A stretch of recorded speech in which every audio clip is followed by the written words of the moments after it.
that's going in there. Mhm.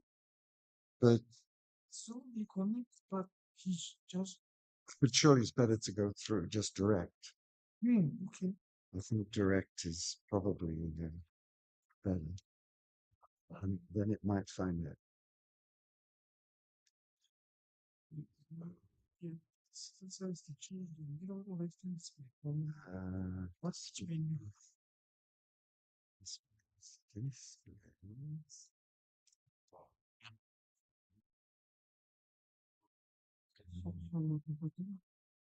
Setting should say somewhere arrange. I changed the settings from effect. Uses Yeah. extended display. It's just not showing me the other display.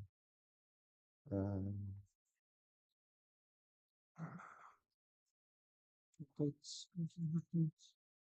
another Mac. Really? Maybe I don't understand that. instance. Also, can we close it rotor? Can we effect See, maybe this press effect, but I don't. I don't want to It change the doesn't affect it. only just colors. But usually it shows the other. Arrange multiple displays, but it's not. Maybe this project is very good. It's easy. How about we move the files into this? Oh, how? We have USB. Okay, we can try. The trouble is, I've got demos running on here too. I can't show the demos on the PC. Okay. So why is it not showing? I tried both, but Yeah, you tried the USB. this one, the reason this is something, but not the screen. Let's just try the internet.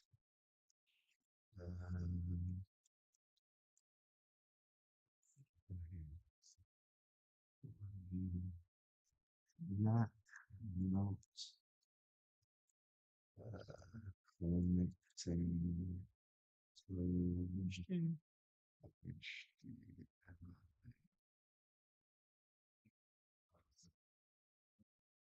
power cycle. No, that's not nice. I got a native from native HDMI. Maybe visualization.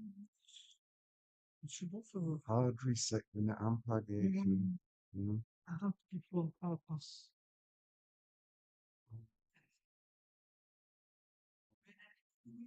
Maybe his settings are usually.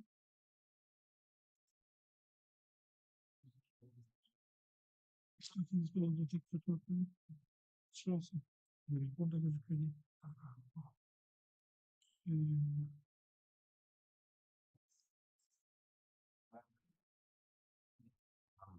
Biraz bekleyeceğiz şimdi.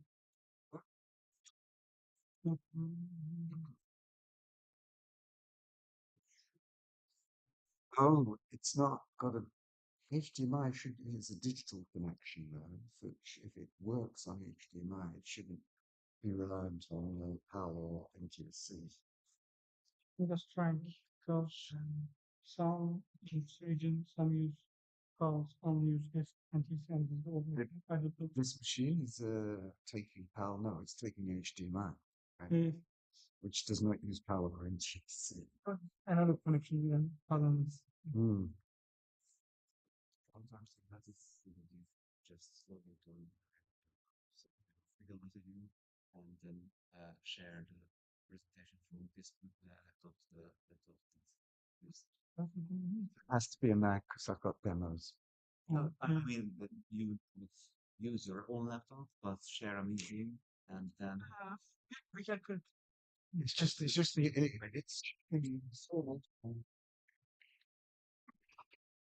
in alignment with you wouldn't connect to anywhere, you just start on the meeting and share your screen.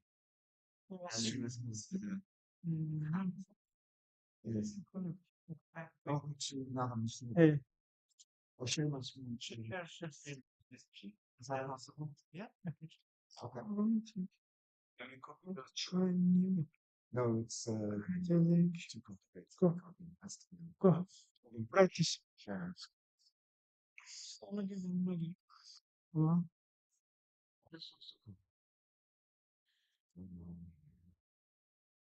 But this doesn't run on Microsoft. Last one to be some shit.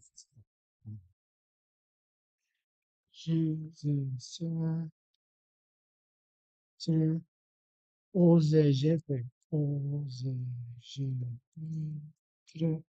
ZWG. ZWG. Katılın diyorum. Join meeting diyorum. Join diyorum. Şuna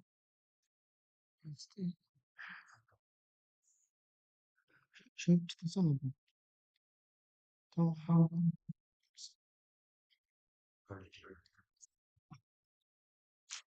I guess this is the only way. Please verify. Also, disconnect this one. Select share screen. Yes. So I'm going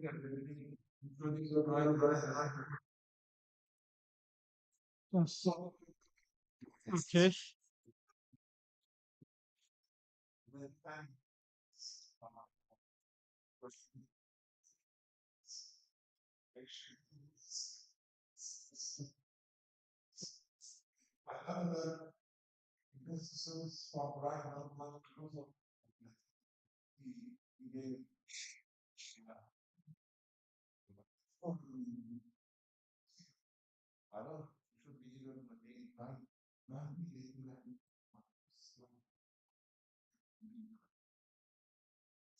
Maybe this is the only option.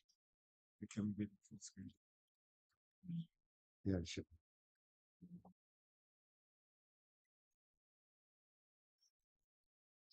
You can also use this more. Sorry. Yeah. Not. Oh, but it's giving me present. Oh, I don't Yeah. do presented. Yes. Slideshow. I don't get my notes. It's all right. What we do is I'll just have to. I really.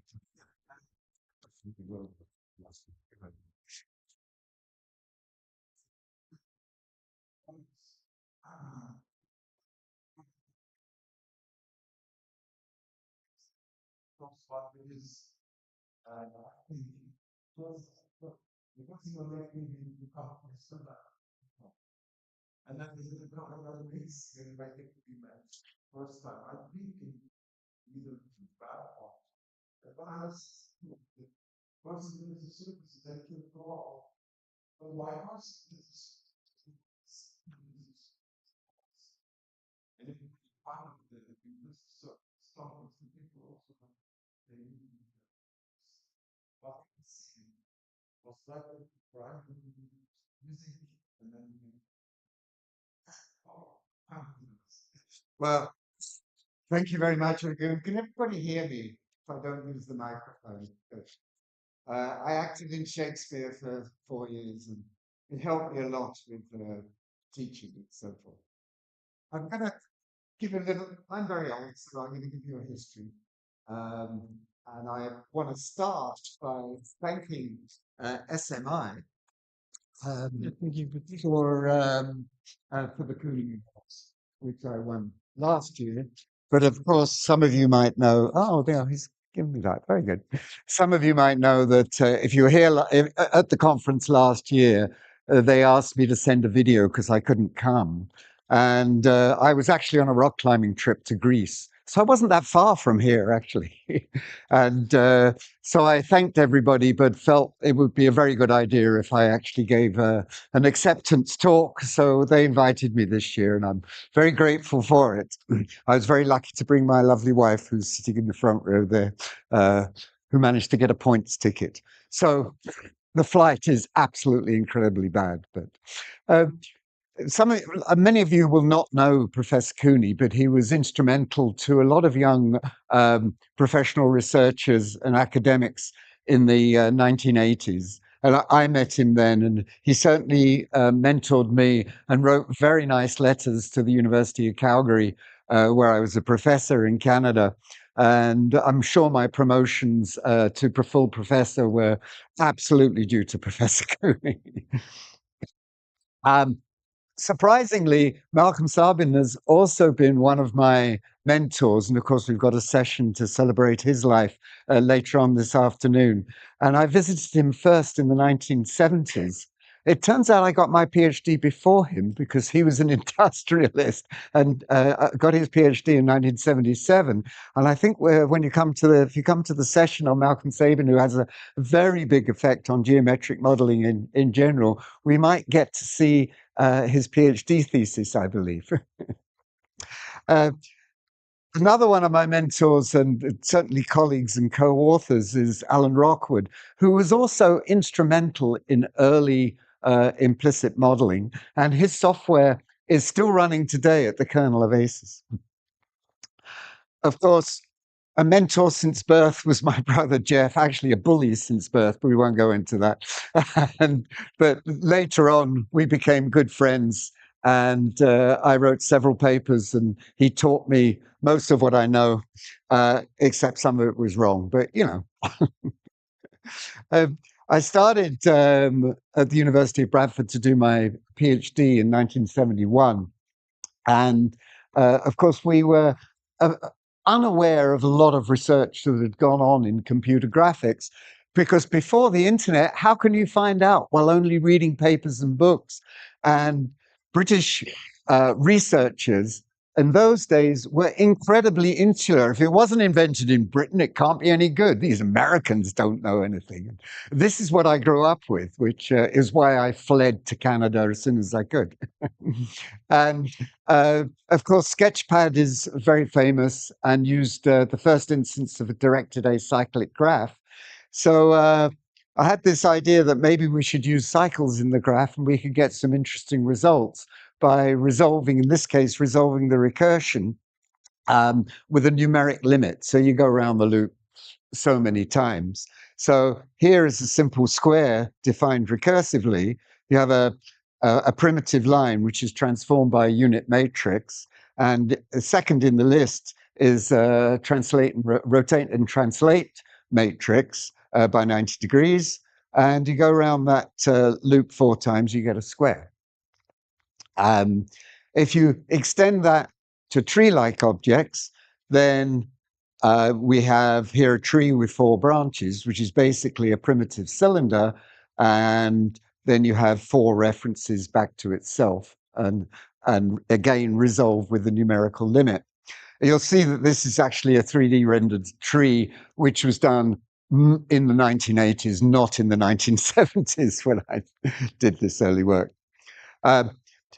It was very useful for making the Dean's Christmas tree later in life. And here shows a couple of things that I introduced.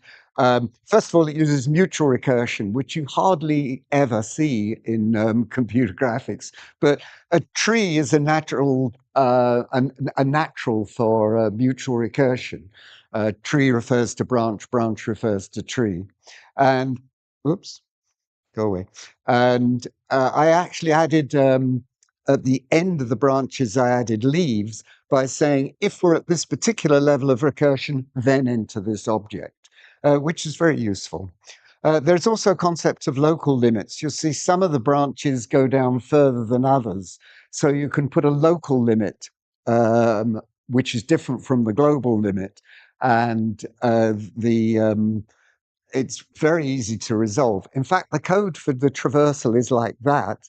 And the first implementation I did was in Fortran, because that was the only language available to me. And you can do some clever things with stacks yourself, because Fortran doesn't check what type of object you're putting into your arrays. And in those days, it was important to be able to do tricks like that. You can also draw space-filling curves with this software. And I'll talk about that a bit later, because this structure comes back in my life much later. After I graduated with my PhD in 1975, actually at the age of 7, because I'm really not as old as you think. All right, maybe that's not quite true. um, I went on to the Royal College of Art in London, and one of the professors there had a contract with 20th Century Fox to make some sequences for the original Alien, which was actually the first Hollywood movie to have computer graphics in it. Unlike everybody who thinks that Tron was a couple of years later. Tron had better graphics, I agree, but this was actually the first.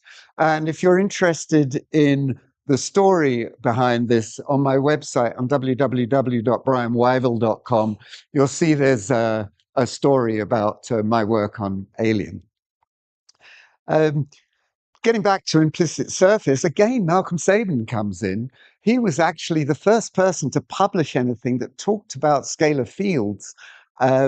And the classic 5p equals A, well, our isosurface is going to be at A instead of 0.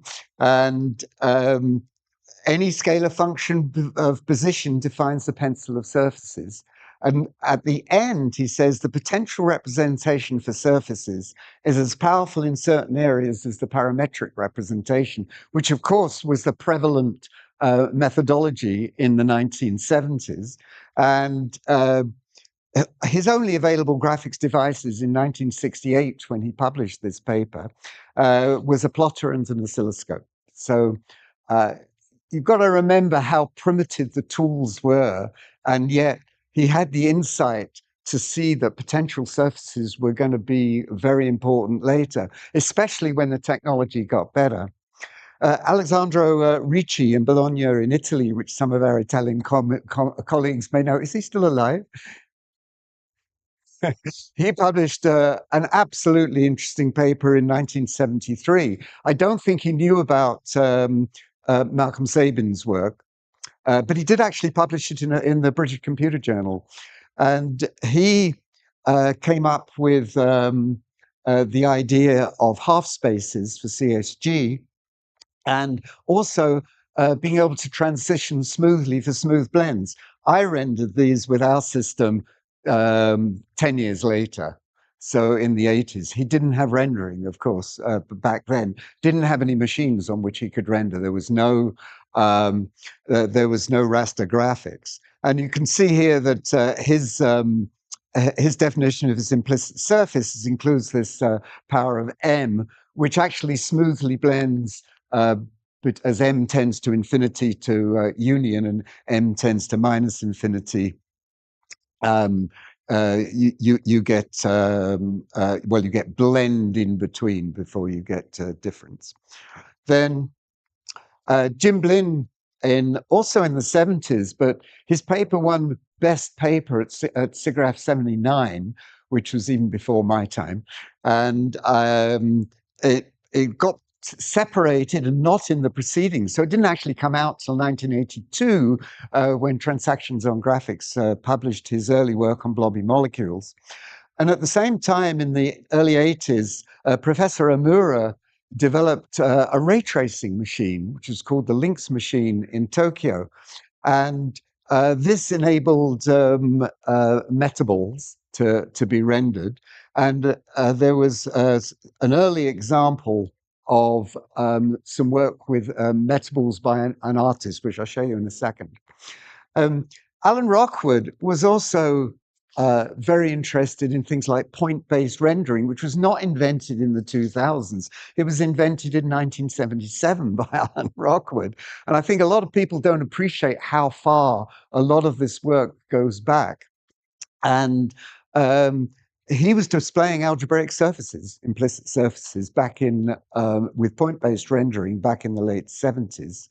He also contributed to the Romulus system, which obtained a patent. Of course, he worked for Evans and Sutherland at that time, so Evans and Sutherland were the patent holders. So Alan is just a professional middle-class man like the rest of us who haven't become billionaires. And thank goodness I haven't.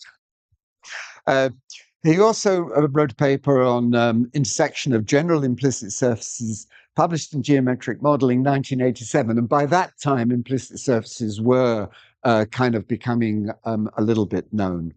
And here's some early blending that he did with Romulus, which was the first commercial modeler with fully automatic blending and filleting. Two very important problems, of course, in CAD, especially in the early days. The technology was licensed to Parasolids and ACES, and those softwares still exist. That the kernel of ACES still uses the work of Alan Rockwood today. Well,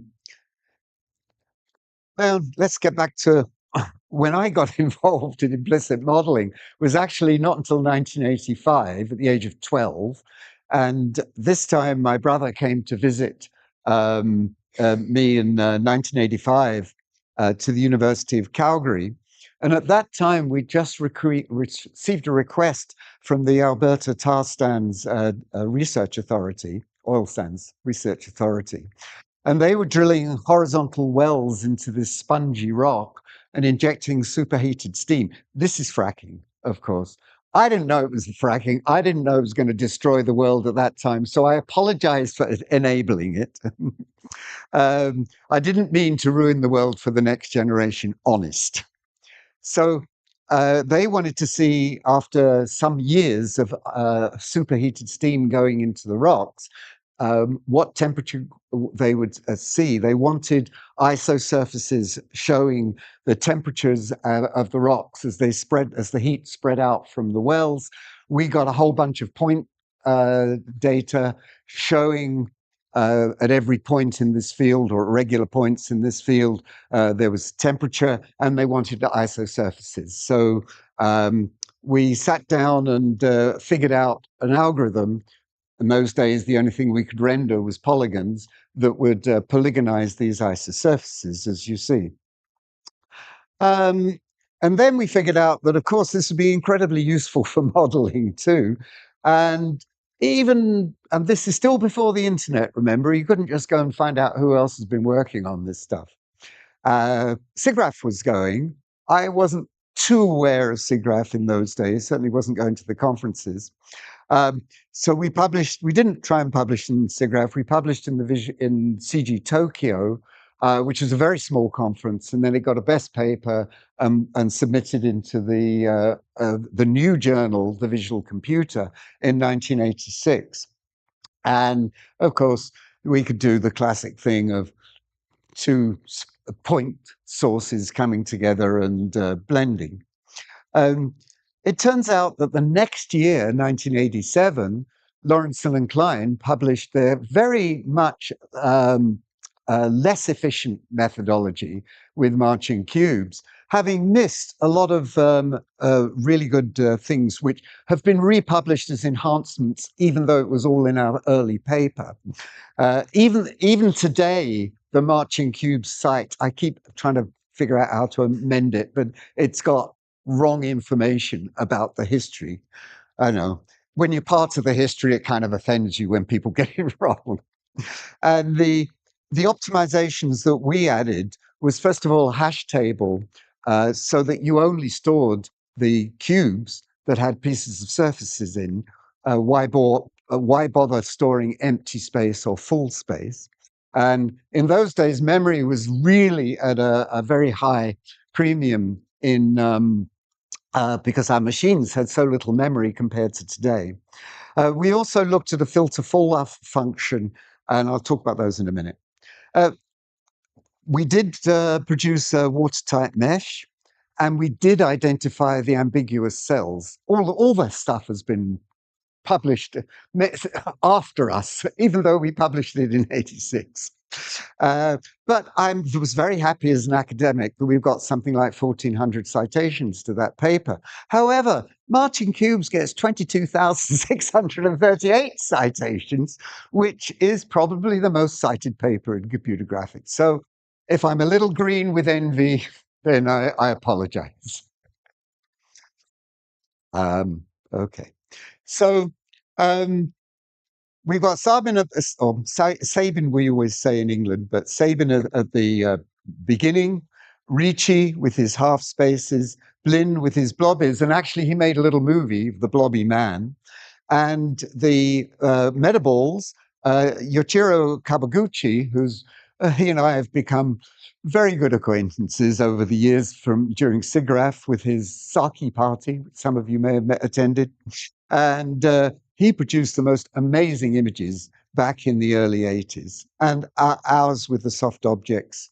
So everybody had different names for these things because there wasn't a way of unifying it. And I must credit my ex-PhD student, Jules Blumenthal, with trying to unify the language. And when I published my chapter in the Fundamentals of Computer Graphics, I did try and set it straight, but then people got very interested in signed distance fields and several other sort of branches of the implicit tree without referring to any of the work that was done before. And so the language has become very wide, and people use, for example, the word implicit function incorrectly all over the place, and it drives me crazy, but we won't get into that. The filter fall-off functions started really with Blinn, who used, as you go from a point source, he was modeling electron density functions. You go out from a point source, further out you get, you have a drop-off of the potential field in an exponential, which means you've got a function where you have to keep measuring it no matter how far away you get. In our original polygonizer, we had a second cubic grid, which enabled you to, which we put round each point source. And that enabled us to, apart from the fact our function had compact support, so we knew exactly where to stop searching. And that's been republished at least twice. So our soft objects, the original function we used was due to my brother Jeff, which is this one. And we chose our isosurface at 0.5 because it was symmetric with our 0 to 1, 0 to 1 axes. I smoothed this out a bit later with this function, which made it a bit smoother, and we found it didn't really matter so much having that symmetry. Smoothness was more important. The polygonizer itself was very much time dependent on how many implicit functions you actually had to solve. And I called it IFEPT, the number of implicit functions per triangle. And this seemed to be a good measure to measure one polygonizer against another. And later on, Jules Blumenthal wrote an octree polygonizer, which was very good in many ways, but much less efficient. So here's your classic implicit surface. We see these contours coming out. Here's my 0.5 contour somewhere in here. Actually, it's this one, I think, which I'm trying to show. Outside, it's less than 0.5. Inside, it's greater. Rather than doing the 0 to 1 thing, because the positive, negative either side of 0, this made more sense with the functions we were using. And that's the result. We also explored, let me see. Well, first of all, let me just play you this little movie.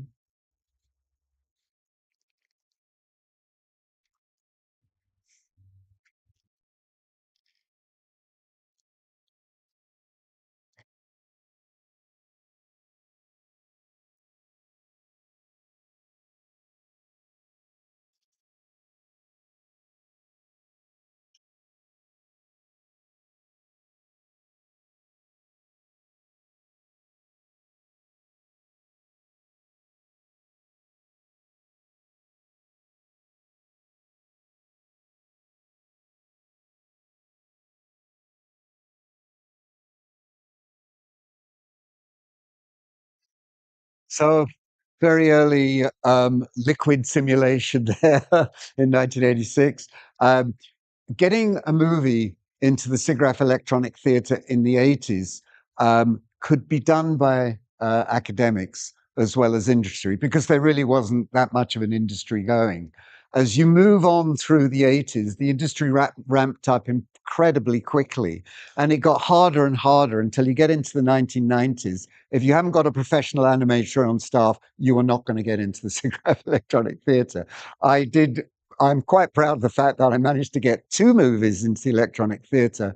The second one was The Great Train Robbery, which some of you may have seen. I was trying to show it today, but the only extant copy is on either 16mm film or pneumatic tape, neither of which can be played anymore in very many venues. So I promise I will, and I've got nearly all the frames, but it was written in C++, the software to do all that. And there's a minus date on the Stallman compiler. So it will compile my stuff from the 80s, which is, so one of these days I'll spend 10 years and try and get that software back up again. There's a scene from the Great Train Robbery. Even the bridge was rubbery, as you could see. And I found this on the SIGGRAPH history site. They've got a T-shirt that we made for the movie. And I have to acknowledge a vast number of students who helped me. In those days, you couldn't just produce digital frames and play them back, even though we had an early Silicon Graphics by that time. You needed a video disc, and they were incredibly expensive. And so what we ended up doing was pointing a 16mm camera at the screen and then putting up each frame. And each frame took like a significant amount of time to load onto the Silicon Graphics. So, and then you push the button for the camera. We managed to automate it with a relay to switch the camera frame. The Silicon Graphics would give us a relay switch. And when we came back, we'd take the film out, send it to the lab, and 2-3 days later, we'd be able to see the movie. And we hadn't been able to see any of it, remember, as animation before that time. And the first time we did this, in the middle of the sequences that we were showing, the screen was flooded with light, and you'd see a cleaner come into the room at incredible speed, cleaning the floor, all captured on the 16mm camera. So we put up a huge sign saying no entry and put tape over the lock. The next time, the same thing happened. All the cleaners at the university at that time were from Poland, and none of them spoke English. In the end, we ended up with a student clicking the button as a Pavlov dog, many, many, many times. And it took many nights. One of the movies that was current at that time was The Princess Bride, because we had a video going and it didn't interfere with the camera much. And so everybody was watching videos and then pressing the button when they got the beep to tell them to do so. And I was very skeptical about looking at that movie, but if you haven't seen it, it's the best movie in the world. And I tortured my children with that thereafter. So by now, early 90s, we were able to render super quadrics, do CSG using just min and max, and smoothly use the Ritchie function if we wanted to go between. We also were, interestingly, of course, we were just adding the contributions from everything in the relevant part of the field with this other set of bounding cubes to tell us improve efficiency. But it turns out, of course, you can easily put a warp function around your distance function. So this W here. Can you see this cursor on that screen? Oh, yeah. And that warp function can be anything. So, for example, if I warp along a vector, I can turn my sphere into an ellipse without the complicated equation of an ellipsoid. And it's so much more efficient. You can implement the bar warps, which have been used for parametric surfaces for a long time, twist, taper, and bend. And I think I made that shape modeling for one of the earlier shape modeling conferences in the 90s. Probably 97, I think, is when it was in Japan. When it was the first, was that the first shape modeling? Somebody knows. Um, and everything is a function, including geometric transformations, which meant that I could go back to my cyclic graphs and produce objects built in the same way as I was doing with graph plotters in the 70s. So in 1994, I made a better train.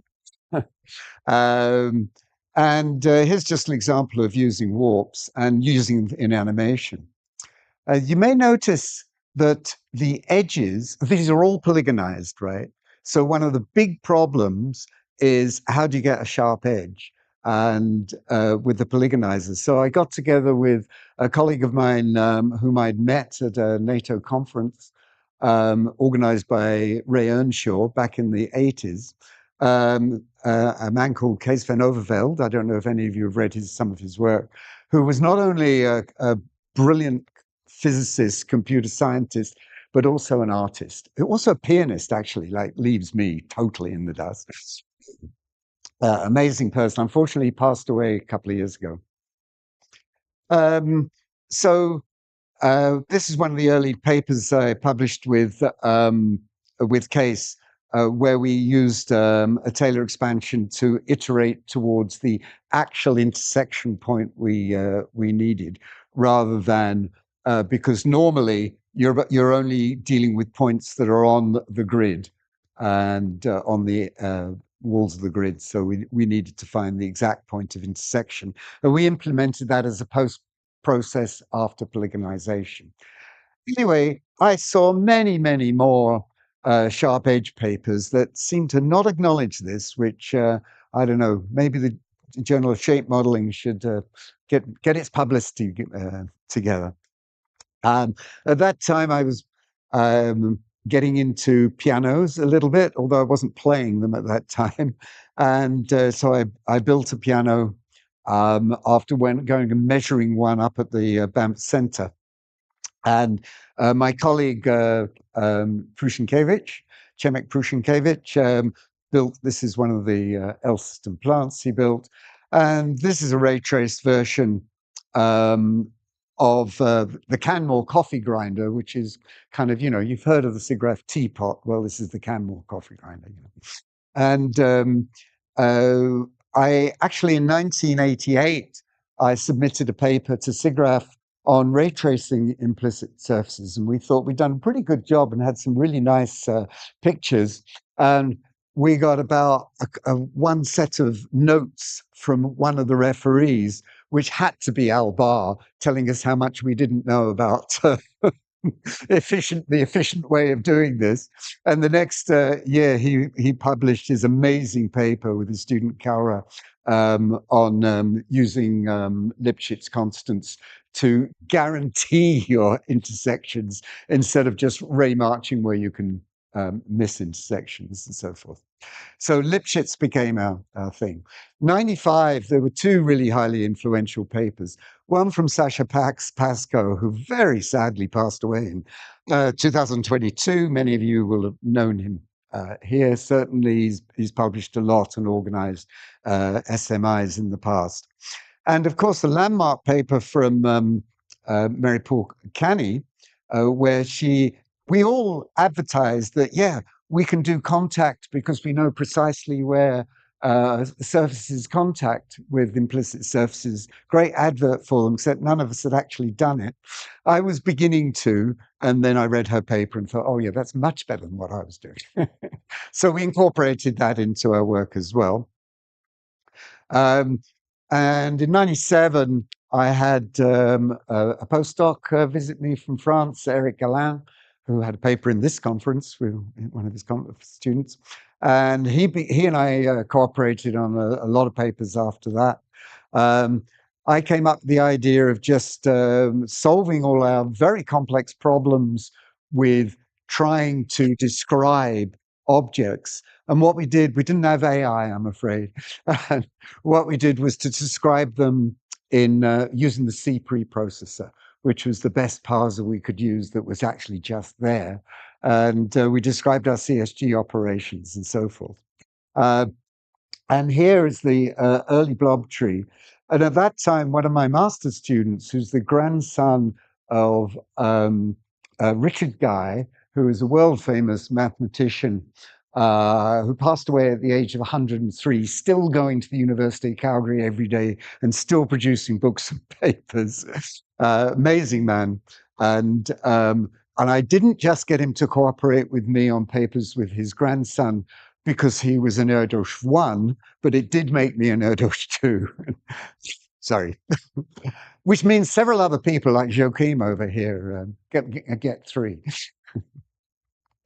And so here, in fact, this is doesn't look exactly like this because we can use it as a cyclic graph.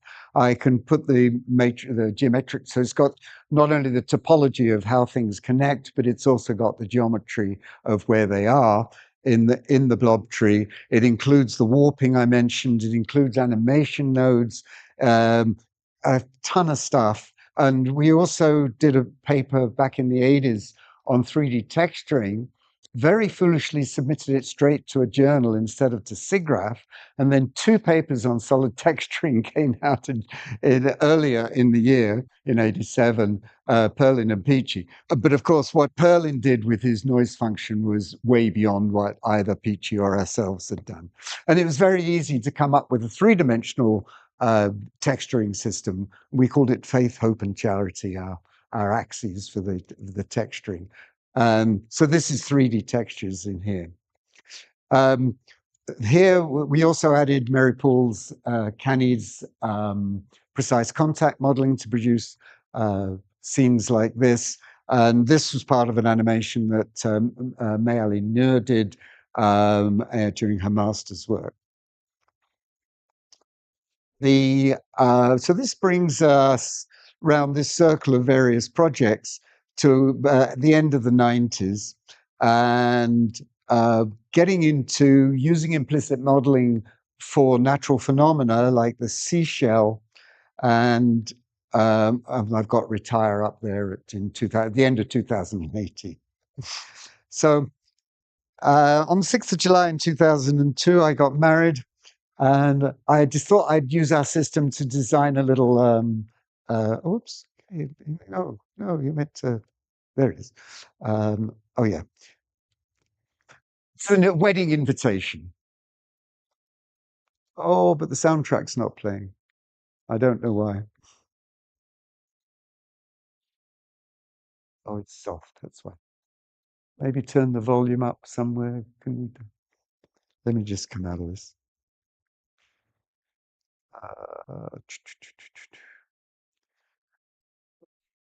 I see. There we go. Maybe that'll work.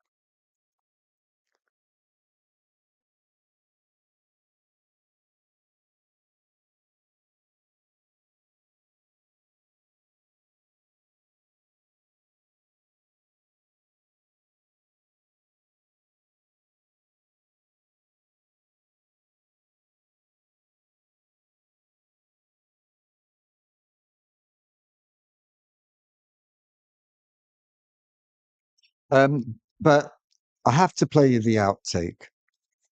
This is what goes wrong when you mistake radians and degrees.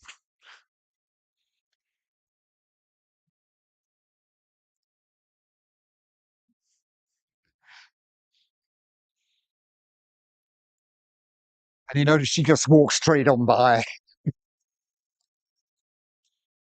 I did a little bit of work on soft shadows using an implicit field to cheat, where that was with Kees van Overvelde. Przemek Prishinkiewicz was very much into natural phenomena. So we had a little competition to see who could model the best seashell, whether L systems or implicit modeling. And I think my student did a pretty good job there. And then one of Chemek's students was into inverse modeling of trees, going and measuring up the properties of a tree and trying to reproduce it. And this used Galina Pascoe's bounded blend, which was also introduced into the blob tree. to get the branch bark configuration looking biologically correct. And this is the tree growing over many generations.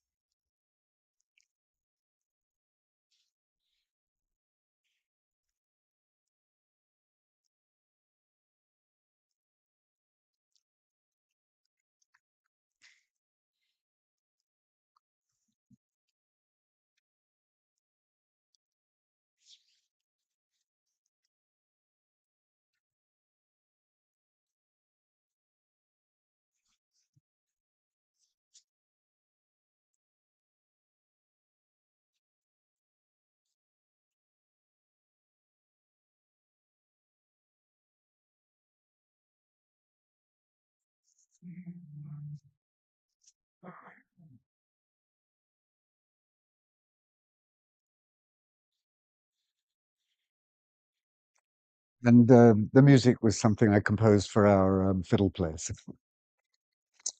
Um, of course, the dream was interactive implicit modeling. And I think the first one was Blob Maker, which was one of Joachim George at the back there's students. And then my Ryan Schmidt, who was one of the best students I've ever found, came along and he made a blob tree based, um, a sketch based modeler. Here's the dog with all the properties that we have in the blob tree in his modeler, with a very nice user interface as well. And it became very well used. And I think you can still get it on his Unknown Road website. You can get copies of this software.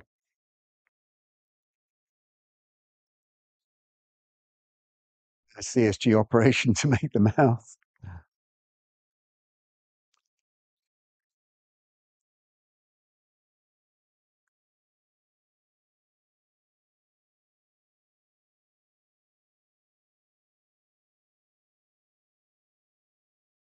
And this one, we also had warp curves, which are parametric curves, which we could use to control warping.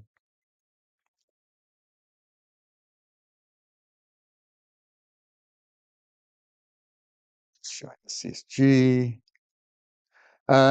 He actually, in 2005, managed to get an artist to use his system and produce this, which is pretty impressive. And many other things. Ryan's had a few papers here.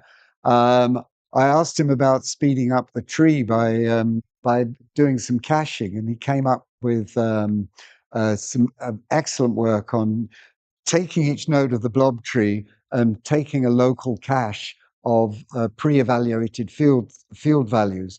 Because if you go down the tree, often the interaction just changes a few field values outside of a certain volume. And he took advantage of that and got speed ups of 50 times in some cases. And reconstruction with a smoothing filter, things like that, where it's roughened by the fact that you're using an approximation of earlier field values cached. Then we got into, of course, one of the big problems is texturing. He got into using decals. We had a SIGGRAPH paper with Cindy Grimm. There was a few problems we couldn't solve, and so I thought, I got this friend of mine that I met at SMI called Cindy Grimm. She understands this stuff, and she came up with using exponential maps to get our decals to have a certain amount of coherence. This paper was at SIGGRAPH in 2006. Then later on, we had another follow-up paper where we made some improvements. That's my old dog Shadow's texture. And these are just some of Ryan's work. And he was only a master's student at that time, then went on to do his PhD in Toronto. We also found that rendering with non-photorealistic rendering, stippling and so forth, the fields lent themselves so nicely to being able to sample and use the field values to guide the stippling. Um, and Pauline Jepp did some great work using something she called smarticles, which was an agent system, but the agents were smart and they looked for things like edges and crowded around the edges by checking gradients and doing gradient descent to try and find where the edge was. So she would go along a contour either side and figure out where it was and where it was going. Blending control has always been a bit of an issue, and there was a number of problems. Getting large primitives absorb small primitives. Blending at a distance is not necessarily desirable. If you've got a water droplet approaching the water, you don't want it to blend before it hits the water, this kind of thing. And also you can experience topological changes.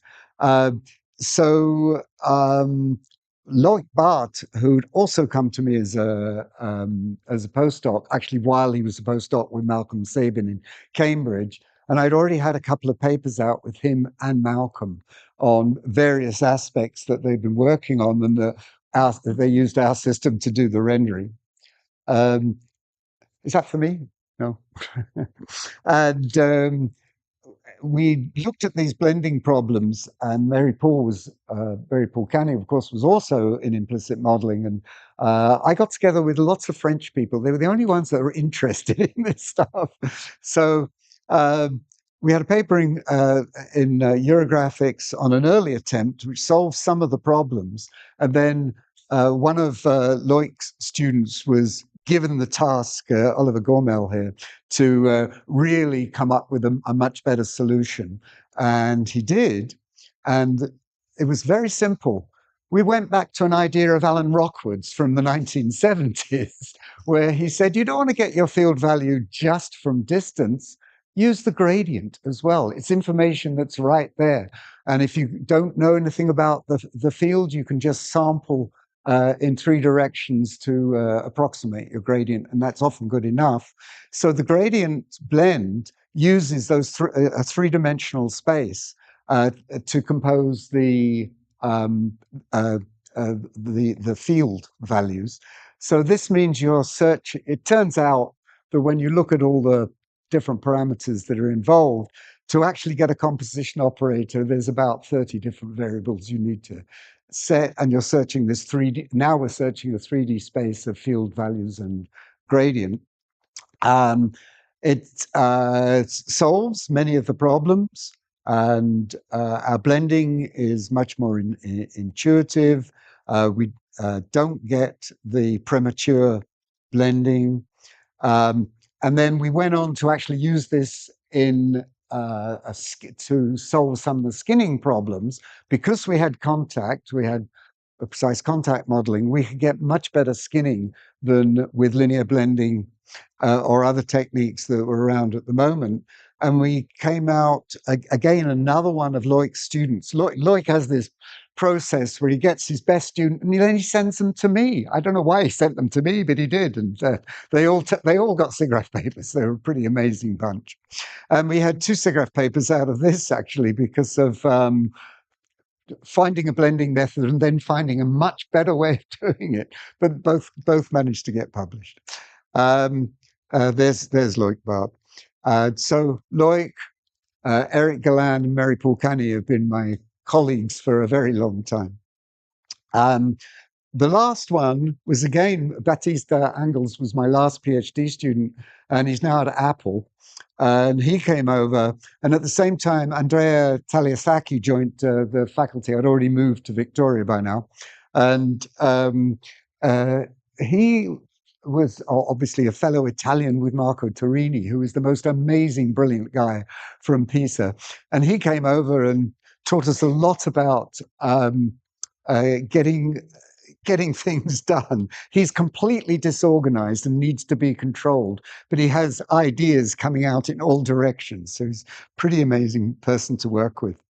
So for the gradient blend, this particular engine was done by Herbert Grasberger, who was one of my PhD students, and that came out in SIGGRAPH in 2013. But here's a like collection of those papers.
So the idea here is that the artist draws the blend they want, and then we search this vast space and use an efficient method to try and resolve.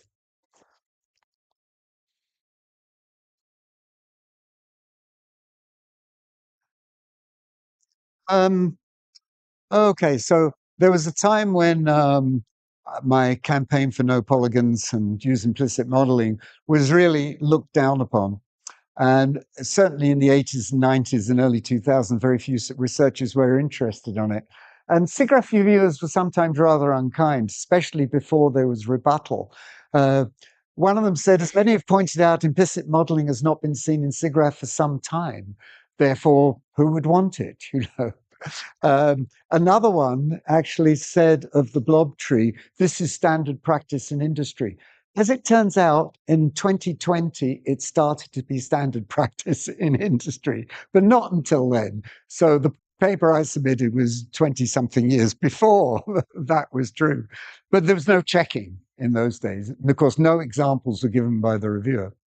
The implication is of no interest to SIGGRAPH audience. Therefore, you can only research what's already been researched, not something that's new.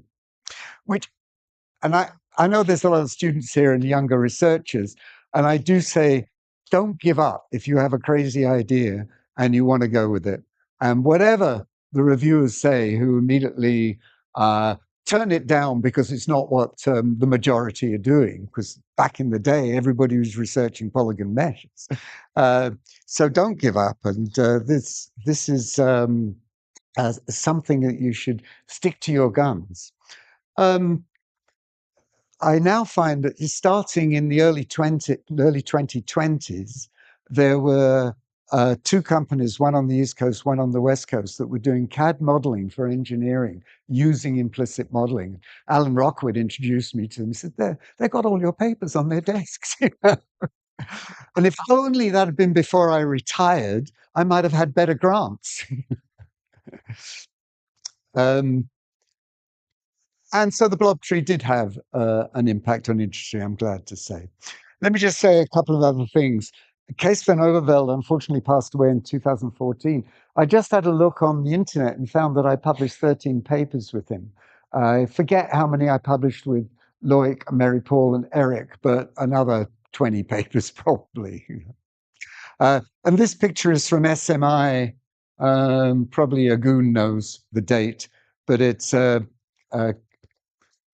van Overvelde, where's the pointer? Oh, yeah, I know we've got the technology somewhere. That's Kees van Overvelde, my old student and co-worker, Jules Blumenthal, myself, and Alexander Pascoe at one of the early shape modeling conferences. One of the things that I'm most proud of as a project with Kees van Overvelde, who was this brilliant artist, was to render cracks in batik. And this was published in the Empire series of conferences in 2004. And he painted a series of layers, and each one we'd then we'd do a simulation of the dye, both for the colors of the dye and for the cracks that came out, exactly as in the the multiple washing processes in batik. And there's about 5 layers down there. And the moose made it to the front cover of Empire that year, which we were very pleased with. I also, in this particular case, teamed up with Sheila Carpendale, who's a professor at Simon Fraser University. And she started off life as a ceramic artist and then decided to get a PhD in computer science. Go figure. And she was a professor at Calgary and now Simon Fraser. Just, if I got time, no, well, let me give him a couple of minutes. Just getting back to that early work I told you in my PhD, this was the language that I designed for it. And I'm defining a thing called a Koch here, and so I add itself with geometric transformations. There's the first limit, the second, and so forth. And you put 3 of them together, you get the Koch snowflake. The Koch snowflake. Gosper invented something called the flow snake, which is on a hexagonal grid and has 7 recursive entries to give you this lovely pattern. And if I'm allowed to just indulge a second, there's, of course, it's easy in our system to refer to any object. So we can refer to, instead of lines, we can refer to part of the snowflake curve to make the flow snake, which I thought was kind of a little irony there. And using the local limits, you go deeper into recursion in some places than others. I also came up with this idea of these slowly going from one to the other, morphing, and made an interactive system to draw the snowflakes, the flow snakes, and which I think was in an expressive conference here last time I was here in 2015. I showed this work. And of course, as they get darker, of course, as you get down into recursion, so you can use them for half toning. So here, some of you will recognize Neil Dodgson and my daughter Charlotte, where the half toning is done with a flow snake. So it's one single curve. It goes further into recursion in places. I got a few of the University of Victoria art students to play with it. One came out with this lovely tree. You've got to remember, this is a single curve, right? It's a single line. And Hovieres came into my office. I was called in to see the dean for some misdemeanor I'd done. I was in there all the time. And when I came back to my office, there was a note with 15 changes she wanted to see in the software and Marilyn Monroe on my screen, which I thought was pretty impressive. I'd just like to thank people for the Cooney Award. My 3 major French collaborators, Cooney, my brother, Kees van Overveld, Richard Guy, who I collaborated with, or with his grandson, Neil Dodgson and Alan Rockwood, a whole host of other faculty collaborators, including Joachim, who's sitting over there, and Ahmed Nasri, who is a brilliant mathematician, and he's been instrumental for a lot of solving a lot of problems. I've also collaborated with people, Jarek Rossignat, who was brilliant to work with and just an incredible guy. Very pleased to see that his success this year. And Karen Singh, various people who have really helped me along in my career. No man does this research on their own. It's just great to have to bring in people from the outside who just create a unification that leads to lovely new ideas. Hundreds of students, some of the ones I remember, even some with a face. Just getting back, just very briefly, I got to give me 2 minutes to talk about William Hamilton. We see an awful lot of research being done with industry, which is absolutely great. but it should not be the only thing that is forced onto university researchers. And there's a huge tendency in many countries around the world to make sure what you're doing is industry relevant. Well, let me just point out something about Hamilton, who invented quaternions and famously invented them under the Canal Bridge in Dublin. And my wife and I went to pay tribute to a plaque that's there, and that was a photograph of the plaque. And she couldn't understand why I was doing this, but it was holding up her and her parents who wanted to see Dublin. But I did manage to photograph the plaque. He did this research in 1843, and in 1969, 126 years after this pure math piece of no applications research was done, Gimbal Lock made one of the Apollo missions fail, Apollo 11.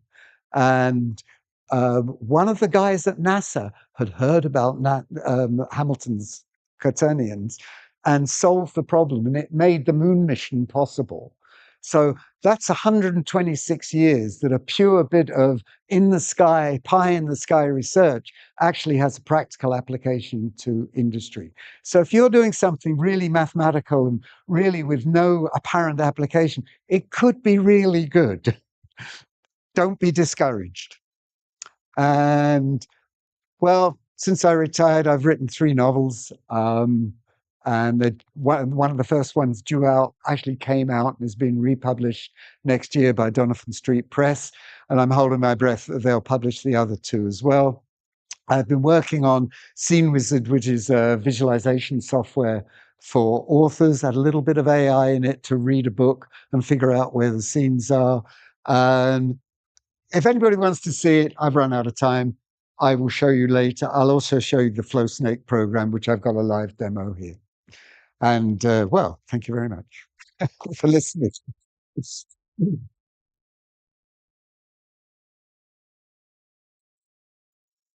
Thanks a lot.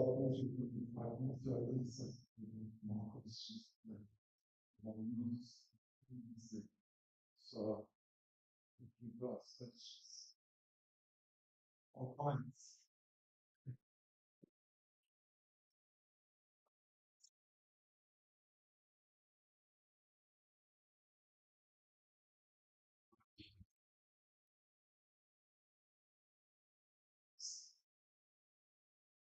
The Flow demo. But can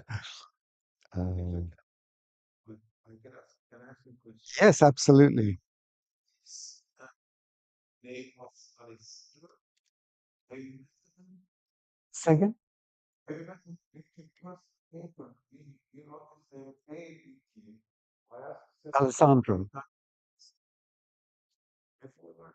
I've never met him, but actually, after we published our 1986 paper, I received a letter from him, a physical letter, which I have treasured and is somewhere in a box in my basement. But and he sent me a copy of his paper. Yeah, We have this picture. I don't have his picture. I look for it.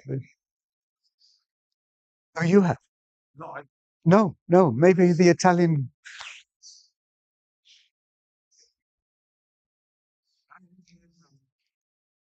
So quick demo. So I click and I get a flow snake. Um, the longer I hold it, the let me just turn off hexagons. The longer I hold it, the more into recursion it gets. So I can darken areas, and if I up the number of subdivisions, I can darken them even more. Oh, well. Actually, I just resurrected this software because I wrote it 10 years ago. And I was using Claude, and not every feature is working. But you can see you get the general idea of it, and you can change colors. And, yeah, there's also different kinds of brushes. Oh, they don't work either, but that's a shame. And there's the slow brush. Does that work? Oh, yeah, the slow brush works. So you can see that it as you leave, it starts to subdivide, and then you leave it. It makes some weird shapes. There's one downside of it because it's in a hex. Each flow snake is in a hexagon. It goes outside the hexagon and you have a bit inside, which means if you subdivide too much next to something that's unsubdivided, then you could get a line crossing. It's something like you need to keep within 3 subdivisions of the hexagons around you to avoid line crossings.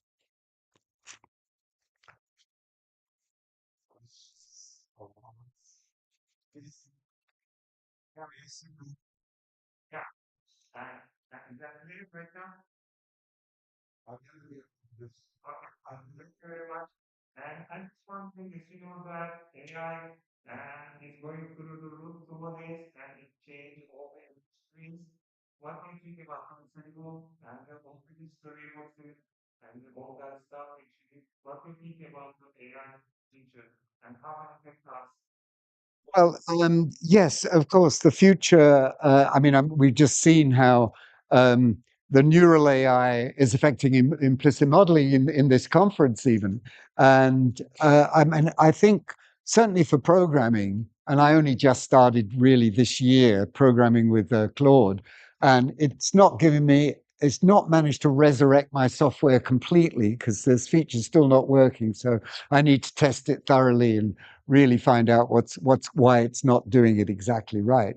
Um, I don't know whether Claude would have done what I did, which was because it was going a little slow for interaction. I unwound the recursion for the flow snakes here and wrote a table-driven version. And I wrote that, devised all the tables, and when I came back to it a year later, I just could not understand my code. And I guess that's exactly what's happening to AI now. You'll never understand the code that it produces. But I wonder if unwinding the recursion into tables um, would be possible for Claude, because there's no examples of that except for my software out on the internet. So how would it figure that out? But it's something to look at. I do think for art, none of my books have any AI written text, but certainly, I use Grammarly just to check commas and things sometimes. But I don't use. Sometimes when it suggests stuff, I just laugh and just no, that's not my style. you know. Uh, and music as well. I mean, I've composed a few pieces, and I really think that it's going to be ridiculous to replace humans by computers for things like songwriting. And what is it you said, Shauna? 50% of songs these days are written by AI. Somebody told me that, which is just horrifying to think of. Why on earth would, apart from people wanting to make money, getting rid of the human artist, I think, is a great tragedy. I don't know how we're going to stop it. So far, for books, when you read AI written books, they're totally inferior. Um, but if you look on the internet, if you look at Amazon, person written books that are self published, 90% of them are worse than the AI. So the AI is doing better than 90% of those authors. But we had publishers in the past to make sure the standard was maintained. And that's why I've always held out to go through a regular publisher. I want somebody to check my work and see if it's worth publishing.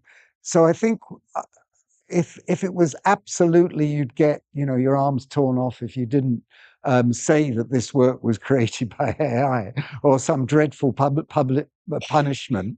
Um, I just don't know how it would be policed, of course, and it's so difficult already to tell whether something is AI written or not, and it's just I'm glad I'm not having to face that kind of problem, but it's uh, yeah.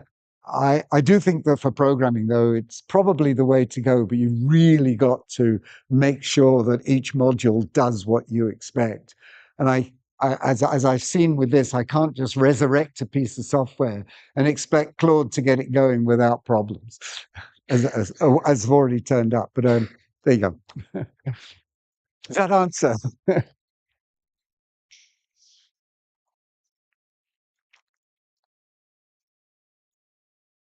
And then we can stop and we can continue to ask questions. But when we go to the break, Coffee? It sounds awesome. like, I bring that particular conference organized by Keys, and then I'm glad we put it there. Alexander was there, so, and then I was expecting him to play piano, the Oh yeah. volleyball, sing, etc. It was very different times.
So we can start now. Can I invite the first speaker? The first speaker will be only remember for instance, scientific space all outside of the picture.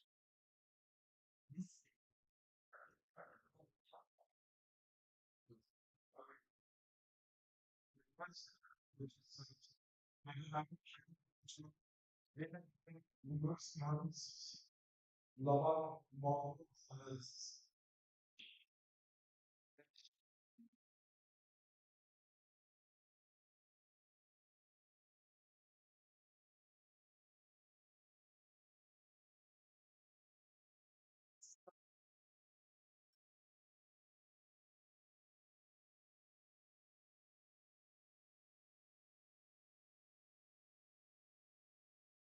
So, hi everyone. I am Mehmet Akif Şahin from Bilkent University. This is joint work with Dr. Sinan Sonlu and Professor Dr. Uğur Güdükbay. Our paper as a psychological layer to inverse kinematics using Laban movement analysis to control the personality and emotion that a generated motion conveys. So, inverse kinematics is how we turn a few target positions, for example, for hands and feet, into a full body pose. It is well studied, but almost always on the physical side. Can the character reach the target? Are the contexts right? Blah blah. This is generally inverse kinematics people's problems. But what's missing is the psychological side. Same reaching motion, for example, can look very differently with the emotional personality of the body. So actually, giving animators some knobs like for personality and emotion for them to be turned and change the personality or emotion conveys would be very nice, but we didn't do that. We have four moment descriptors we defined in this work, which we can easily change. We can give real values to them, and we measured how they affect the personality or emotion conveys. So what is LMA, Laban Moment Analysis? Laban moment analysis gives us a vocabulary for how of the moment. It was previously used by dancers or acrobats to be able to communicate their work with each other, but it was never meant to be computed. So the problem of Laban moment analysis work is that there is no standard algorithm. There is generally task-specific formulas and stuff. And if you try to label animations with humans, they are generally partly consistent because if for example, the motion is different, how would you agree on like their uh, percepted emotion is different, or how can you compare them? It is this is a different problem. This is a difficult problem. So our gap is we try to make LMA continuous and differentiable, so we can plug it directly into deep learning. So on the inverse kinematics side, forward kinematics how we turn joint angles into a body pose. Inverse kinematics goes backwards. It tries to solve joints that move certain joints to certain positions in space. So there are basically three families of inverse kinematics. First is analytical methods, which gives exact solutions, but it's generally not applicable since it's hard to do it. And the second one is numerical methods. It works well and it supports lots of high degrees of freedom. And the last one is data-driven methods, which we try to learn the mapping between the target space and the joint space. What we try to do here is we do it data-driven and we try to generate body poses from sparse end effector positions like hand and feet positions, and we tried to bake LMA into it. So our idea is to take Laban movement analysis, which is normally a qualitative, a verbal framework, and try to make it computable. we define four continuous style descriptors that can be measured from any motion and crucially are differentiable. So we can directly plug it to deep learning. And we use them as losses when training a network. And we have a proof of concept data driven IK system that generates motion from sparse end effector inputs and uses LMA descriptors, are designed LMA descriptors to change the motion. And lastly, we have a perception user study to measure how these style descriptors affect the perceived personality and emotion. So here are our four descriptors. First one is V, vertical. It captures whether a posture rises or sinks. It is inspired by LMA weight parameter, LMA effort weight parameter. The second one is H, horizontal. Captures spreading versus enclosing the body. It is inspired by LMA effort space. And third one is pace, P. It captures fast sudden motion versus slow and sustained motion. And it is inspired by LMA effort time. And lastly, regularity, R, captures free versus bound motion. Each is a single real number. It can be computed from pose or a motion. It can work locally or globally. Uh, and each one of these can be set a target for the system. So first one is V vertical style descriptor. It is the mean of angles formed by 11 joint triplets across the body. As you can see, these angles, the average of these angles. And it captures whether a posture rises or sinks along the vertical axis. High V shows as lifted and rising posture, whereas low V is a sinking one. And the second style descriptor is H, horizontal.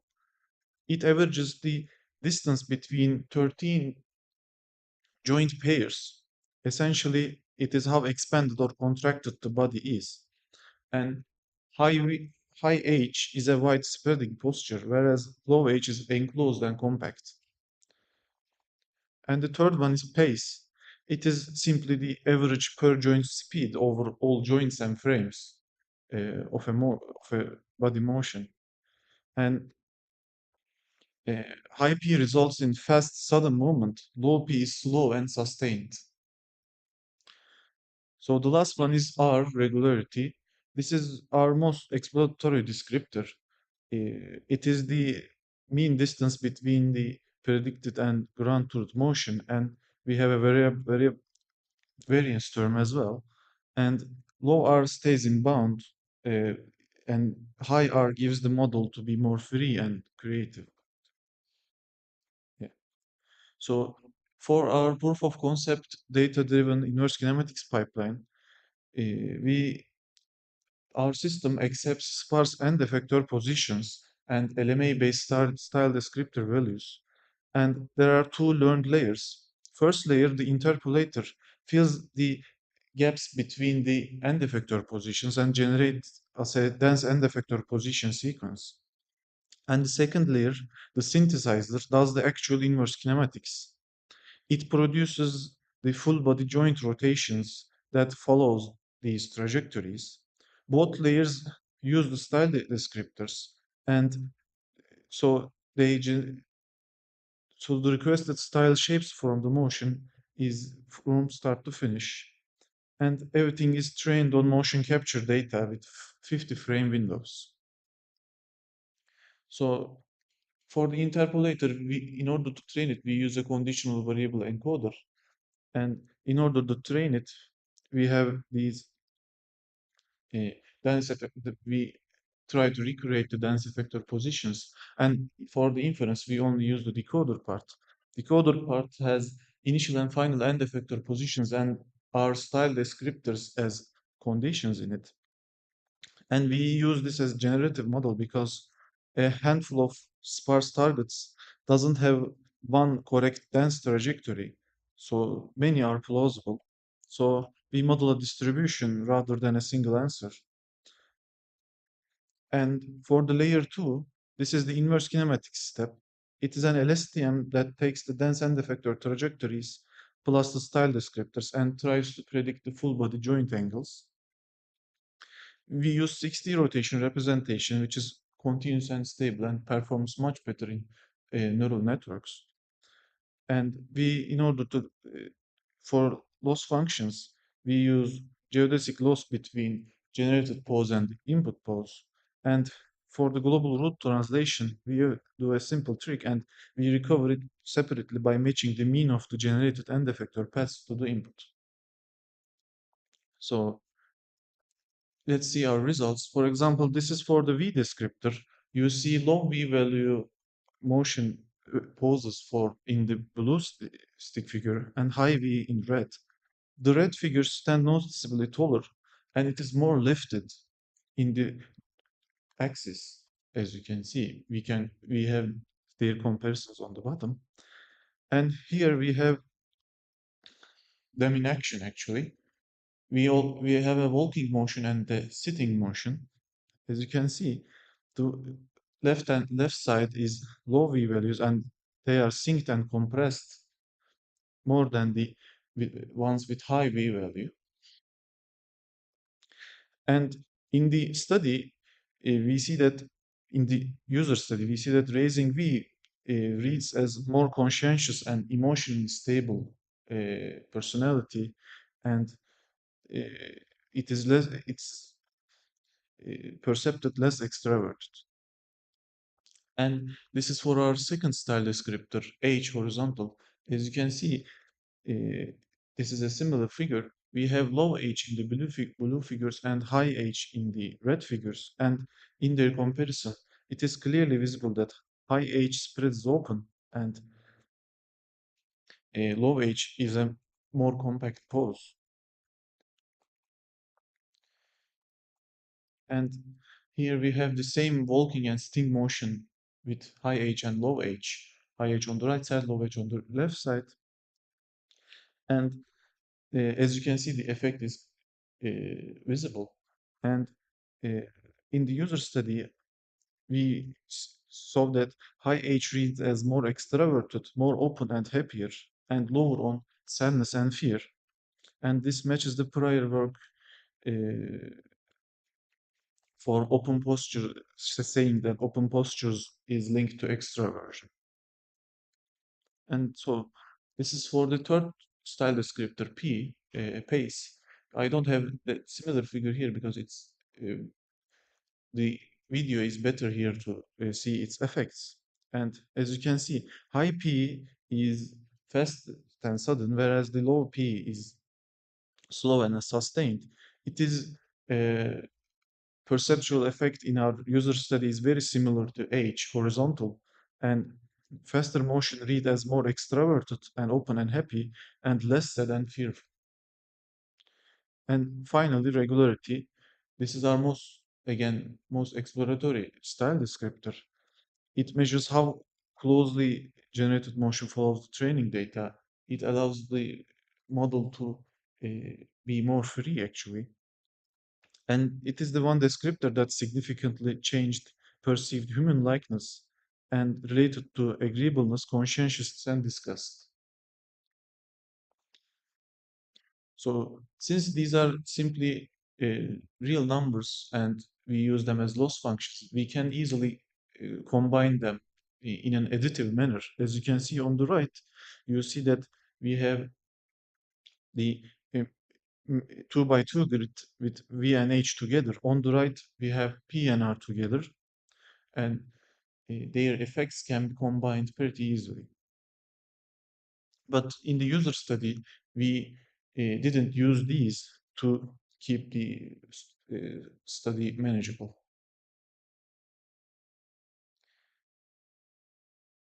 So in the user study, we tried to validate the perception of people on the animations. It was an online study with 31 participants. We deliberately used stick figures, so judgments come from motion, not body type, clothing, or face. Each task shows a low versus high pair of same animation, its loops, and we have an orbitable camera. Since For example, in the walking motions, the body moves. And uh, we see the interface on the right. For each pair, participants answered 17 questions from 10-item personality inventory for the big five, 6 universal emotions, and we have a question about human likeness. There are 16 tasks total and 4 motion types crossed with 4 descriptors. We analyzed the agreement with ICC, ran t-tests with Benjamin Huchberg correction, and used ANOVA to check effects held across motion types. And in the results, we see that our style descriptors have some perceptual effect on the users. Each descriptors move a distinct and sensible set of traits. If I read the table, V, vertical, increases the perceived conscientiousness and emotional stability while decreasing extraversion. And H and P behave alike. Both raise extraversion, openness, and happiness. R, regularity, is associated with agreeableness, conscientiousness, and disgust. It is the one that moves human likeness. Some of them has stars on it. That means that for different types of motion, the effect of that style descriptor is changed on how people perceive that motion. And overall, these kind of line up with the existing work, so it is kind of reassuring. So to come to our limitations, there's actually lots of limitations on the user study. We used only 4 base motions in the user study. We can use more, and we only looked at simple descriptors. We can combine them, and one of the biggest limitations is that we learned the motion generation from motion capture data. So having more variance in the data set would make the study stronger. And we rendered stick figures only. Body with mesh faces or fingers could be rendered. And we didn't use any foot contact or physical contact losses. And we think that it is an orthogonal problem and can easily be incorporated. Uh, so to wrap up, we turned LMA from a verbal framework into 4 computable and differentiable style descriptors. We built a real-time two-layer data-driven inverse kinematic system driven by them. And we have a user study confirming that the style descriptors reliably shift some perceived personality and emotion. And we think that this can be useful anywhere where you have sparse input and once some expressive output. For example, VR avatars can be created from trackers. It can be used in conversational agent and it can be used for controllable animation. Uh, yeah. Thank you for listening. I'm happy to take your questions.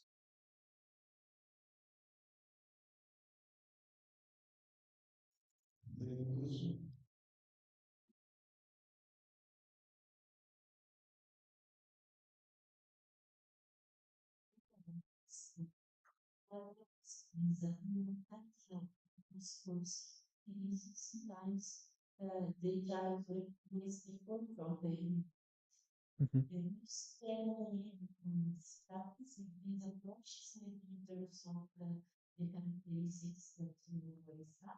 Yeah, it's definitely a good idea. I think with these uh, characteristics of emotion uh, can be extracted and like people can be given identities with this as well.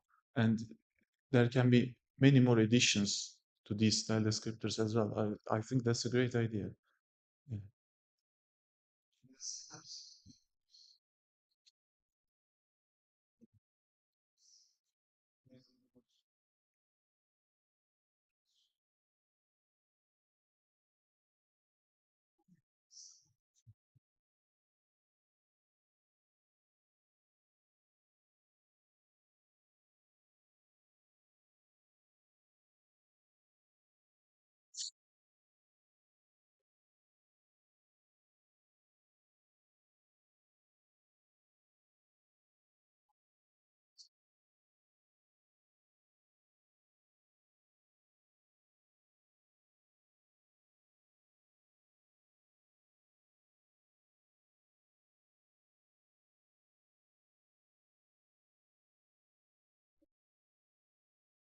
Good morning, everyone.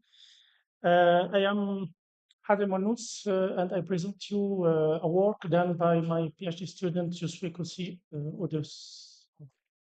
The work is entitled When and Where to Touch a Temporal Contact Prior for Text-Driven 3D Hand Object Interaction. The context of this work is the generation of motion, especially motion when interact with hand when interacting with objects.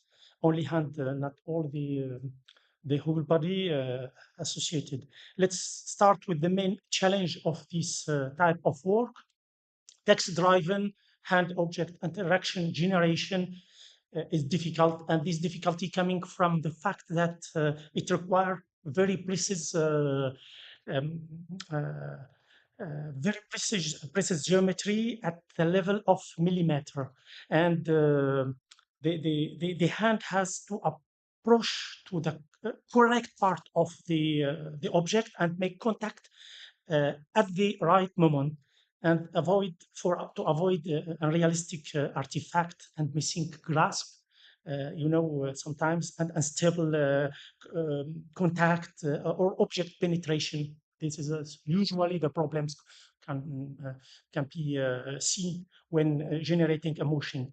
The key observation of this work is to that the contact is not special. It's not only special but also dynamic, and we want to explicitly during the interaction handle these problems because when we establish a contact, maintain it, shift it to another region, and then realize it, we want to explicitly model this two aspect by what we call when we touch and where we touch.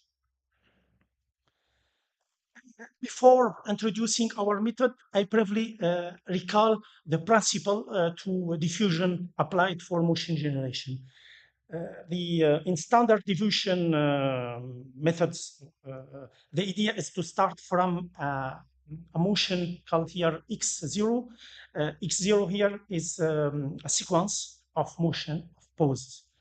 And within the first pass is progressively add Gaussian noisy during the process, the forward process, in which any training is needed because we know what we add.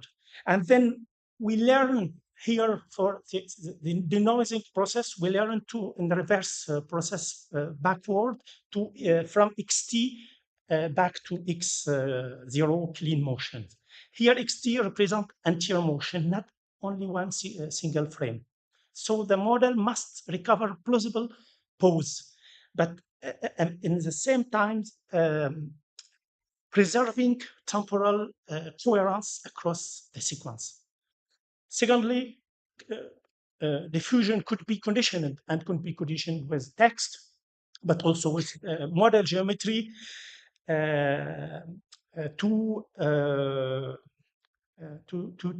to force the the generated model to follow the desired action. The specialty here for this motion generation, unlike many image diffusion models in which we predict the noisy, here we predict the clean motions, not the noisy, added noisy. Because this is useful because motion has a strong temporal coherence, si vous voulez, if you want, because the motion has strong temporal and geometric constraint. Then predicting clean sequences make it easier to apply losses on pose, contact, and distances in physical consistency. It's more simple to do it than predicting the noisy. There's some other methods has been proposed recently, and this existing method give good results also in this type of applications. But often this method use contact as static cue or depend on known object trajectory. However, here for real manipulation and dynamic situation, hand must establish, maintain, shift, manipulate, and realize contact over time. And this dynamic contact, if it's not modeled correctly, sometimes overally we can see plausible the good generated motion, but locally it's failed. When, for example, the contact with the fingers, some fine gestures appears missed here. Sometimes also some penetration, unstable grasp, or object penetration usually. Our idea here to learn contact as a spatial temporal prior that predicts both when the contact happen and where it occur on the object surfaces. This prior is then we can use to guide the diffusion model to guide or to um, condition the diffusion models toward a coherent and physically plausible hand-object interaction. The temporal, what we call temporal contact prior, TCP, take two inputs. First, the text prompt. The text prompt is taken at it and it's encoded, use encoder, classical encoder. Here we use clip encoder. And the object geometry. The object geometry is presented as a point cloud feature. These features are fused and processed by a transformer encoder then. For each hands, we do it for hand right, left, the object. For each hand, TCP predicts three output: temporal contact activation, special attention map, and embedded temporal embedding. For the first one, temporal contact activation, tell us or tell the model where the hand should touch the object. The second, indicate where contact is likely to occur, and the temporal embedding is later used to condition the motion generator. During training, supervision comes from hand-object distance map. During this training, also, just to mention, the surface is divided in regions, in coarse regions, not in detailed points, using farthest point sampling, FPS, and Voronoi partitions. Instead of looking for predicting exact point level contact, TCP here predict contact at region level. This is important because it gives useful special guidance without over constraining the hand pose. Finally, TCP here is trained with a combination of several losses. Binary loss for the binary loss for contact activation, KL divergence for special activation, tension, and reconstruction loss for the distance map between object and hands.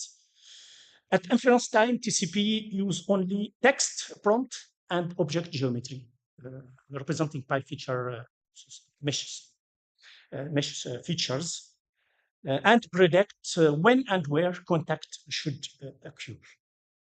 In this schema here, we present the architecture. It's not very clear, but anyway, I will explain it.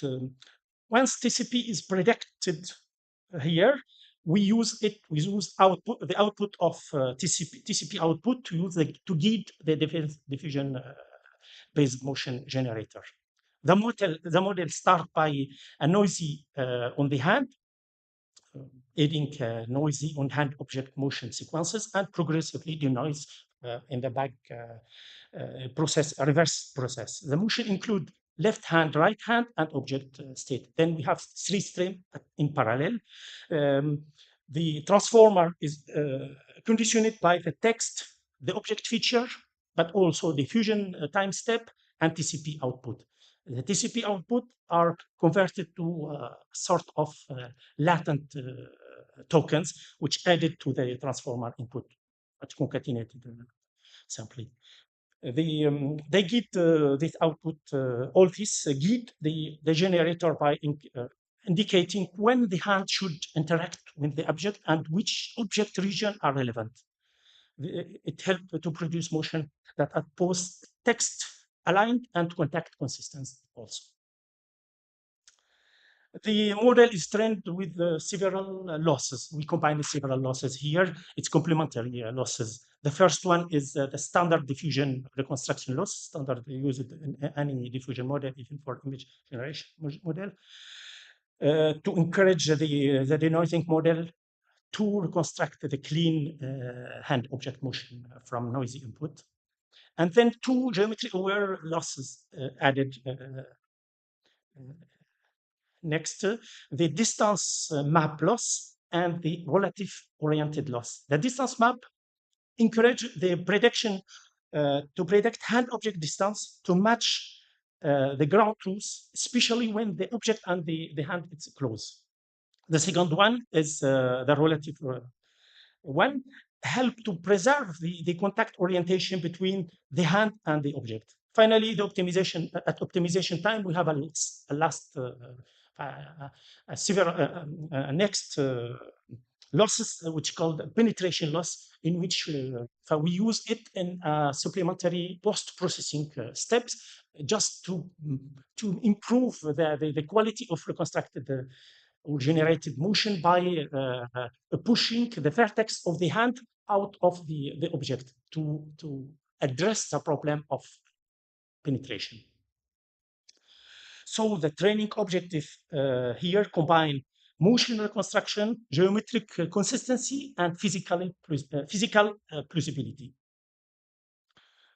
Now for experimentation, we applied this model on three benchmark, public benchmark, famous for this kind of applications where there's a motion with text.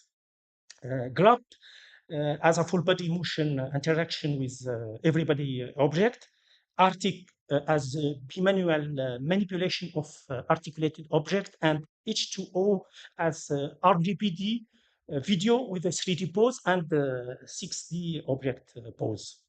In terms of evaluation, when we apply the models to generate a motion, even for generating text, also we use usually several type of metrics. It's the same here, but adding to this, which we could be concerned motion. Starting by, for example, here, FID, or what you call threshold inception distance, which it's similarity, compute similarity between the distribution, not directly the motion, but the distribution of the motion, the distance between the distribution of generated and actual motion. It's measure the motion realism, if you want. The multimodal distance, which measure how close the generated motion to its text prompt in a shared embedded space. And also our precision retrieval, it's evaluate where the correct text can be retrieved from the generated motion. So lower fit and distance are better, while higher precision is better. Diversity also here for the motion, it's interesting as in text also. Overall, it's variety, compute the variety of generated motion, and also multimodality, variety of motion generated from same condition. And also we discussed about penetration. Here we use a penetration rate and contact accuracy to evaluate the image geometry quality.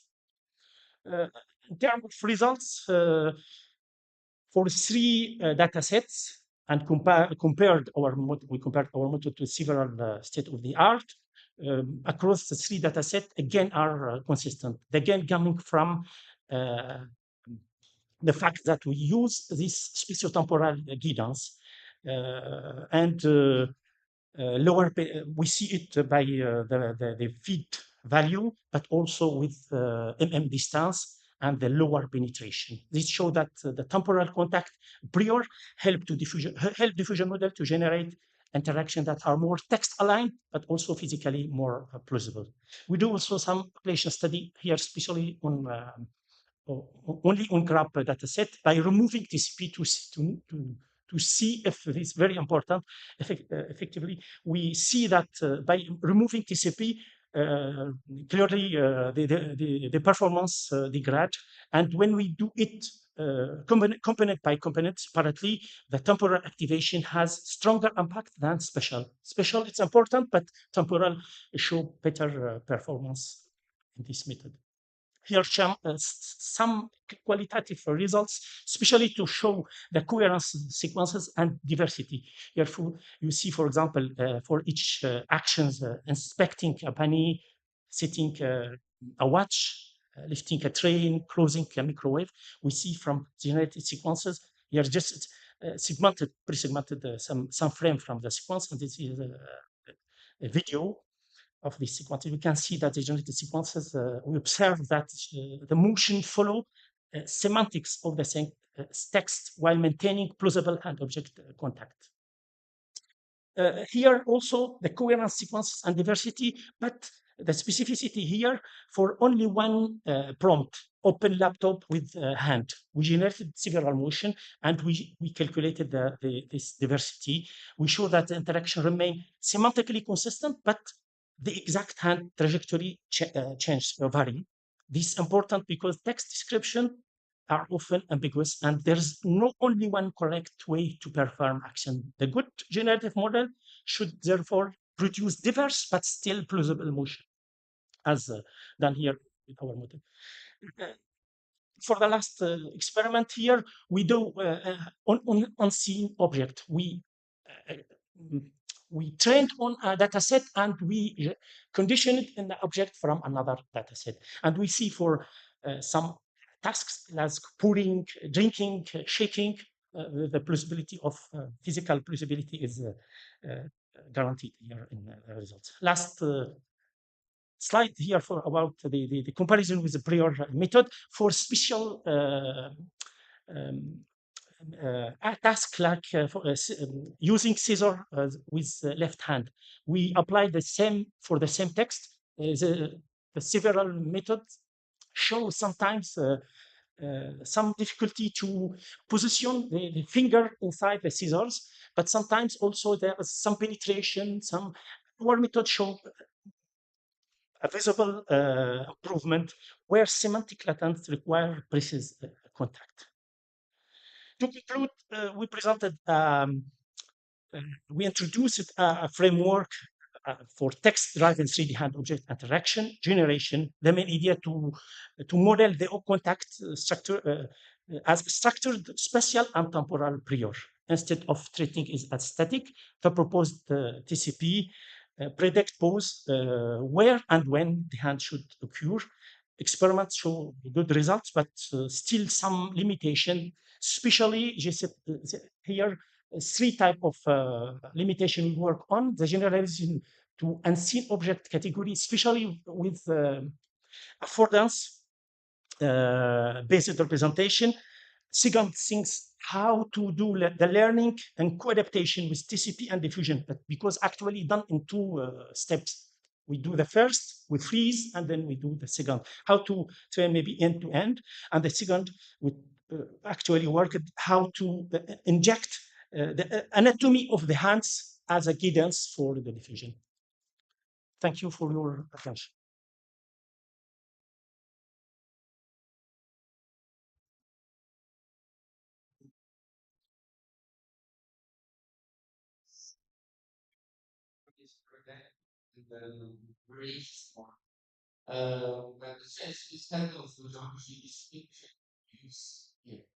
It's a simple description with feature point as I think it's feature with the name, if I remember. I'm not in the code, but I think it's a representation of mesh directly. Yes, it's mesh. For mesh, for just mesh for the object when you discuss geometry. For the hand, it's represented by Mano model.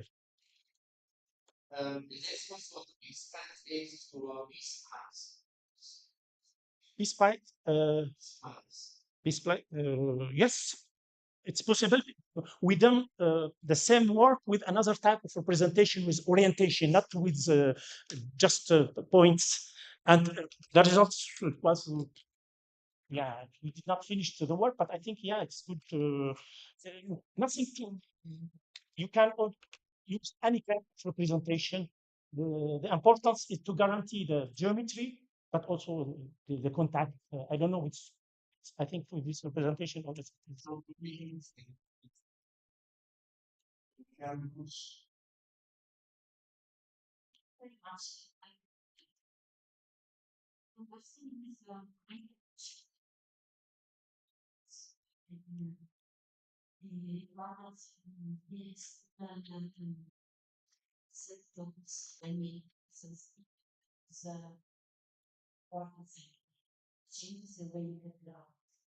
I think yes, sure. With this is a part with grasping. This is very important things, and or the manner or to manipulate or to the interact. I think very important. For the moment, the context is taken only with the geometry of the object, without. But I think it's very interesting things to do later. Thank you. the you mentioned, this happens that's happens this is so important for the study because you can have organizational vehicles. You can choose the forces that you can include some kind of provision part of the part. It's Sure, you're right. we can almost they are good make the uh, like the AI not to have stuff in the sense of the so it's this that's I see as well. Your latent space is also Yeah, it's so like I agree with you. The contact here, I think it's very important, but I think more. Yes, yes, sure, sure. Thank you. Thank you for your much. Yeah. Thank you.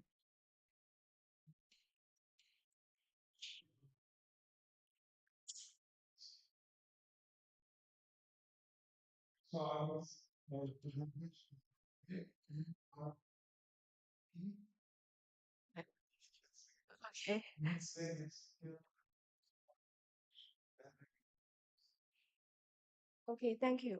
Good morning, everyone. I'm Li Yuan Liu from Northwest A&F University. Today, I will present VecMorph, a mixed radiance field primitive framework for vegetation rendering and reconstruction. The key idea is simple. Use 2D Gaussian primitives for storms and the billboard primitives for dense leaf clusters so that rendering, storage, and mesh reconstruction can be handled in one pipeline. Vegetation is a key component of natural scenes and is widely used in games, films, urban planning, digital twins, forest simulation, and embodied AI. These applications required not only realistic appearance but also reliable geometry. However, vegetation is difficult to model from multi-view images because it contains many fine, overlapping, and partially occluded structures. This motivates us to design a representation, especially for plants.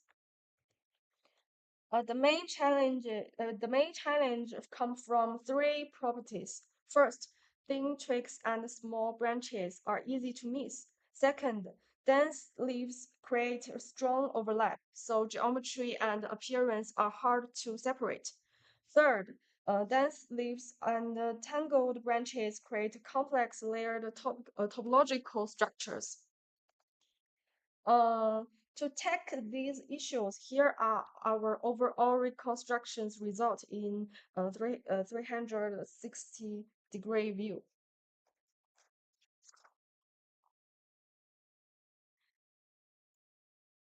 Existing work can be summarized in three directions. Classical plant reconstruction often depends on procedural rules, manual editing, or scan data. Neural and Gaussian radiance field provide high-quality novel view synthesis, but their geometry and storage cost can be problematic. Surface-aware Gaussian method improve mesh extraction, but they are not specially designed for dense foliage and thin branches. This leaves a room for a vegetation-oriented solution.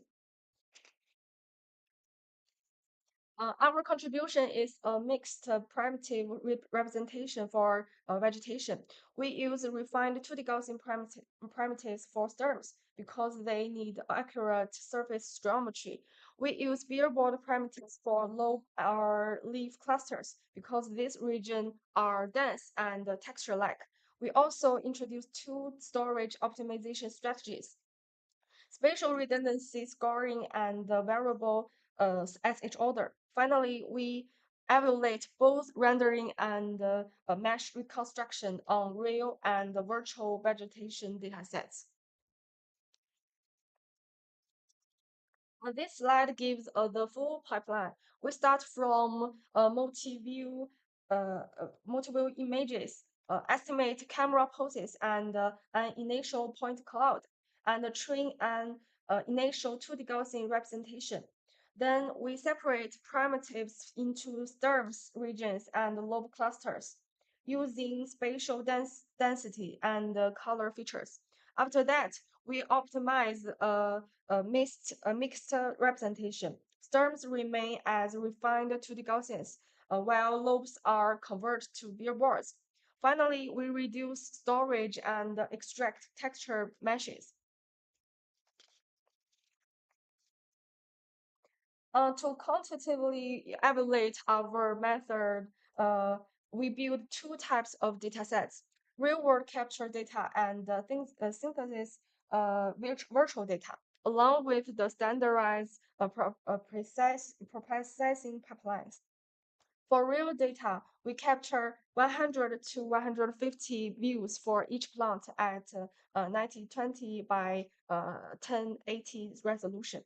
We remove the background using HSV filtering and a grounded stem, so the optimization focus on the plant instead of the surrounding scene.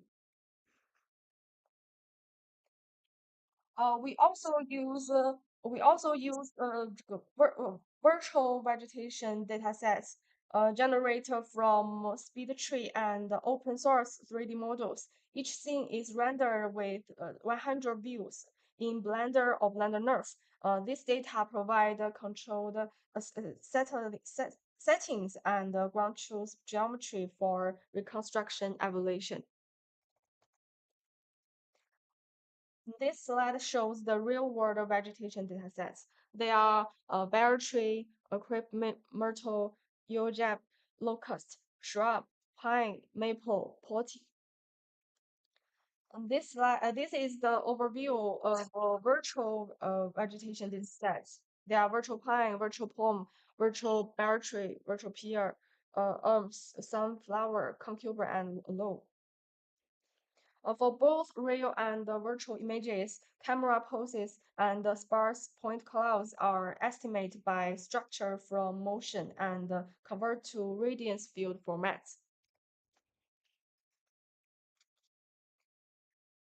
We first train a unified 2D Gaussian representation for the entire plant.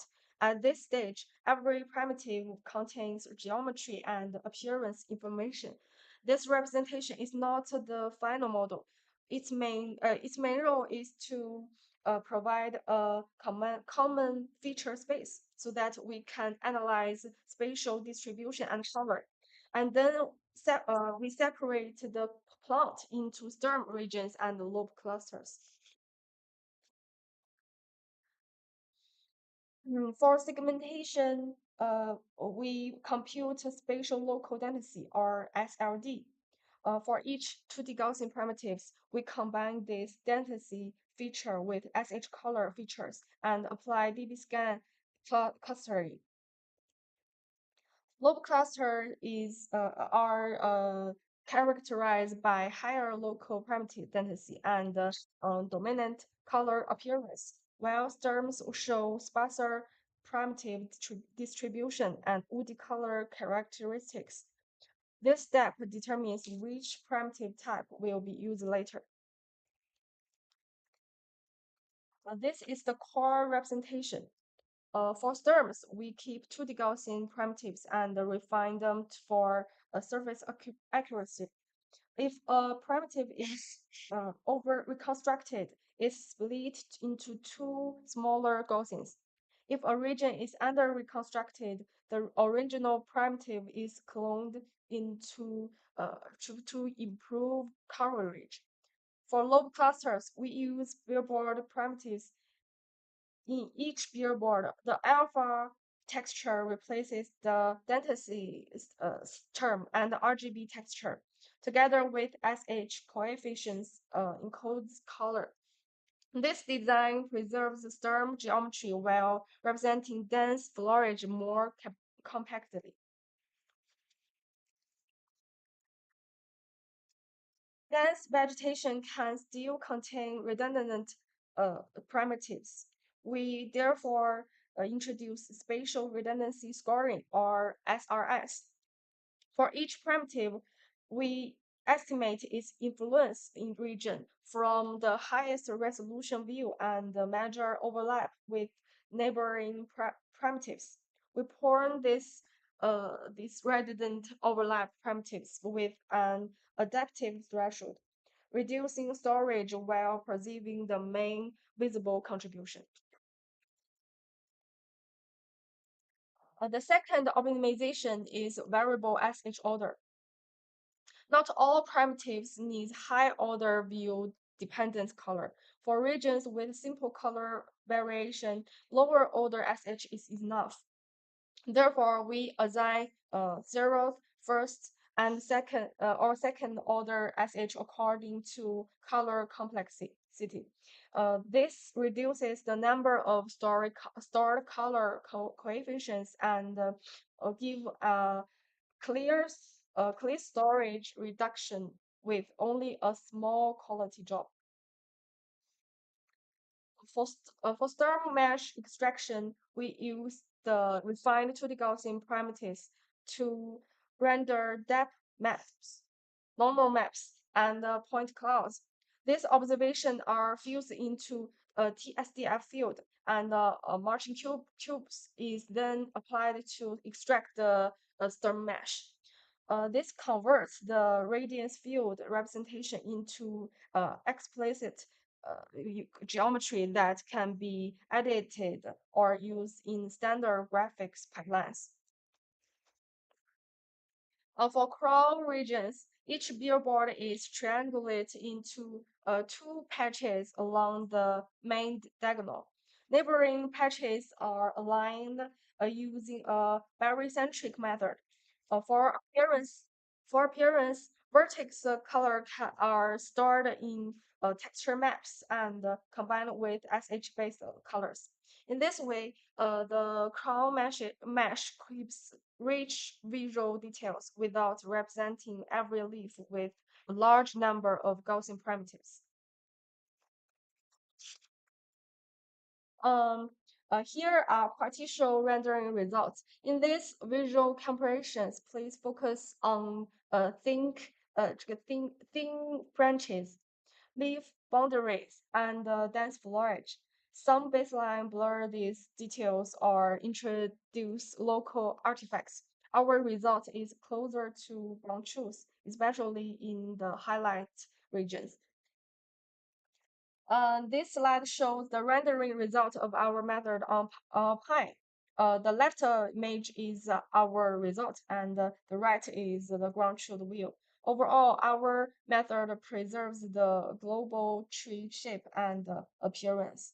The zoom-in regions focus on the complex branch structure near the trunk, showing that the method is effective for complex vegetation reconstruction.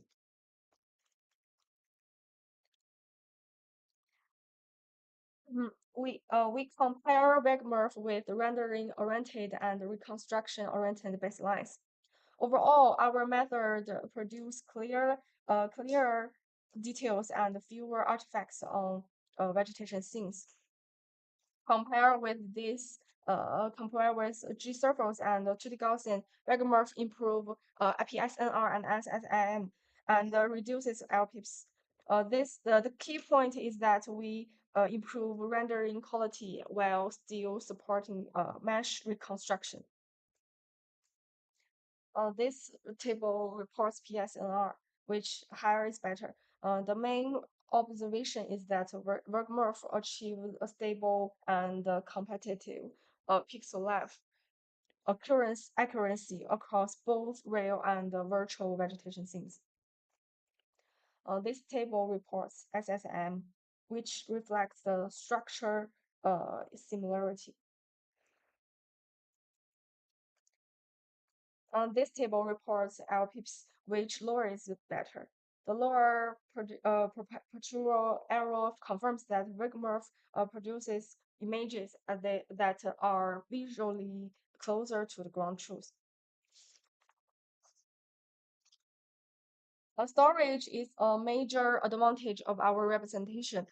The average training time is 55.56 minutes, close to 2D Gaussian and lower than BB splat. The average storage cost is 124.8 megabytes, only 61.3% of BB splat and lower than 2D GS. Ablation results show the SRS and the variable SH order both contribute clear storage reduction. These details table support the same conclusion at the scene level. The reduction is not caused by single easy case. It is consistent across different plant categories. This suggests that the two storage optimization strategies are robust. We also evaluate surface reconstruction against these baselines. Wigmore preserve more geometry details, including leaf veins, serrated boundaries, and thin branches. On 8 virtual datasets, our method achieves a lower normalized average charmer distance than baselines. This shows that the mixed representation is useful not only for rendering but also for geometry extraction.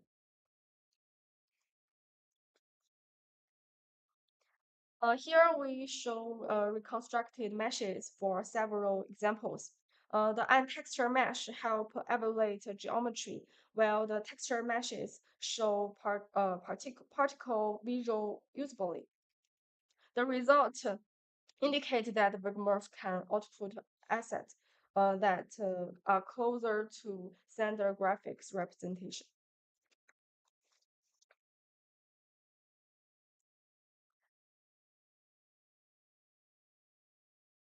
In the reconstruction comparisons, uh, uh, our method better preserves the overall shape and the fine structures, which supports the benefit of using structure-aware mixed primitives representation.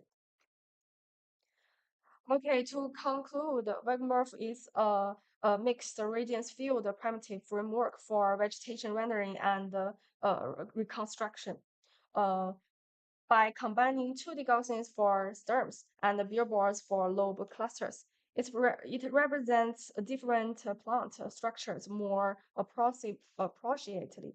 With SRS and the variable SH order, it reduces storage while preserving quality. Experiments show a strong rendering result and usable textured mesh reconstruct on real and virtual vegetation datasets. I would like to thank the animals reviewers, our finding support, and all co-authors and collaborators for their contribution to this work. Thank you very much for your attention. More details are available on our project page. I would be happy to take questions.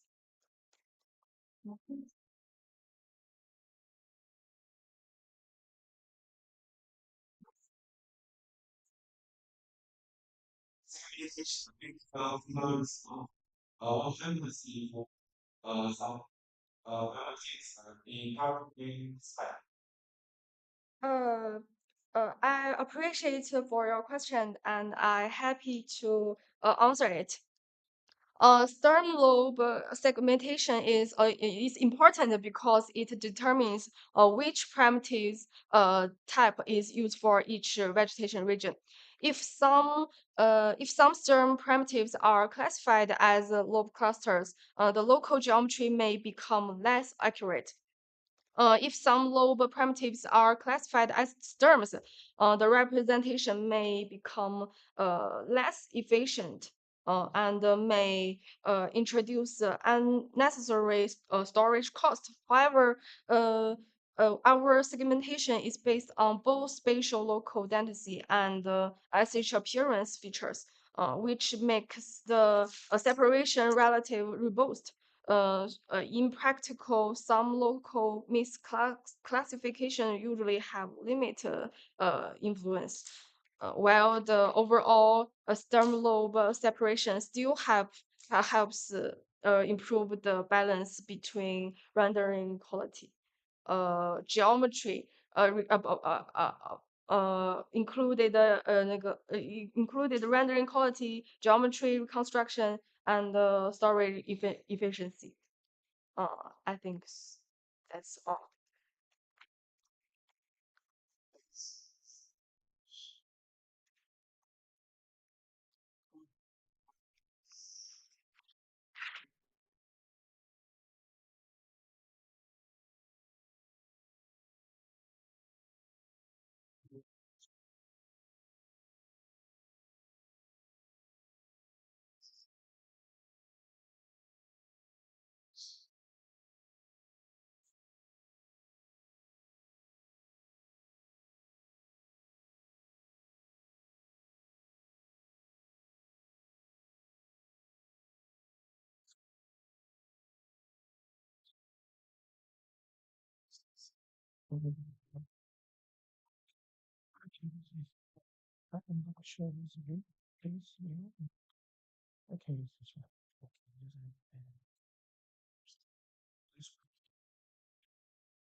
What was this?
Hello, everyone.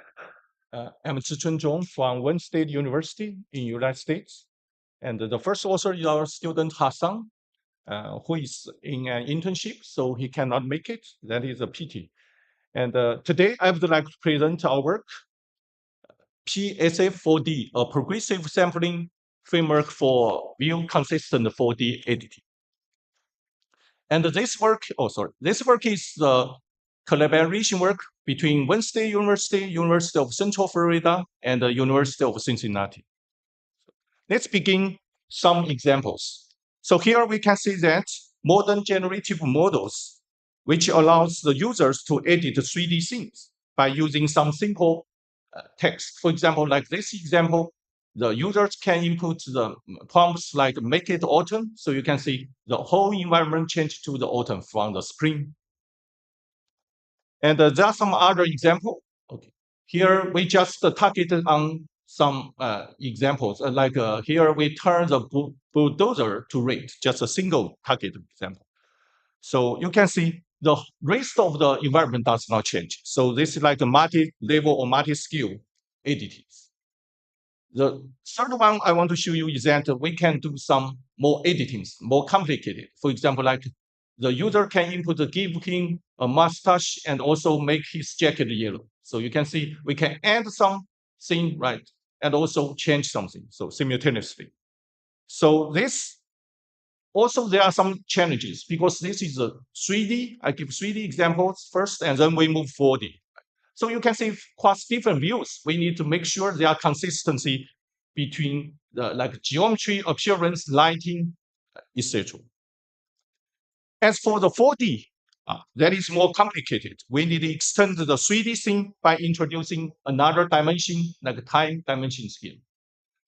And we know that this is challenging because it's dynamic things, right? It is multiple of 3D things. Okay. So in this case, you need to consider the consistency, both the 3D, like geometry, also appearance, as well as the timings or dynamics. And this is widely used, for example, like in the field viewpoint video, VR, AR, telepresence, and digital twins. There are some existing work, for example, in the 4D scene generations. First, I will show you. The first generation of the dynamic scene representation was based on the NERF, that is the neural radiance field. And for example, there are multiple work. I just list three, for example, here. Like one is the DNERF, which introduced the deformation field to the model non-rigid motions. And the HyperNERF further handled the temperature changes. And the DYNERF, which improves the efficiency using latent temporal representations. So all these can generate very good results. However, they are suffering from the expensive computations and storage. So then comes to some other work which are trying to solve the issue, especially on the efficiency. For example, like these are two representative work. One is the hex plane, another is K-plane. Both of them are based on the plane factorization for 4D representations. So here the key idea is that they will decompose the representation into several low-dimensional feature planes. So in this way, they can reduce the computation as well as the memories. And nowadays, we know that the Gaussian splatting is widely very popular, right? No matter in 3D graphics and computer visions. So for example, like here, I just show you how it works on the 4D Gaussian splatting. It extends the 3D Gaussian splatting by associating the temporal information with the Gaussian primitives, which can enable the real-time like generations or rendering of dynamic scene. It combines the advantage of the explicit point-based graphics as well as the neural scene representations. So which make the interactive application possible. So that is also the foundation of our work. We are based on the 4D Gaussian splatting. So okay. There are some challenges in the 4D scene editing. For example, first is how to maintain the temporal coherence across thousands of frames. Okay. Second is then how to ensure the spatial consistency between novel view. Last one is then how to deal with the high memory and the computational cost of the 4D scene representations. One of the representative work is the Instruct 4D to 4D, which is based on a diffusion model. And they are focused on by using diffusion-based image editing for the dynamic scene, and also demonstrate users can use the text as input, which can make the 4D editing possible. However, it has some limitations or key problems, which our work will try to solve. The first one is it relies on external optical flow model, which introduce additional complexity and also error accumulations. And also the anchor-based attention mechanism may introduce inconsistency edit across different viewpoints. Besides that, it primarily edit the appearance instead of changing or modify the underlying 3D geometry. So for us, the key idea is quite simple. Okay. Rather than changing or modify the diffusion model itself, we manipulate how the noise is initialized during the reverse diffusion process. So there are some papers work which try to show the careful handling diffusion noise, which can improve the image or video generations by using some noise control. However, they are not applied to the video or image or 4D scene editing. So that is what our work focuses on. So our solution is that this is our basic solution or framework. It can follow in like main component. The first one is auto-regressive noise model, which can introduce the temporal correlation between neighboring frames.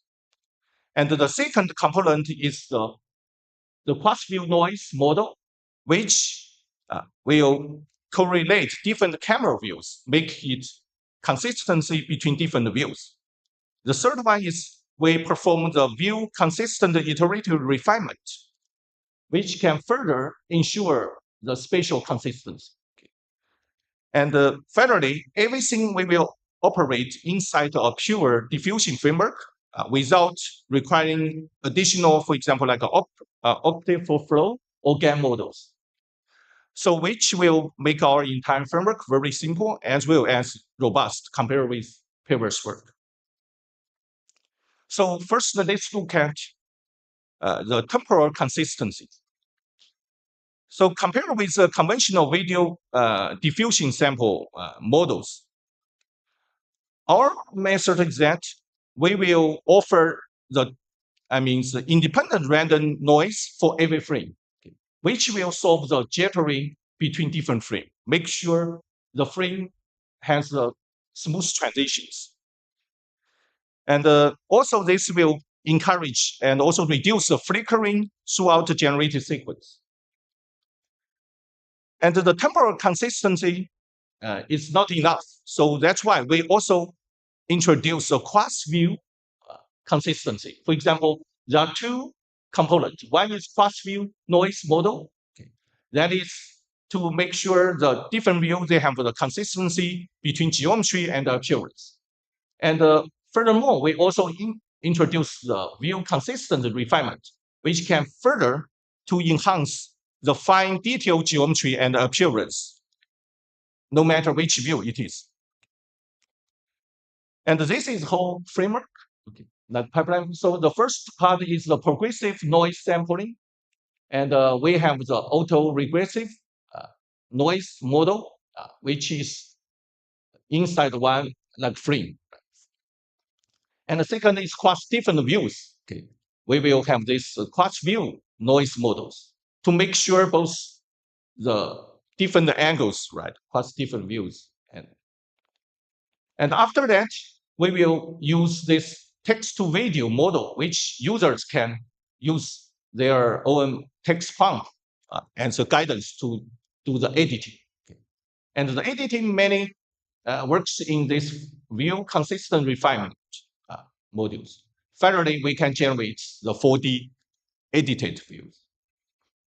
So here we show you some contribution or impact of different components. The first one is to show the importance of our proposed temporal consistency, this auto-regressive noise models. So we can see the first row is the original video. This we just focus on the same view, but a different time frame. And we compare with some other methods. This IP2P is the instructor pixel to pixel. So you can see their results are not consistency. This is input is change the person into the Einstein phase. However, our method, we can make it consistency for the appearance.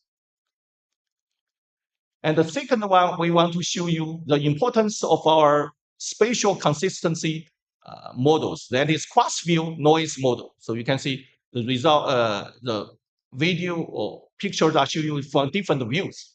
The first row is the original video. The second one is compared with the IP2P. So we can see across different views, they are not consistent with the geometry. The face of Einstein is a little bit different, right? Across different. However, our method, we can make a consistency geometry and texture appearance.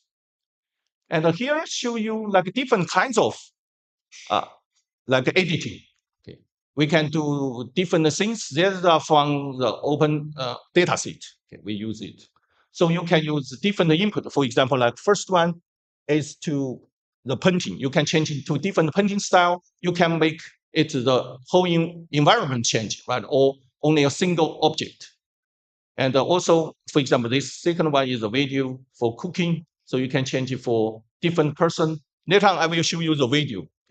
Like you can change it to monkey or stone statue or joker. And also you can change the boots, some parts, specific parts, also bags.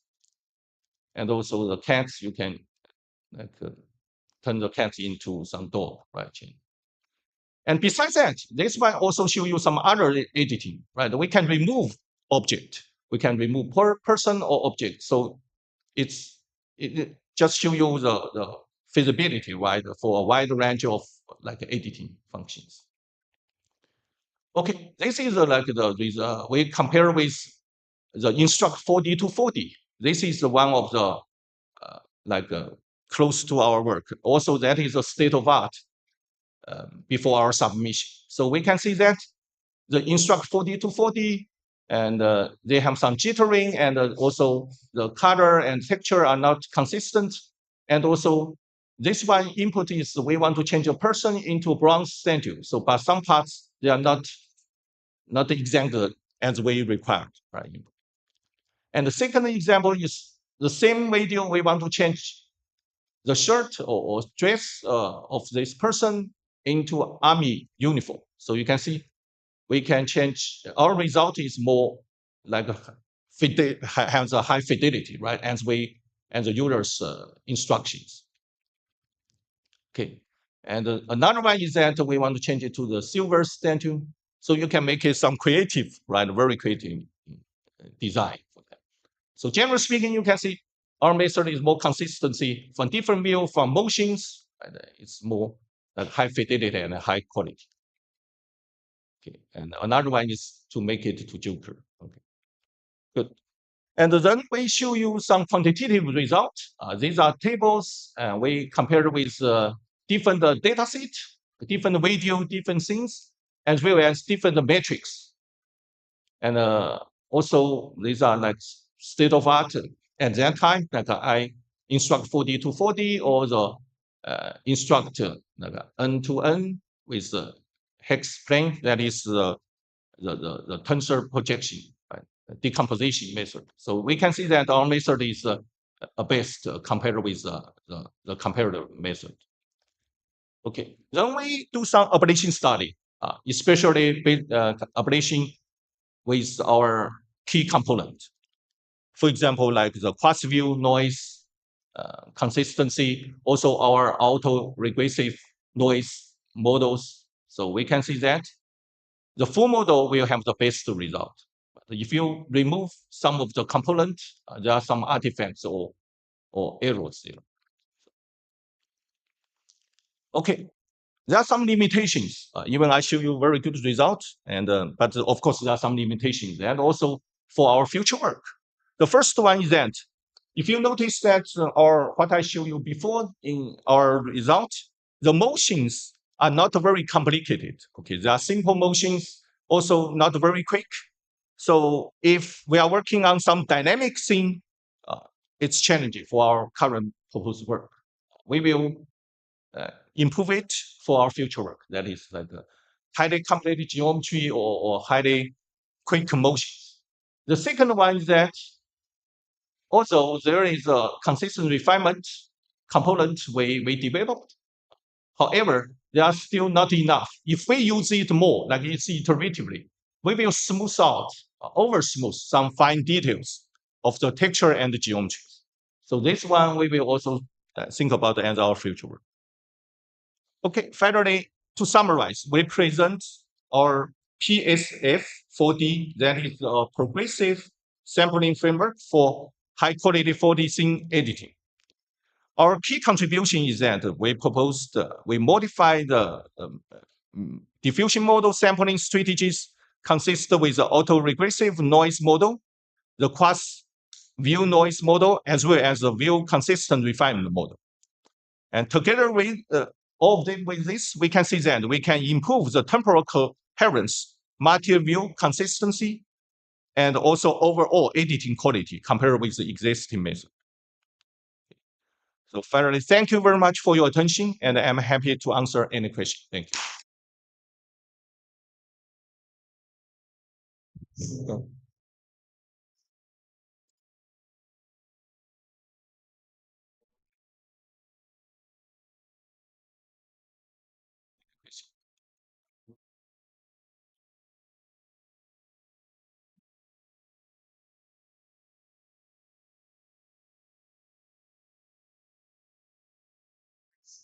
Thank you very much. We come in the offline. Thank you.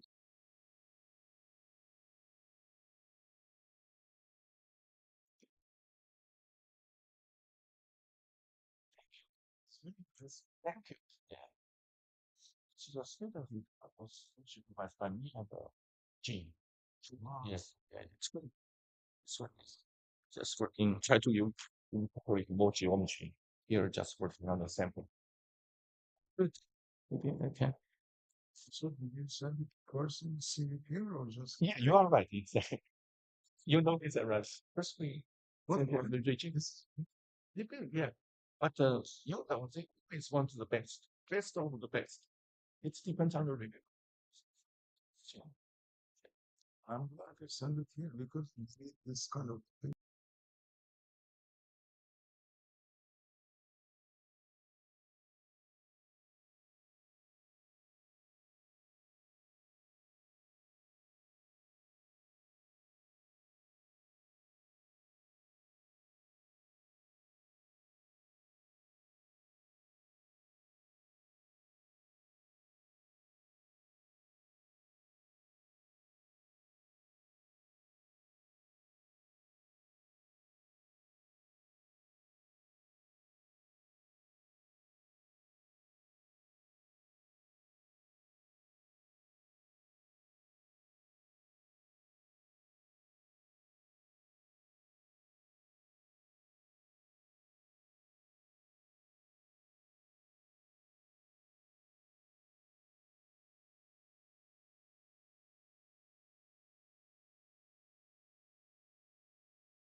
I will invite the first speaker to give the presentation and please.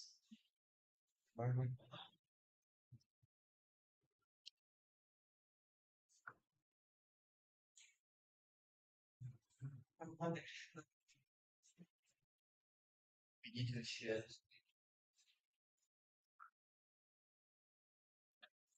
Yes. Okay, so our first speaker is Peter. He will give the talk on the topic of topology preserving.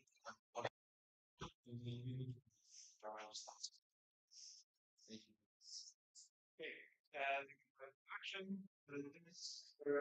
As My name is Jasmine Surfi from Shapers 3D, and also my colleagues Martin Vajtkos and Tamás Váradi.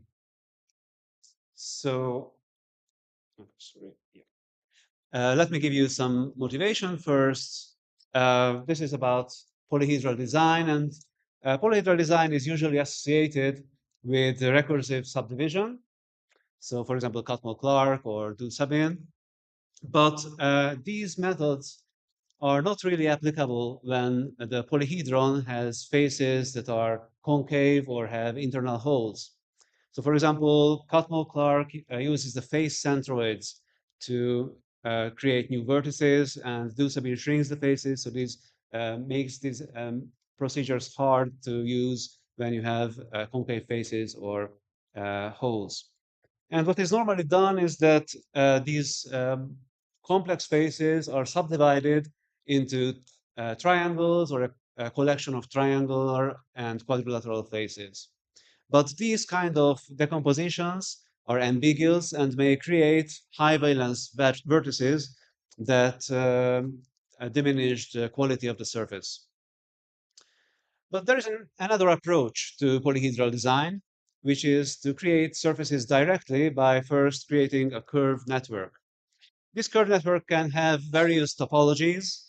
It can be dual, so a vertex is associated with a surface and an original face is associated with a vertex.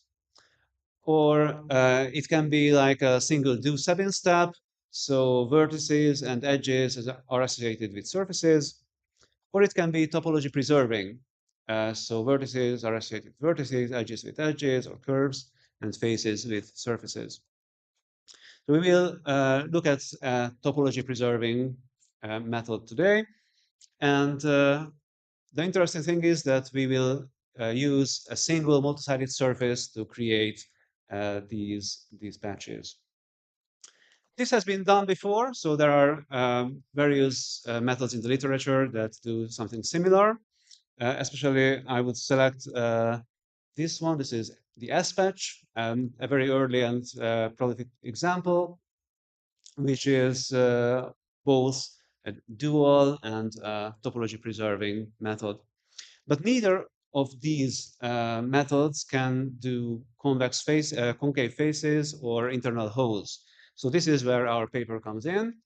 Our goal is to create a polyhedral design method where we allow polyhedra that contain faces that are concave and can contain internal holes. And to do this, we have a very simple workflow. In the first step, we have the simple polyhedron, and we create an auxiliary polyhedron from that by doing some kind of chamfering process. And for this, we actually just shrink the faces and then connect the vertices to create a topology similar to a Do-Sabin step. And then we can see that we have these extra faces. And from these faces, we can create ribbons that will give us the boundary information for creating surfaces later. So each edge of the original polyhedron is associated with a pair of ribbons, and this pair of ribbons is created in such a way that they are G1 compatible. And when we have these ribbons, we can create the surfaces, and we are done. So this is the general workflow, and let's see how this is done in detail. So the first real step is to create the auxiliary polyhedron. And as I said, it's like shrinking the faces. And this shrinking is done by a kind of offsetting procedure. So for example, if we look at this left pink edge here, we try to push it in the normal direction and see how far it can go. And we can see that it can go as far as the dotted line there because it meets this vertex there. And we say that the maximal offset distance is half of this distance. So it's this distance shown in the dashed line. The same can be done for all of the edges. An interesting example is the red one on the bottom, because now we can see that we are only interested in this wedge region shown in red, which is defined by the adjacent edges. So the maximal offset distance will be this dashed line there. When we have these maximal offsets computed, we use a fraction of these, some percentage, like 70%, to create the actual shrunken face. So in this case, for 70%, we have this yellow polygon. And note that the concave corners are replaced by segments in this shrunken polygon.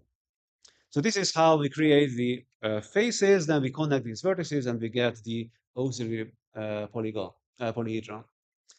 In the case of a cube, the auxiliary polyhedron looks like that one. And note that for each edge, we have a surface, and the two vertices at the ends, we also have one surface each. And these three surfaces will be used to define a pair of ribbons. And this is shown in a schematic diagram here. So you can see that the ribbons are actually cubic bilinear Bezier surfaces, and their control points are placed on the corners, edge midpoints, and centroids of these faces. But if we create these Bezier surfaces like this, they won't be generally G1 compatible, so we also need to do some scaling and tweaking to make them compatible. But once that is done, we are having two compatible G1 Bezier surfaces, and we only need to do one final step, which is a concatenation. So if we have concave corners in the faces, then the Bezier surfaces around these corners should be concatenated. So in this case, for example, we have 1, 2, 3 Bezier ribbons. And because these two corners are concave, these three ribbons should be concatenated into one B-spline ribbon. And with that, we are done with the ribbon creation process. And finally, when we have our ribbons, these define the outer and inner boundaries and boundary constraints that we want to interpolate. So the final step is to create a surface that does that. And we use, for this purpose, generalized B-spline surface, or GBS. And as we have heard yesterday, these are created by first creating a curved domain based on the boundaries. And also we need some special local parameterizations. For each edge, we have an associated SI site parameter that goes from 0 to 1 as we go along the edge, and also an HI height parameter that goes from 0 on the base side to 1 as we reach the far sides. And when we have these local parameterizations, we can look at the patch equation, which is just weighted sum of the control points, where the weight is given by a B-spline basis function, by the site parameter, Bezier or Bernstein basis function on the height parameter, and also a rational scaling function. And with this, we get a simple surface that can optionally contain also holes. So this is our whole process. And let me give you some details about the construction, which I think are interesting. So first, I have told you that we only use a percentage of the total maximum offset distance. And this is actually a parameter that you can use for controlling the fullness of the patch. So using larger values will give you more smooth corners and edges. while using lower values will give you a more tightly blended appearance. Also, as for the patch quality, this patch is G1 algebraically, but numerically it's almost G2. So you can see that the isofoot lines go through the patch boundaries very smoothly. If you compare it with subdivision, it's a very different kind of patch than Catmull-Clark or Dulce-Sabin. It's hard to say which is better or worse. It is a different kind of appearance. We have also experimented with alternative chamfering methods like fixed offsets or edge-symmetric offsets, and also with alternative patches like the biharmonic patch, which is a discrete patch type, which minimizes the seam plate energy. But we have found that no matter which type of patch you use, the result is very, very similar. So this is not a really huge difference. So to conclude, I've shown you that we have done a topology preserving surfacing method that can handle multi-sided, concave, multiply connected faces, and it is based on a simple offsetting process and uses generalized B-spline surfaces to create the actual patches. And in the future, we may extend this to allow open control meshes, maybe G2 continuity, and optimize domain mapping and so on. So thank you for your attention.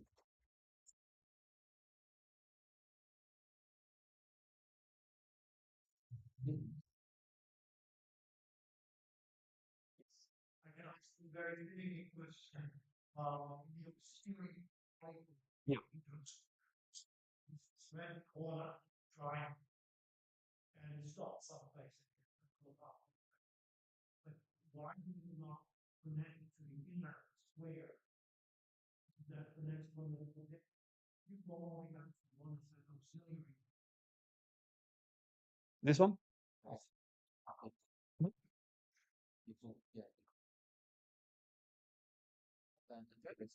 This one? Uh,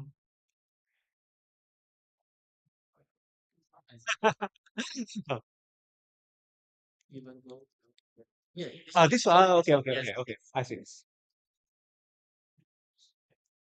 Try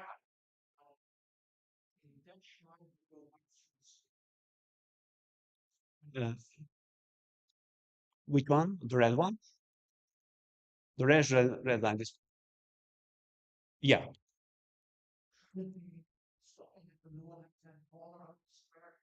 rather than being one half upper point.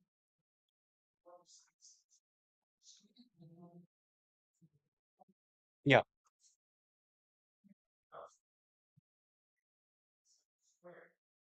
Okay, so you only care about this wedge region, so the square does not go into the wedge region, so it's not.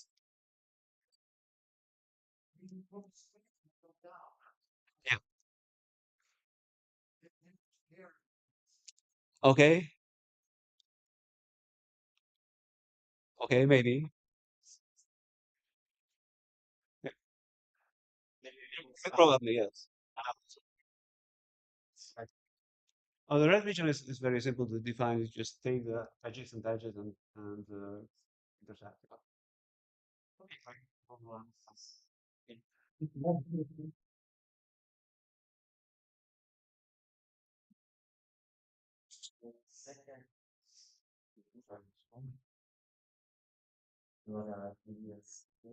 Yeah, okay.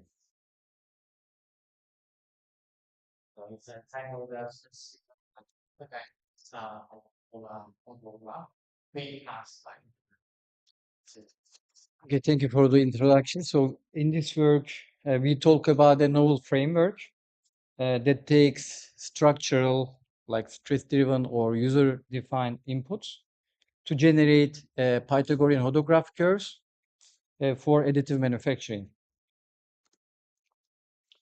So while pH curves are widely used in CNC machining and robotic path planning, so it has not been adapted for additive manufacturing so far. So there is only one work done by a group, but it has some limitations. So this is a machine part which pH curves are used, and you can see the surface quality here compared to the linear or circular G-code approximation. So why we choose pH curves or standard representations? Standard Bezier and NURBS curves lack an exact algebraic arc-length parameterization. So this is sigma. It's a parametric speed for the curves. So this is a polynomial so that we can exactly calculate the arc length of a curve. That's why they use it in subtractive manufacturing. So because CNC machining shares same framework with additive manufacturing, we think that maybe it can be used for AM as well. Therefore, we try to leverage these advantages in additive manufacturing. So in prior work, which we done with my student, which is over there, so our YouTube influencer. So he used it for support design, two-dimensional support design, but it's limited to 2D pH curves. So we want to extend it for fully 3D multi-axis print pads. Here is a table summarizing the outperformance of these curves over Bezier and linear segments. So they offer exact algebraic arc length, low G-code interpolation costs, and exact curvature calculation, which is also important for discretization, and also significant lower data storage systems. So here's proposed workflow. So we begin with a tetrahedral mesh. Of course, we can use hex meshes as well. And then we define a guiding vector field. It can be either coming from FEM simulations, or it can be even user-defined. And we optimize this field. So actually, we mostly inspired this work from reinforced FTM by Cooksing is here, and also Zichin is there. So it's their work, also Charlie's work. But we slightly modify some parts of these methods. So from this optimized method, we extract isosurfaces and we get intersections. And finally, we obtain target points and also tangents, which we are going to use them for pH curve fitting. So here is the input. So it's a Hermit data where we want to satisfy positional and tangent constraints first. So to encounter the high computational cost of exact fitting, so this is coarsely sampled actually. So if we use this, yes, we can obtain pH curves, but instead we try to simplify it, simplify the Hermit data. We use hybrid Douglas-Pecker simplification method. So you see some blanks here. So it means that we already simplify it. And then we use an incremental greedy pH fitting algorithm. So then we can obtain pH curves. So once we have a set of pH curves, we have a G-code interpolator dedicated to pH curves. And then we discretize these pH curves using exact arc length property and curvature calculations of them. And finally, we export a G-code for a given set of pH curves. So we validated our results using our different models. So there's an FEM boundary conditions for a hand model. So on the top left, so you see the print pads, pH print pads are elongated along the maximum principal curvature directions. And on the top right, you see black arrows, which are the user-defined constraints. So that can be satisfied and elongated along these constraints. And also we validated these models using our lab's 5-axis simulator. So we track the dynamic orientation of the extruded cone, like this represent the yellow cone represented. So you can see it changes its movement orientation along the pH curves and tries to deposit the material as much as vertical possible. And also we fabricated those models using our actually use 3-axis here, but it's a 5-axis. It is a manufacturing machine, and confirm the surface quality of those printed models. Okay, thank you very much for your attention.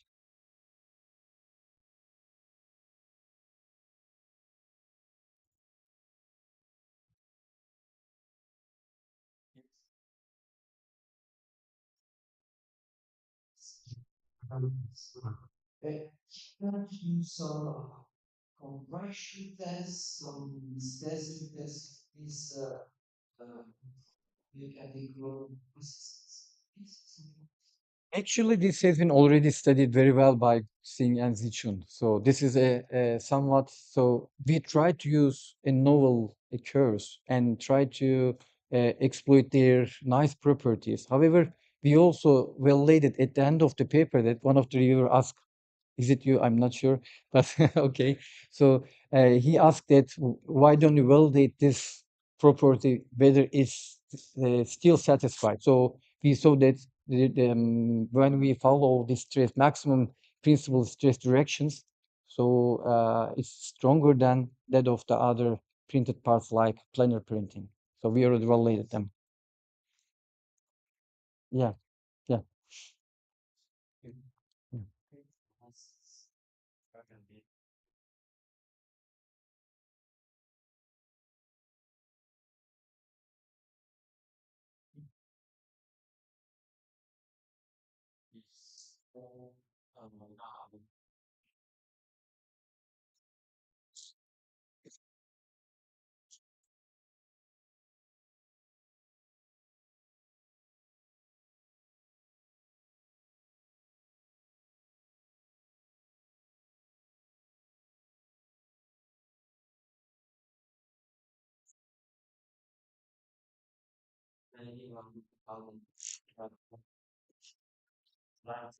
Mm.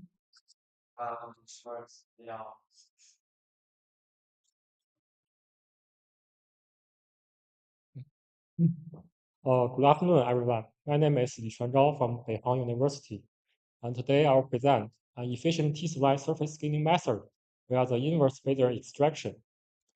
Here's a quick outline of the talk.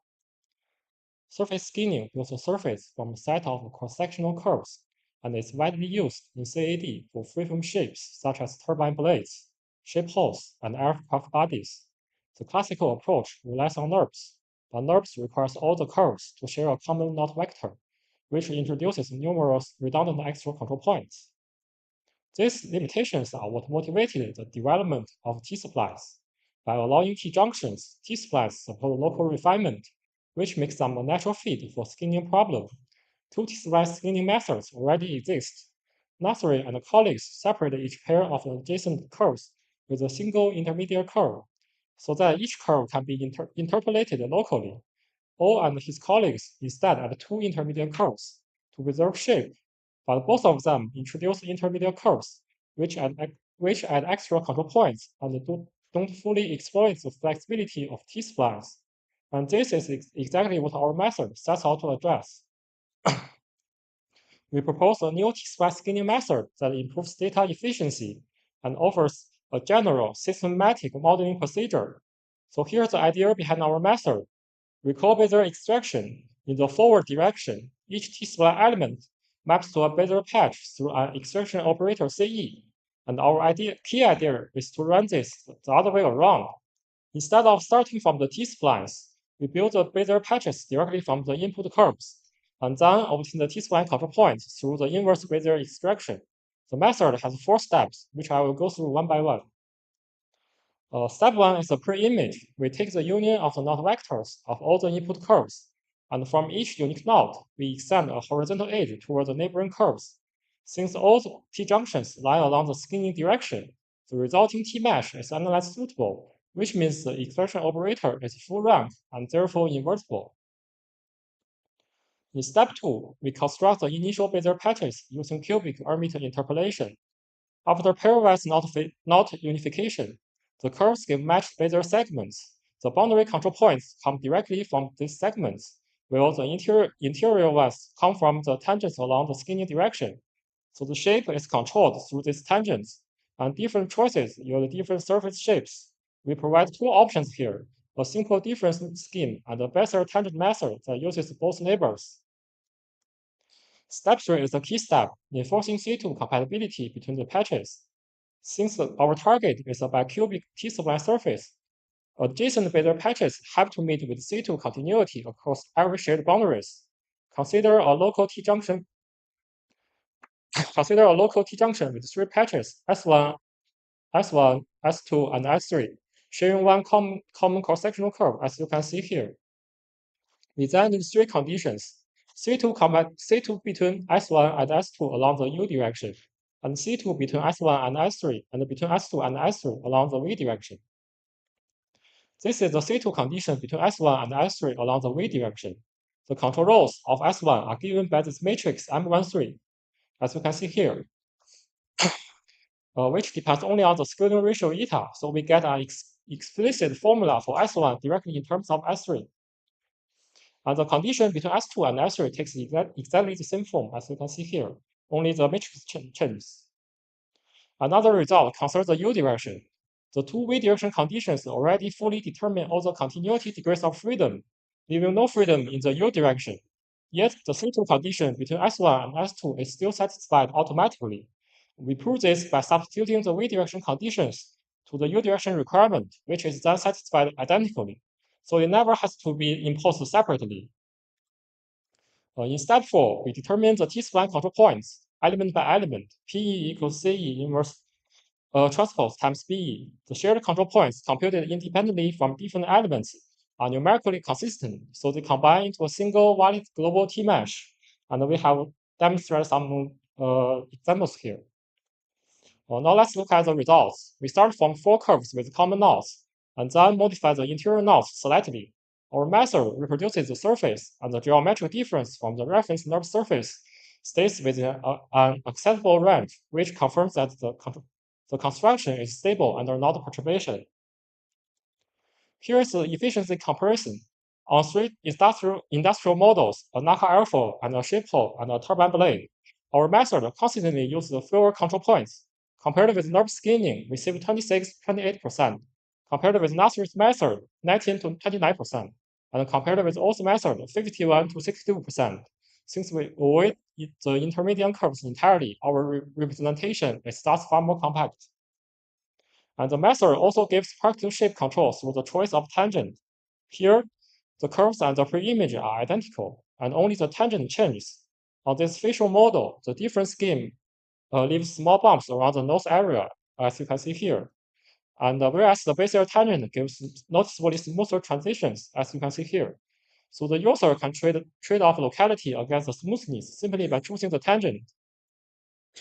The construction also stays robust under strong variation along the skinning path, keeping a good overall shape under the large progressive and helical changes as shown here. Finally, mixed continuity skinning, some designs in a sharp crease at a particular section. We can allow C0 continuity along the skinning direction at selected sections. The rest of the procedure stays the same, and the creases reproduce the intended shape as you can see on the lamp and the rook models.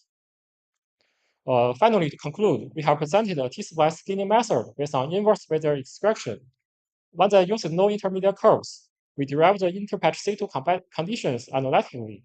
The method gives shape control through the tangents and produces a compact T-mesh with fewer control points.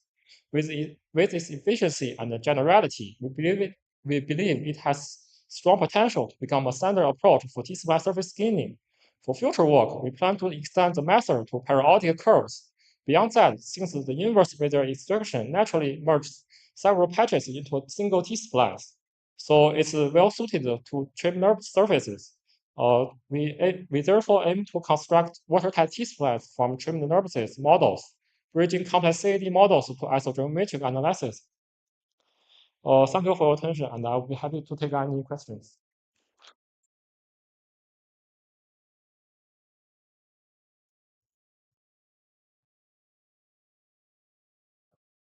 Maybe I just ask one. I see the velocity of one is very sharp. angles? Yeah, this one. The C. Okay. How does this compare with conventional results? Compare with what? With the graphics of this one. So you mean the You mean how your method can combine those really sharp corners? This actually is not a sharp. It looks like a sharp shape, but actually it's still C2 continuity. During the you think it's sharp, but in numerically it's C2 continuity.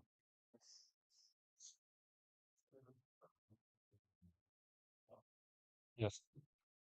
Oh. Any other question? If not, then send the figure.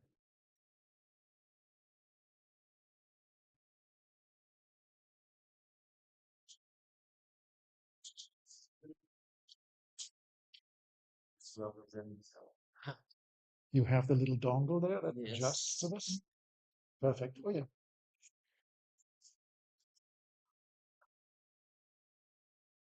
We need that one, I think. But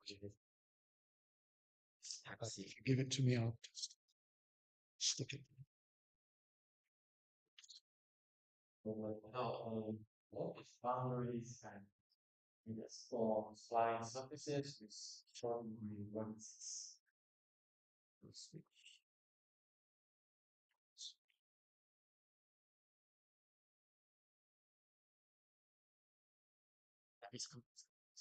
Yeah, this looks good. Thank you very much. Yes, this one. There we go.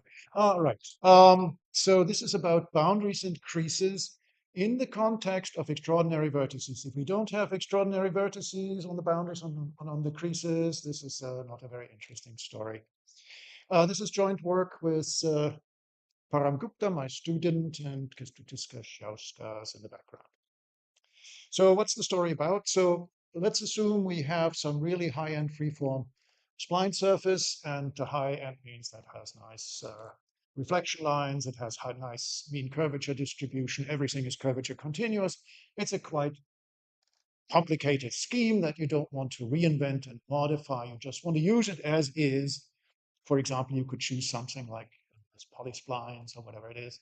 But then someone comes in and says, hey, we can already do all these great things using subdivision, generalized subdivision, Catmull-Clark with bells and whistles.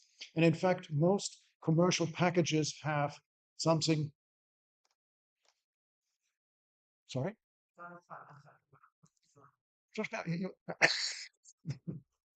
All right. So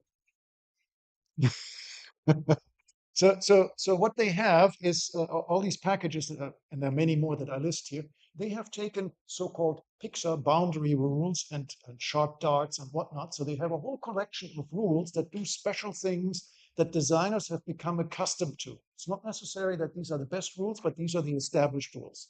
And now the question is, how can we take something like this that's a high-end, looks good, and impose a good number of these rules to that without reinventing the code.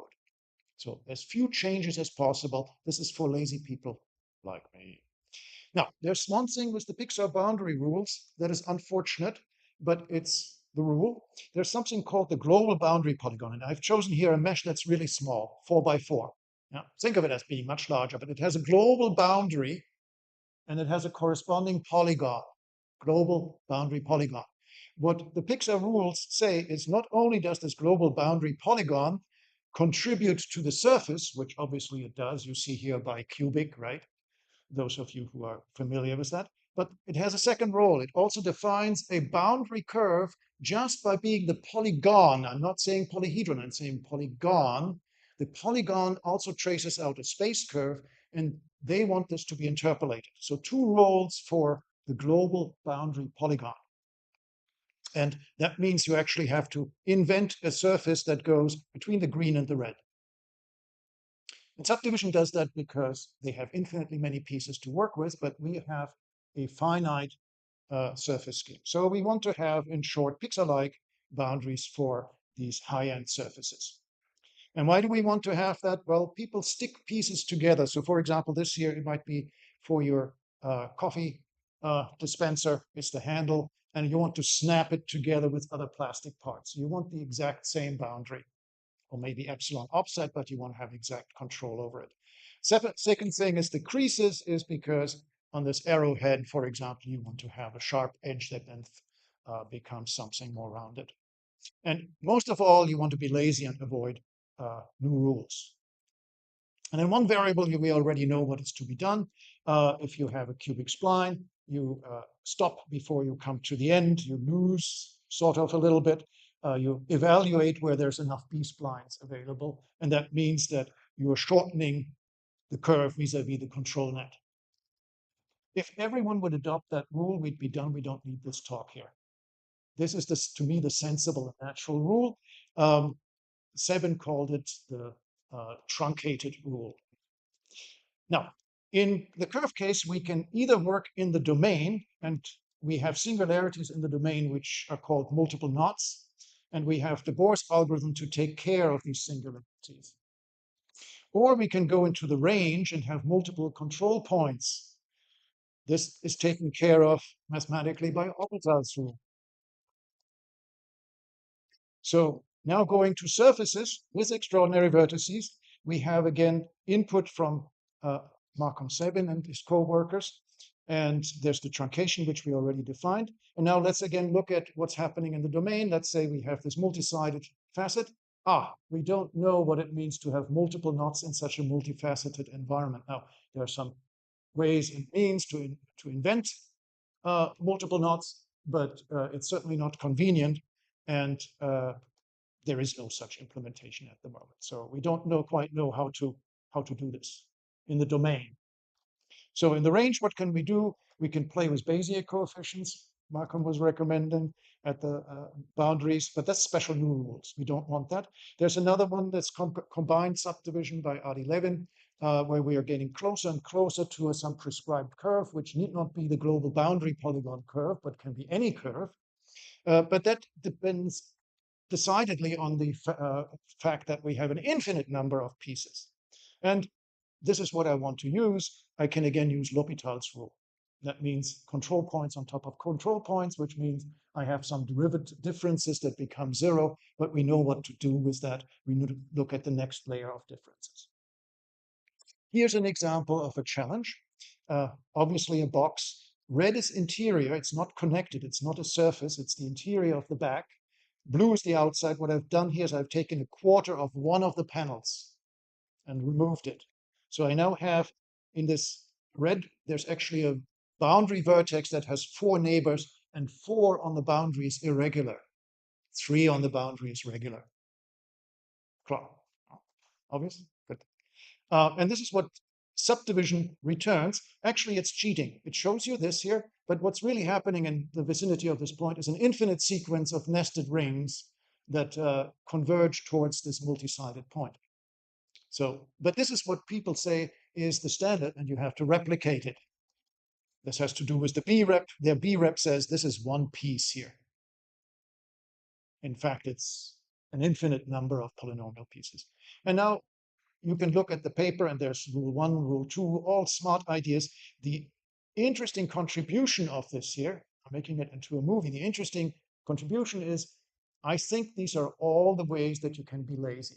These are the 3 options you have to not invent new rules, but simply do a change of your control net to give you boundary rules so that you can do almost what you can do with sub-D, meaning some of the sub-D are just cannot be replicated because they depend on infinitely many pieces.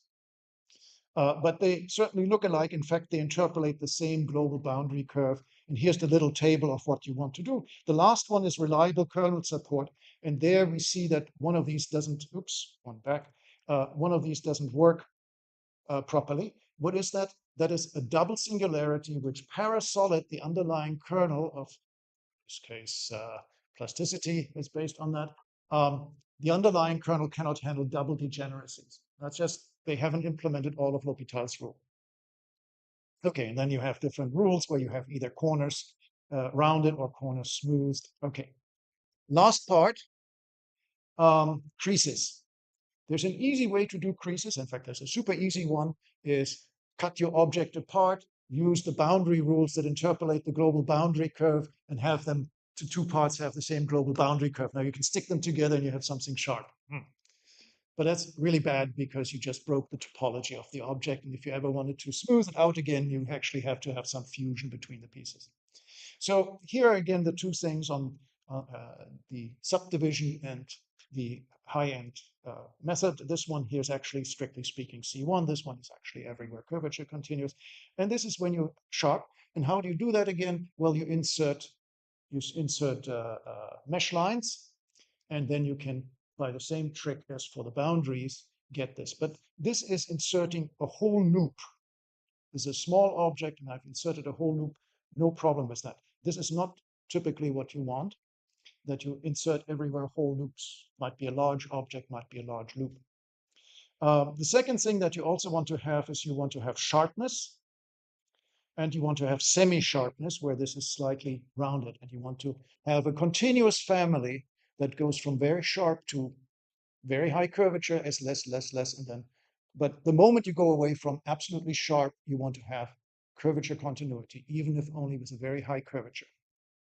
And again, here's your typical test problem that you would see, say, in a Pixar paper by Tony Rose and company, where you want to insert a sharp crease on an otherwise rounded object, and oops, one back, and there's the semi-sharp crease in E for subdivision.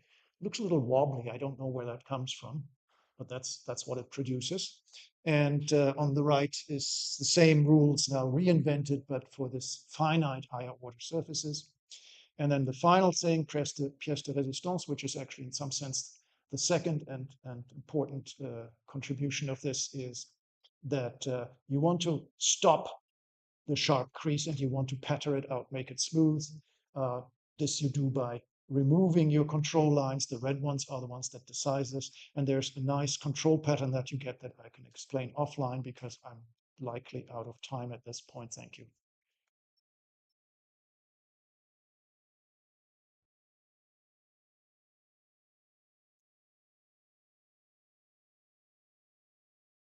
Sorry to be turning this into a movie, but we want to be on time. Good. All right. Yeah. Angels. Three creases that come together.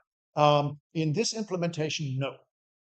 Absolutely not. In fact, it's a very interesting challenge because more things break than you are aware of the moment you have many creases come together at a point, because everyone else who comes into that point will also break their C2 continuity, but you want to preserve it. And so again, the big question is, can you get away with laziness? And that's, so if you can help me with laziness, I beg you, tell me. You don't want to have special rules, special tables. That's not what subdivision has to do. But again, they have an infinite budget. We don't. We have a finite number of polynomial pieces, not an infinite one. Stephanie.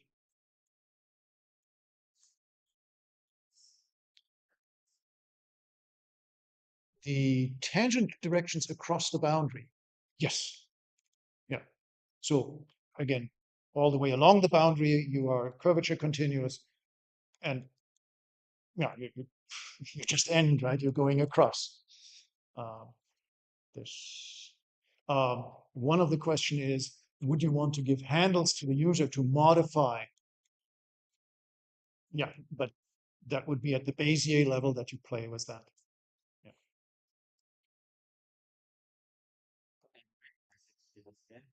Yep.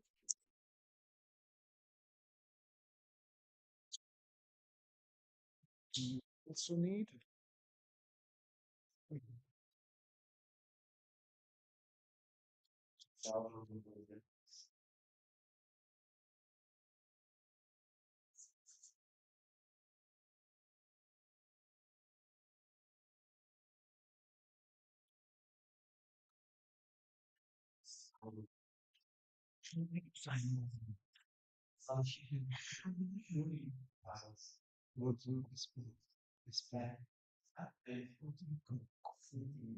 Yes.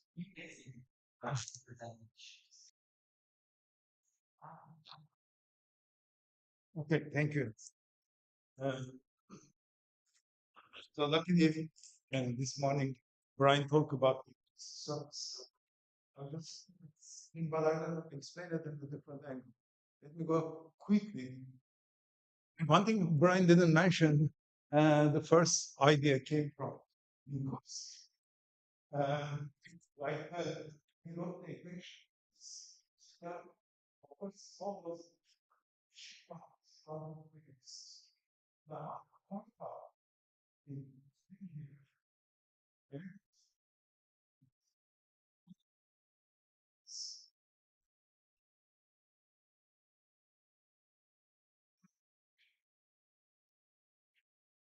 Because I said this papers lost blood of the other this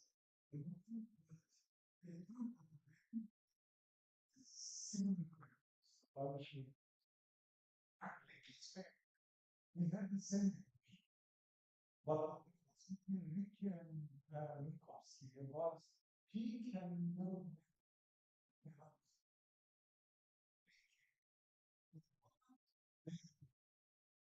what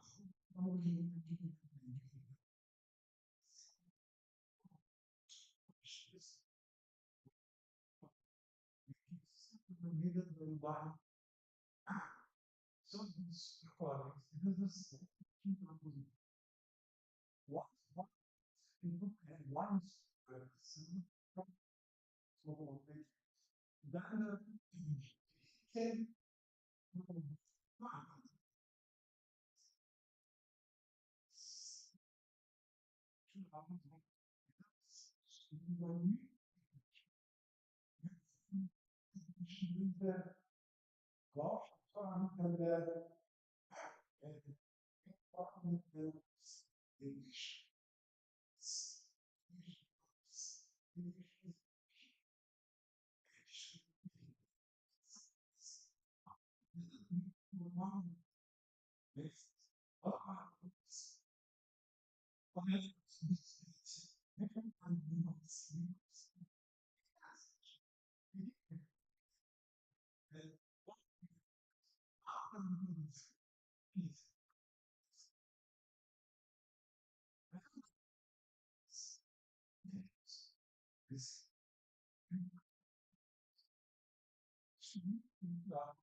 small say what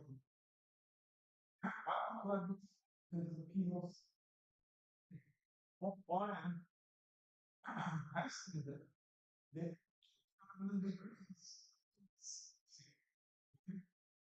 so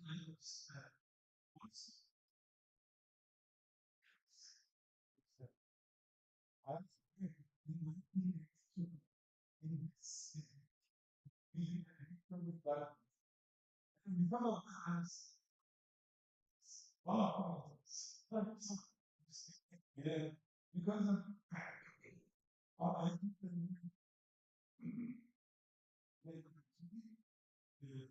journalists I think we often have published. So I understood I took the occasion the conference. So I cannot visualize this always content. So I can feel like I can do the world my son. And then I was able to do that. And then of course Brian did the block to the idea.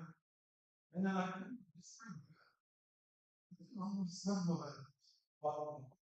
But because for more people because when we part of in this because it I'm going to improve the watching exactly. Next time I was important this and then it was partly on the movements. This stuff right now.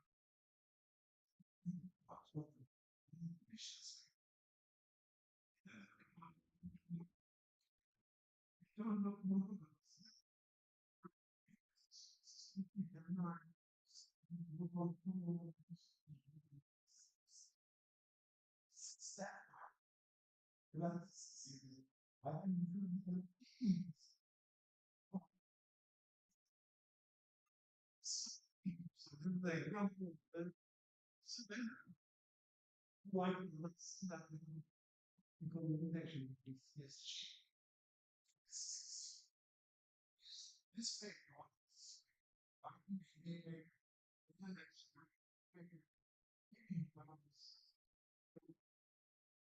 then what we must shoot.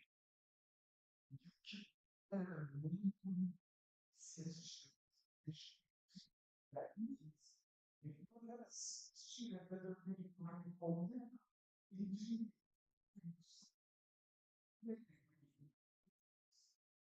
means that you need to find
something better.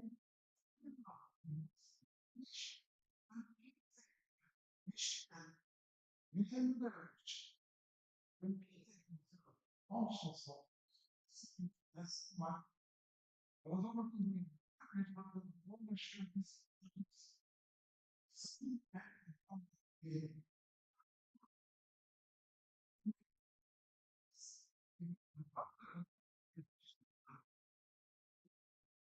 but if you say why it's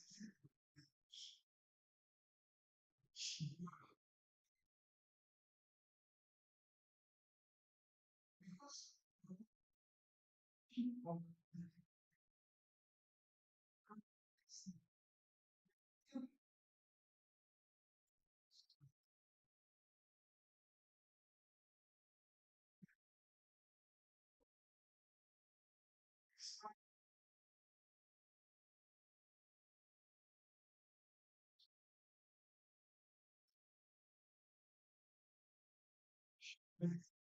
without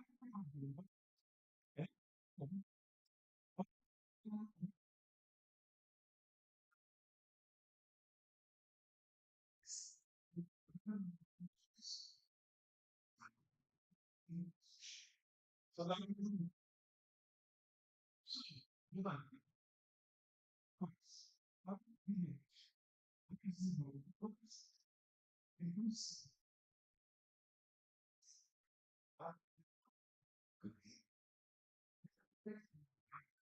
because my mom that in there I think the simple one someday starting this like that it took something one is so so I'm not so stuff is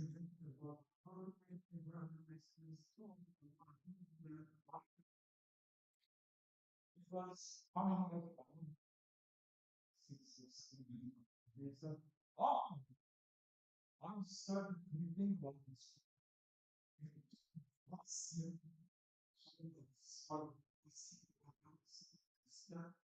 So they didn't want just because this simple solution.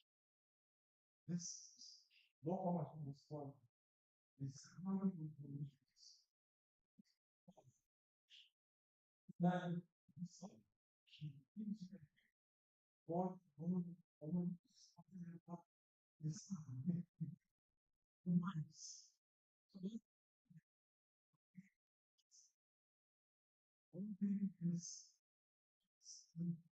so all it's so very black and white condition. Sure. It shows something this. So continuity in the well, you can see that. I have noticed. I'm doing the many transaction, they become big, like they become bigger, bigger, bigger.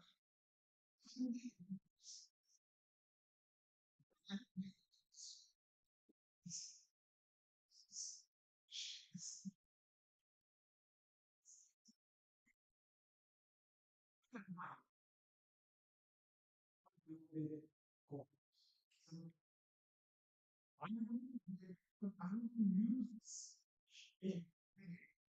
Hey, look at this. Big six. Behind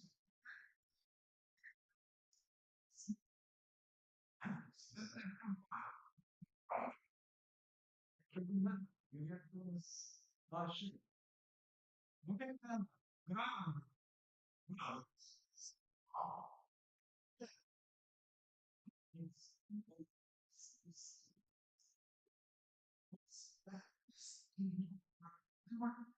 I think I need yes. Yes.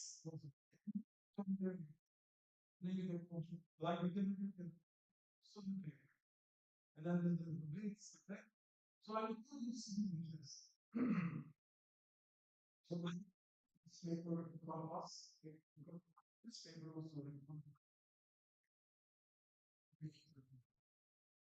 us. Nice. All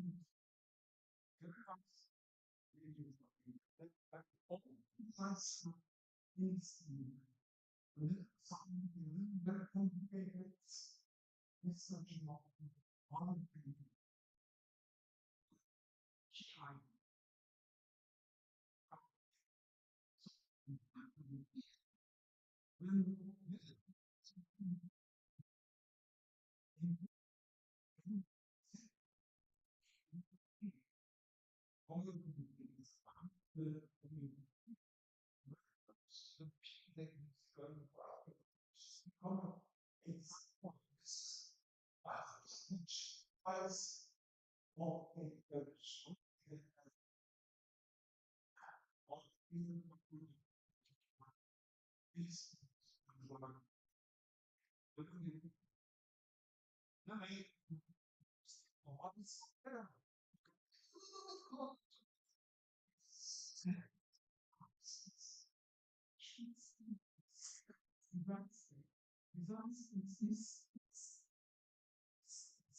When you have this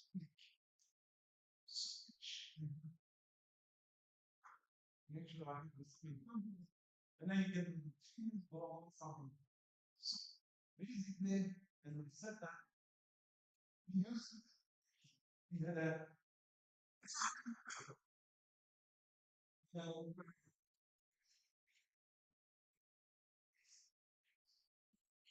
box. I didn't think about this. So I use that kind of stuff. Some patterns really application, computer vision that have been like this each paper. Whether we do on one of the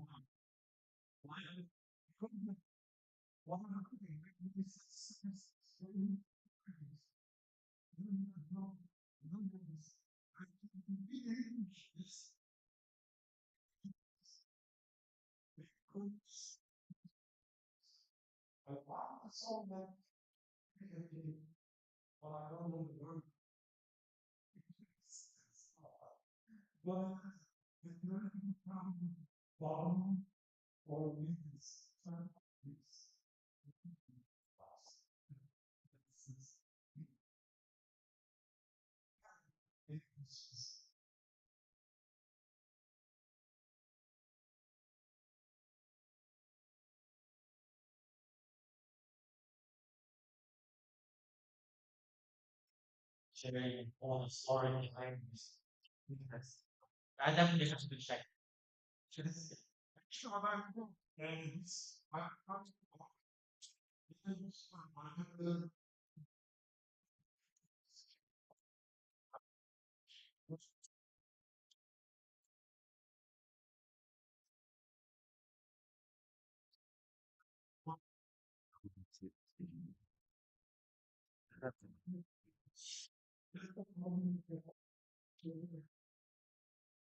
Yes.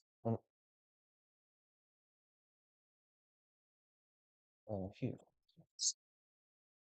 Here. Mhm.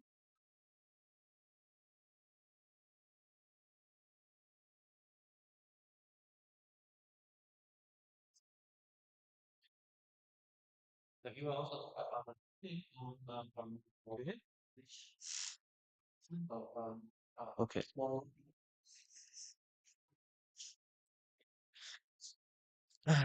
Good afternoon, everyone. I'm Shen Tong from Zhejiang University, China. It is an honor to present my work at ITU. The topic is MBTC, efficient and accurate Bernstein polynomial composition via monomer basis transformation. Let's formally define the core problem, Bernstein polynomial composition, or BPC.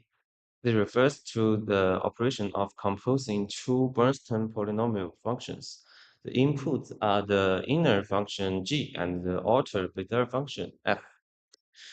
And our output here, the result is the coefficients vector of the newly composed function rather than just a single evaluated numerical point.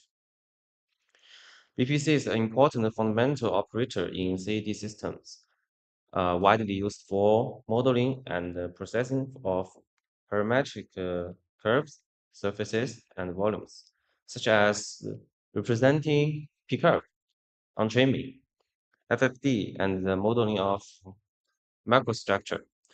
And improvement in its performance yields benefits for all downstream applications.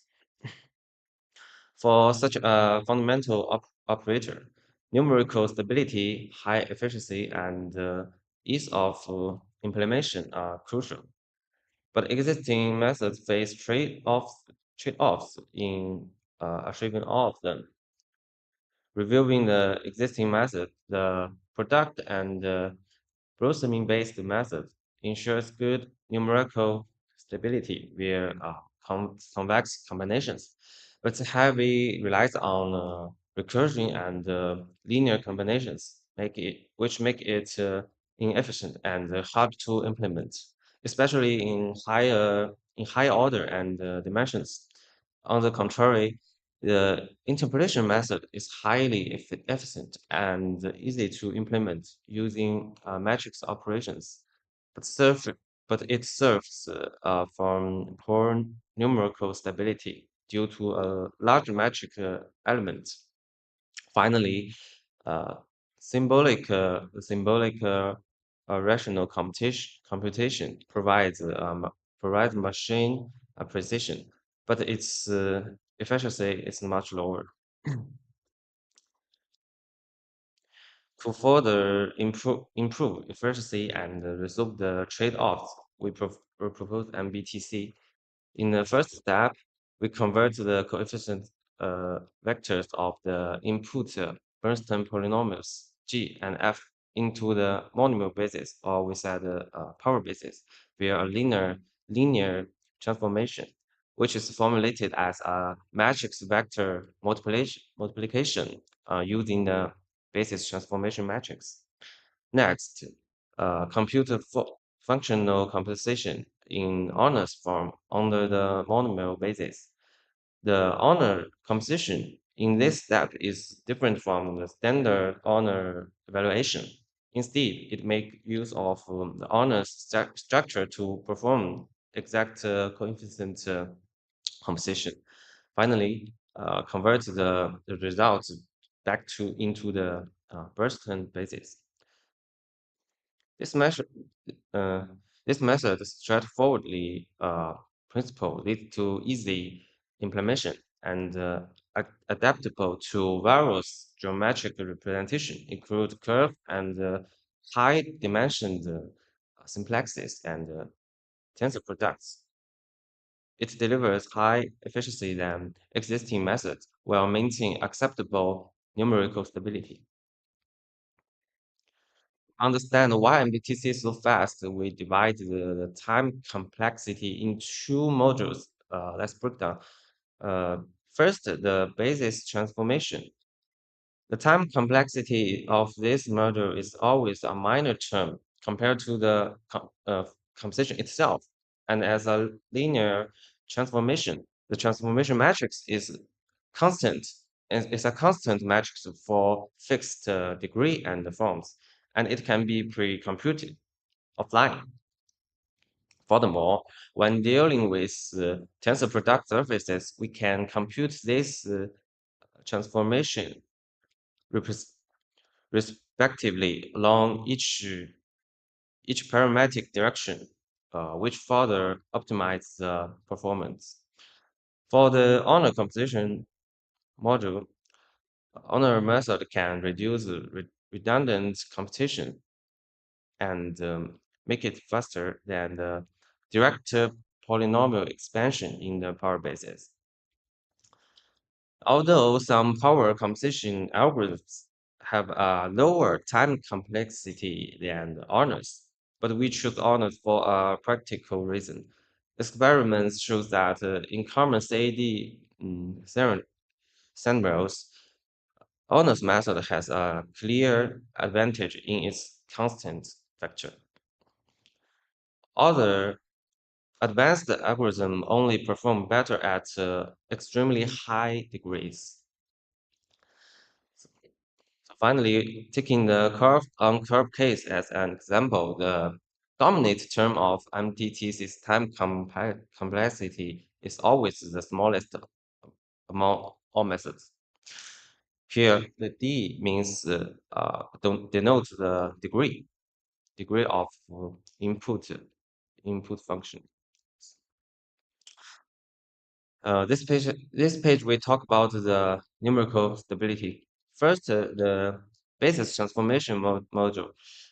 The numerical risk comes mainly from the Burstyn to polynomial forward transformation, where non-zero matrix elements are greater than or equal to 1, amplifying rounding errors during the multiplication. Conversely, the inverse transformation has elements between 0 and 1, which does not amplify errors. You can look at the two matrices. So because composition uniquely takes low degree input and yields high degree output, the risky forward transformation is strictly limited to low degrees, while the high degree inverse transformation remains stable. Second, the honor composition module reduces the number of operations, minimizing error. But what about Farooqi's famous destruct of the stability of power bases? We have two responses.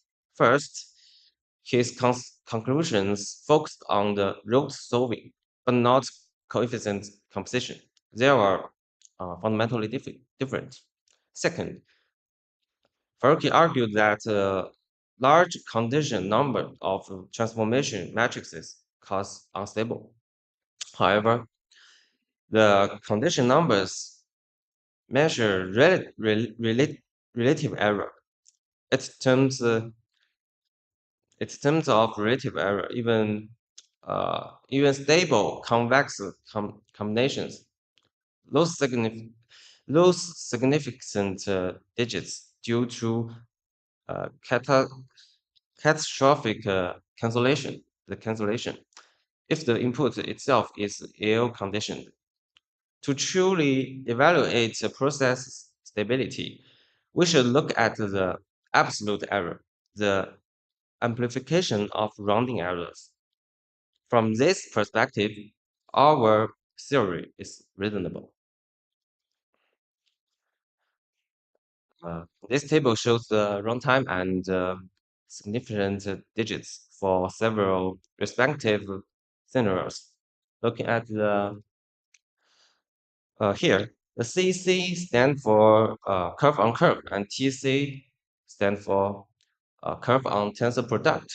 A TT means tensor product on tensor product. The numbers in the brackets means the degree of the inner function, outer function, and compose the result. Looking at first at efficiency. For basic cubic Bezier curves, all methods have similar runtimes. However, as degrees and the complexity of form increase, MBTC shows a growing efficiency advantage. The second table shows the significant digits. The symmetrical Boson method lose the fewest digits. Meanwhile, MBTC similarly to the product and the optimal Boson method, and is much better than the interpolation method. These experimental results are consistent with our theoretical analysis.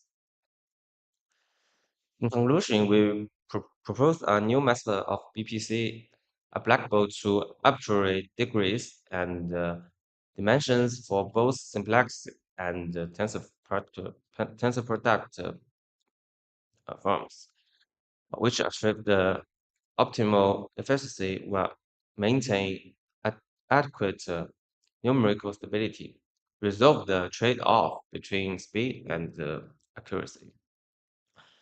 Finally, it has a simple structure and is easy to implement. That's all. Thank you for listening.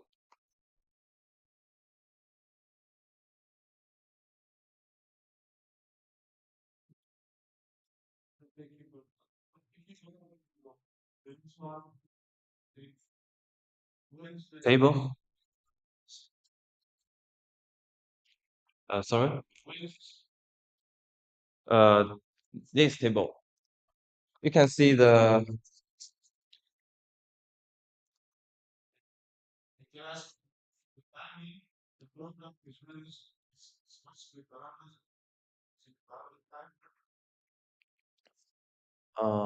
sorry, I don't understand your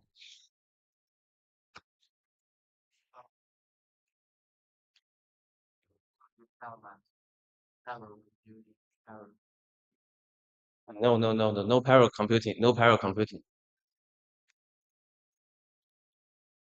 Okay, thank you for your question.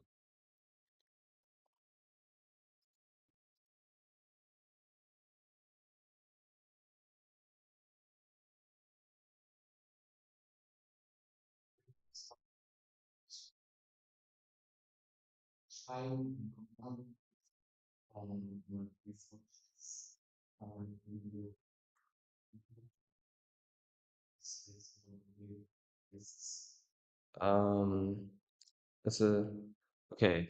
We actually explored the other bases, such as chapter chapter basis. However, we didn't include this in the paper because our experiments and analysis aren't enough yet. But currently, we see two main drawbacks to other bases. First, the numerical cost of the basic transformation is higher than power bases. Second, the computation, uh, the operation itself is not as straightforward as it's on the power basis. So we chose the power basis now. Yes.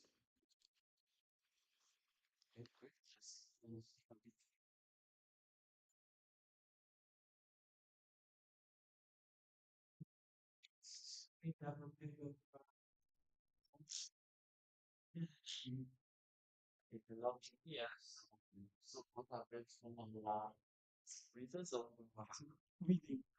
yes. Yes.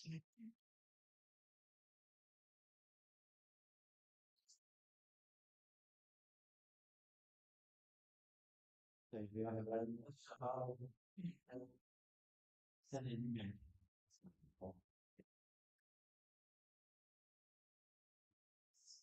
Hi everyone, my name is Chang Hu from Zhejiang University. Today I will present our work on PDH cat. As we know, modern AI methods have shown strong potential for cat modeling, but high quality cat data is much harder to collect than images or text.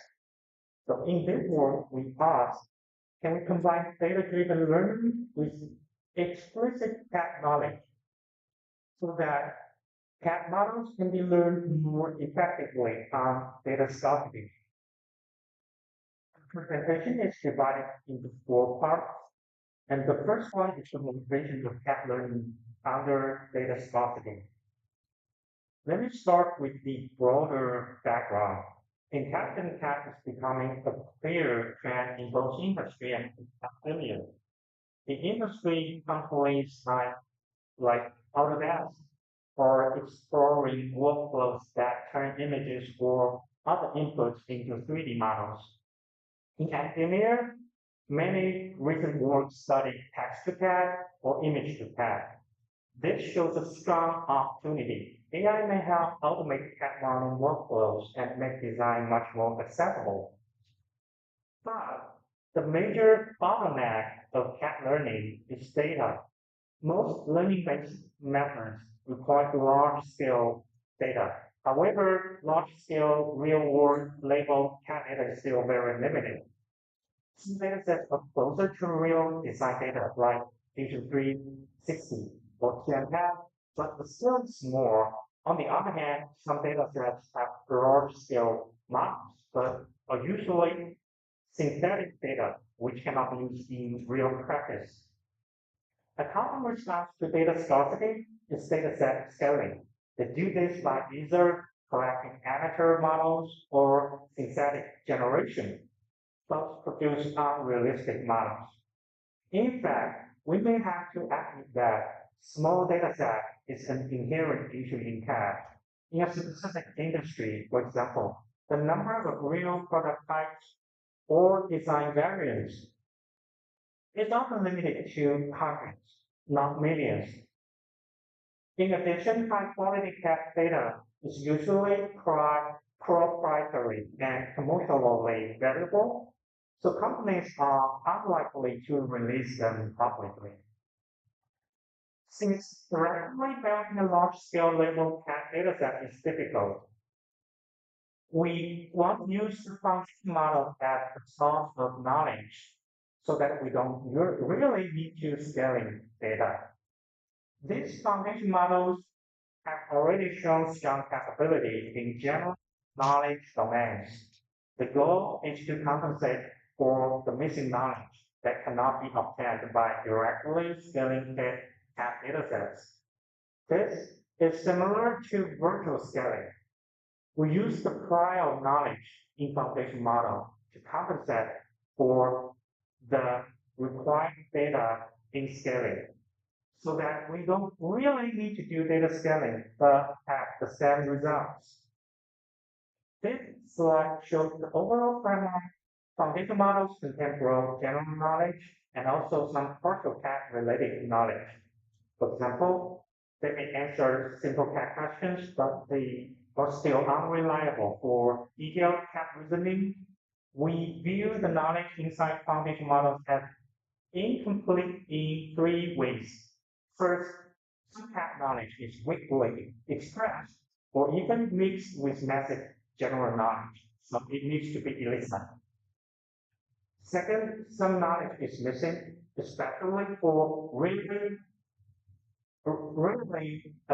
appearing parts of domain-specific components, so it needs completion. Third, there can be a mismatch between the concept in foundation models and the geometry in real practice. Because textbooks often show standard examples, while real cat datasets contain much larger geometric variations. This requires calibration. Our framework combines foundation models, textbooks, and cat datasets. The goal is to elicit, complete, and calibrate cat knowledge so that foundation models can be used for cat learning under data scarcity. The design network contains two components.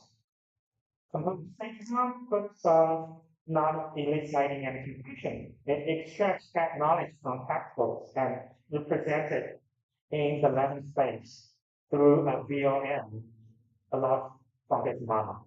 And stage two focuses on knowledge calibration. It adapts the explicit knowledge, which is a learning, to the target cat dataset and aligns it with the cat model embeddings. In step one, we elicit and complete the partial cat knowledge by utilizing textbooks. First, engineering textbooks are structured into knowledge triplets, specifically designed data structure for representing textbooks, also using VOM.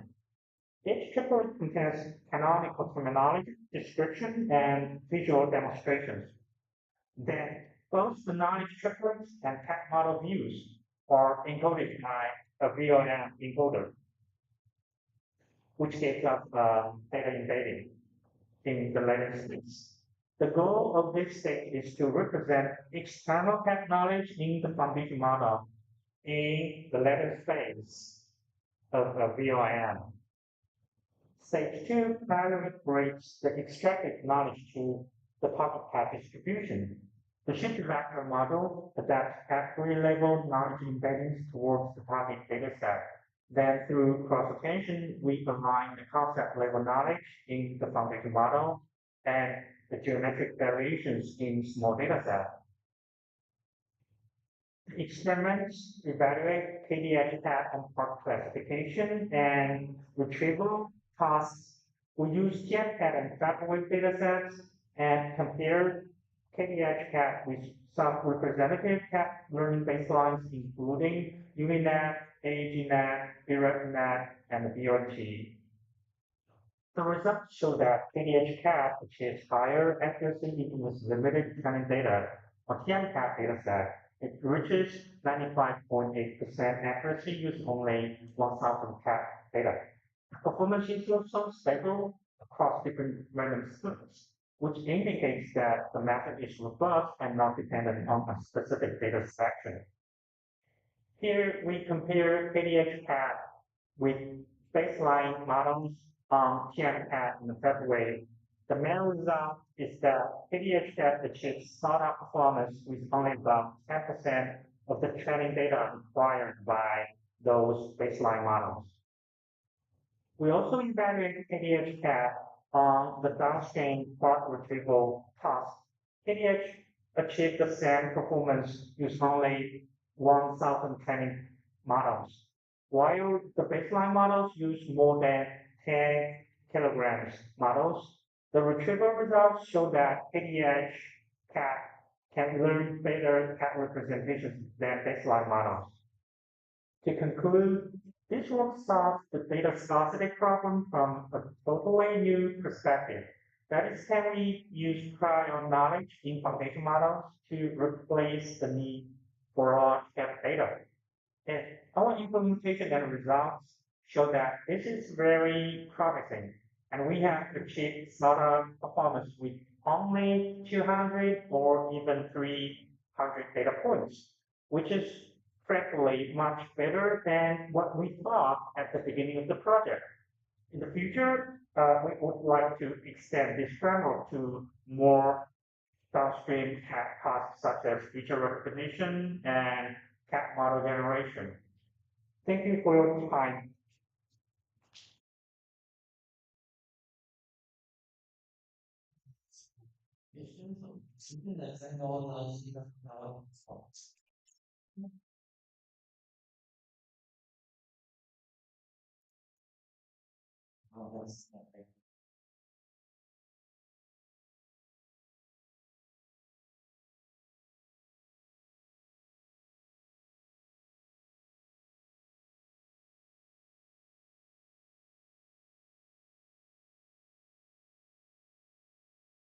Absolutely. Thank you.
If you want, I can say it. If you want, I can say. Oh, you can say. You can say his name. It's just saying. You can say his name. You can say his name.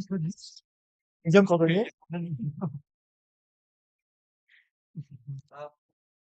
So I will be introducing the first keynote arrival setup. I have to come a bit before. You will be established the Zoom connection. 5 minutes or so. 10 or 5. It's That anytime. Right. Thank you.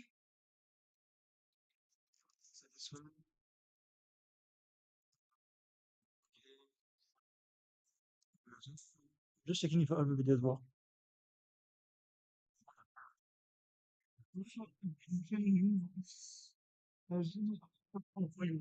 University. It's university how can I pronounce? Coach. That's it. Well, I try my best. I just don't think that's the same area. Just in university. I'm just in area. You go here. Again, area. Email. Email. Email. Okay, so you can email. Okay, good. Just that's it.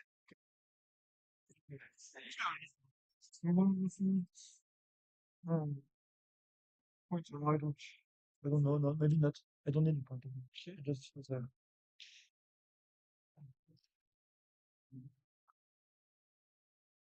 Okay. fine, thanks. And just like that, but you know, further effects for US nice animation.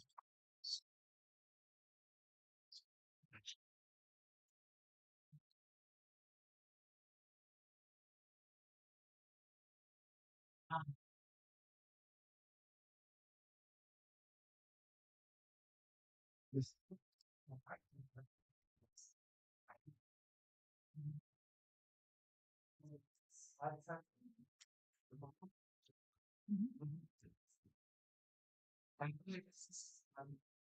Şerefine hesabına yapayım.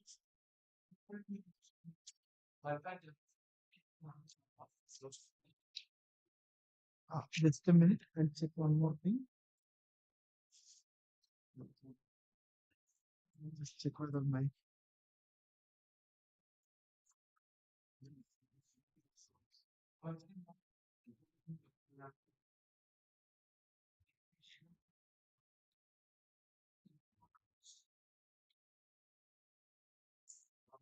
what's this one? Oh, nice. Thank you. No, okay.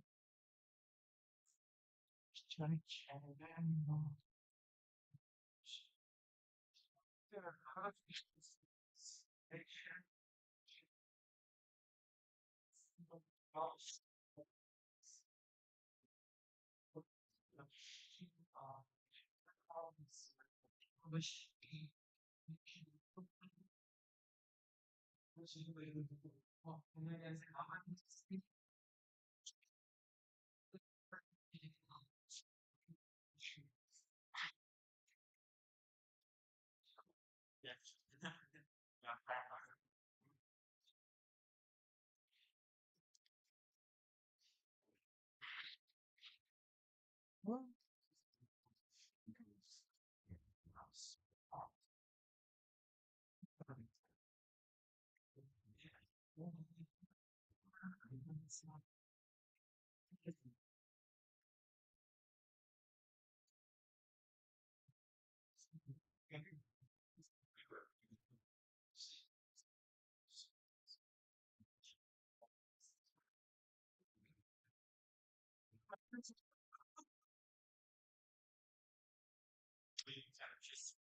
Hocam biz müsaadenizle çok memnun olduk. Valla emeğinize sağlık. Tanışmış olduk da güzel oldu. Benim şey abi hayır aslında bu biliyor musun? Ne kadar güzel fırsatlar ve şeyler. Ben altın biliyorum hani farklı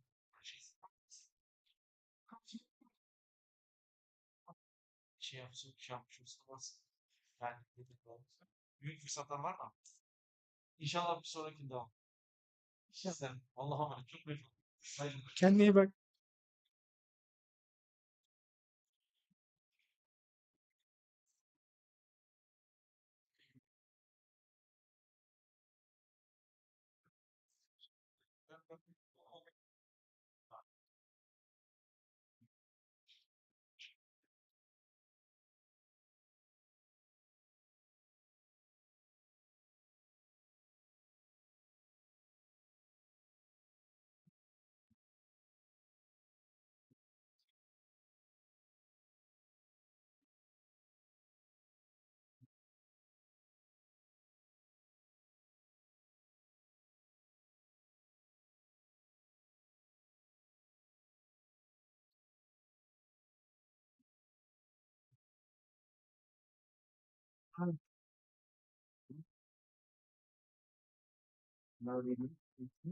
Yeah, yeah, you can hear me.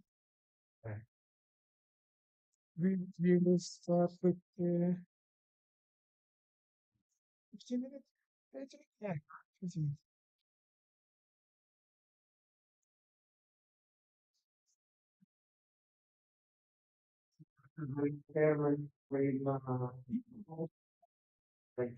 Yeah, you can share right now. Let's try.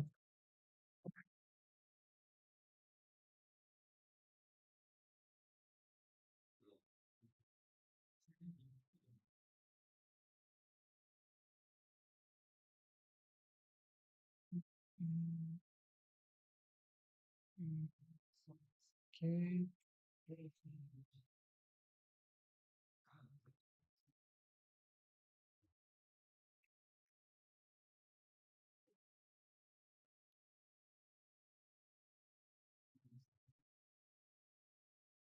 No.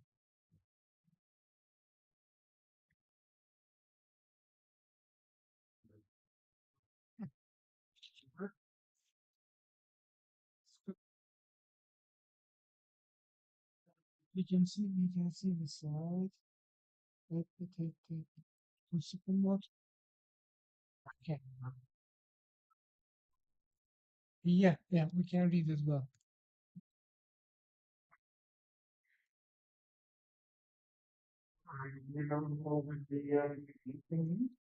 Uh, uh, George Pierre introducing you.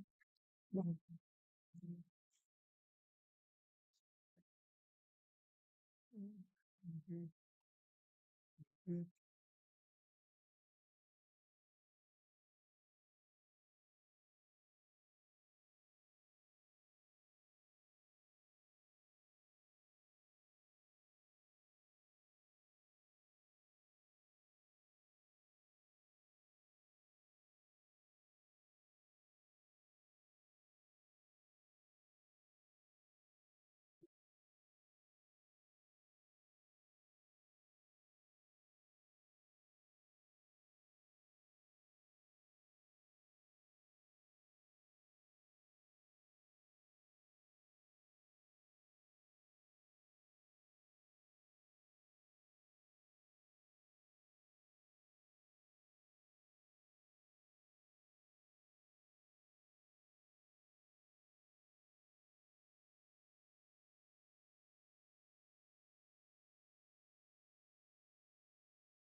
Can you bring us? Okay.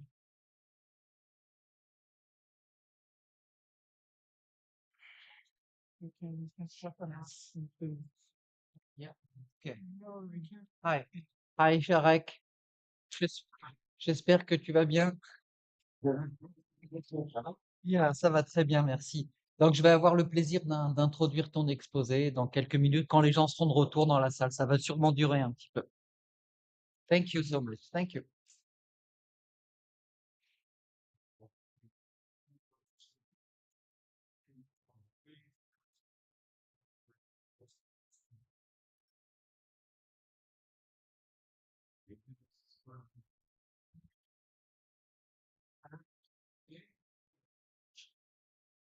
Hi, Eric.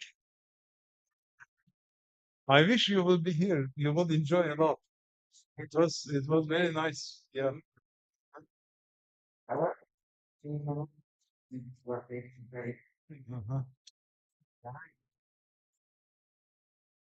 So let me go and then let me leave it to George.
But I mean, I've been retired for 7 years now. Climb on the rocks. I've been composing some music and writing some books. um, More strings, fiddle players. I've been playing a lot of guitar. No.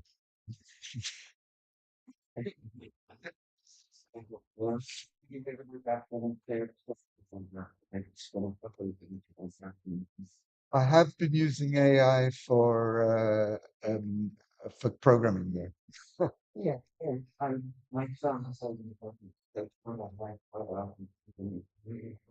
Yeah, it seems to be necessary. Oh, well, I think they're getting started, so I'll look forward to your talk.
this music of the hostage who see figures during Babylon, whose work has shaped the feeling of so decades. Is a British stand barking with books, including stimulating integration of conversation learning, mesh processing, and cognition. Beyond these technical achievements, Maximus has played a key role in shaping the research community. He created excellent symposiums, some them into the solid physical development process. Chaired 20 conferences in 6 international global committees. They then about 30 distinguished from vital lectures and keynotes and served on the editorial boards of 7 professional journals from 70 technical program committees. Please give a warm welcome to this year's junior law of the Sudan Consumer. So I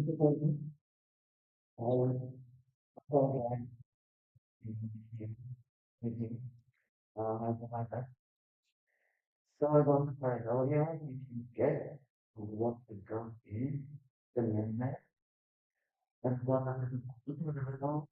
I have the part of how I feel about research. Why do you want to well, I'm excited. The committee for awarding this wonderful award it means a lot to me. I need to see the mental people that's here that's helping advance my career and make it more enjoyable. Many thanks to students, colleagues, friends, and collaborators, and also to my wife, Catherine, for my eyes and this you taught me, and for making my happy.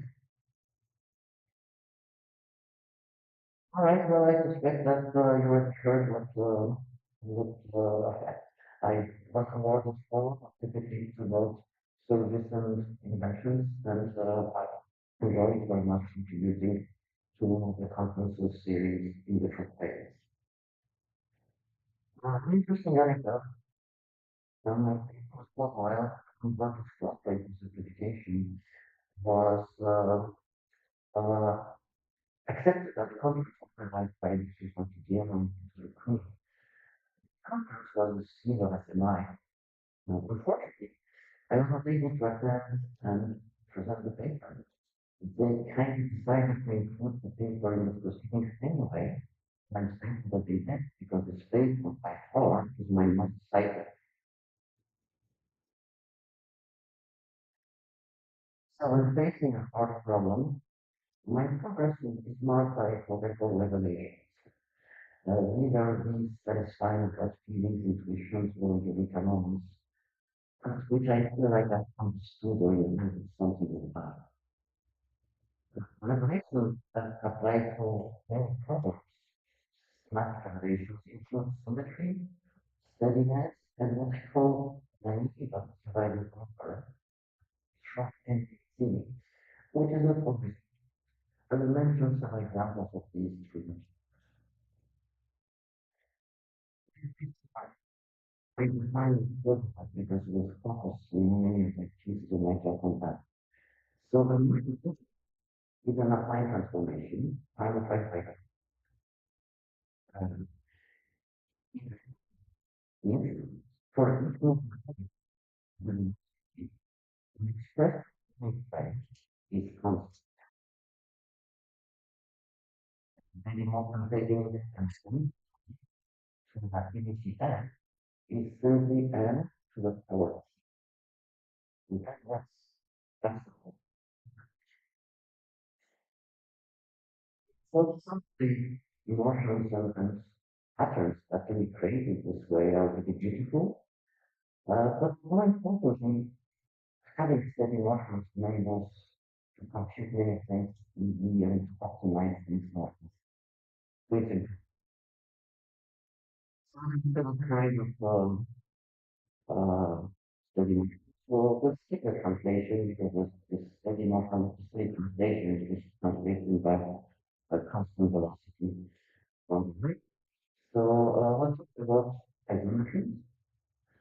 As they are steady in two dimensions, and that's a rotation, and in three dimensions, it's a symmetry complex. I want to give the user the ability to say several camera positions when viewing a 3D model, and then to just interpolate from the current position to one of these statements. I want to integrate it to natural and useful. So to find the object and look by people taking crazy things. And so the NBC is this naive divided focus solution that many early systems had where they were interpolating the location and orientation separately, often conditions stated isometric motion as INC. That we propose is often what we do. It is easy to compute environment. Also, the resulting motion is the same when it computes in the coordinate system of the model. So you're moving the camera, or the coordinate system of the camera. You're having the object in the hand, which is rotated. For compute, so the boundary of the region swept by a solid K block and it moves to K by a stick. Then the computer efficiency because the graphing curves, which here sweep out the magenta and cyan phases, are fixed during the differentiation will you sweep one of the product. One may easily predict the time and place of the first collision between a polyhedron moving under a sim and stationary objects. Because vertex phase, phase vertex, and edge collision times are the roots of simple kinetic motions. Follow-up is, well, if you want to interpolate a series of forms that you have created and get those circular motions, so you have more than two keyframes to interpolate through, and the tendency of concatenating sets between pairs of consecutive keyframes is bad because because it produces sudden changes in velocity. Instead, we use the definition of the 4-point solution, and side replace the translations by sims, and we get a very nice integrated motion engineering here into the image, also in 3D as well. Repeated product lab the twister from illegal anymore. You have to form a thing and not just with your hands. Each thing only with 3 patterns. Person problem records the current frames. Looking at it, hence the current frames, defines the local space one, which we combine the weighted composition of 2 sets, each between the current frame of the intent behavior. And when you with the current information that you see in the object, you release the button, say, and you can proceed to grab and then trade again to the form of the object receives its information. The long-term improvement of issues, including planning heart surgeries, surgeon being studied with the hands, but this is really one. Some of the more to similarities, we have similarity conform and look information. As a scale for dimension to the object. So to simplify two similarity traits, we use steady similarity through SSN. For example, if you're using 2D similarities, when you use two fingers to edit the position, orientation, and zoom, Google Maps on your iPhone will photograph.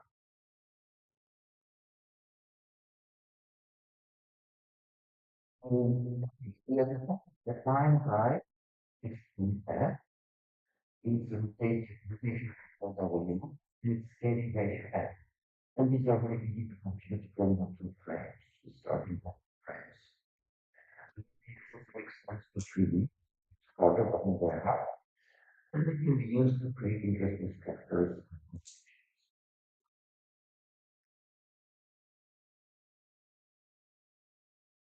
What is control architecture of a large project in collaboration with in the US?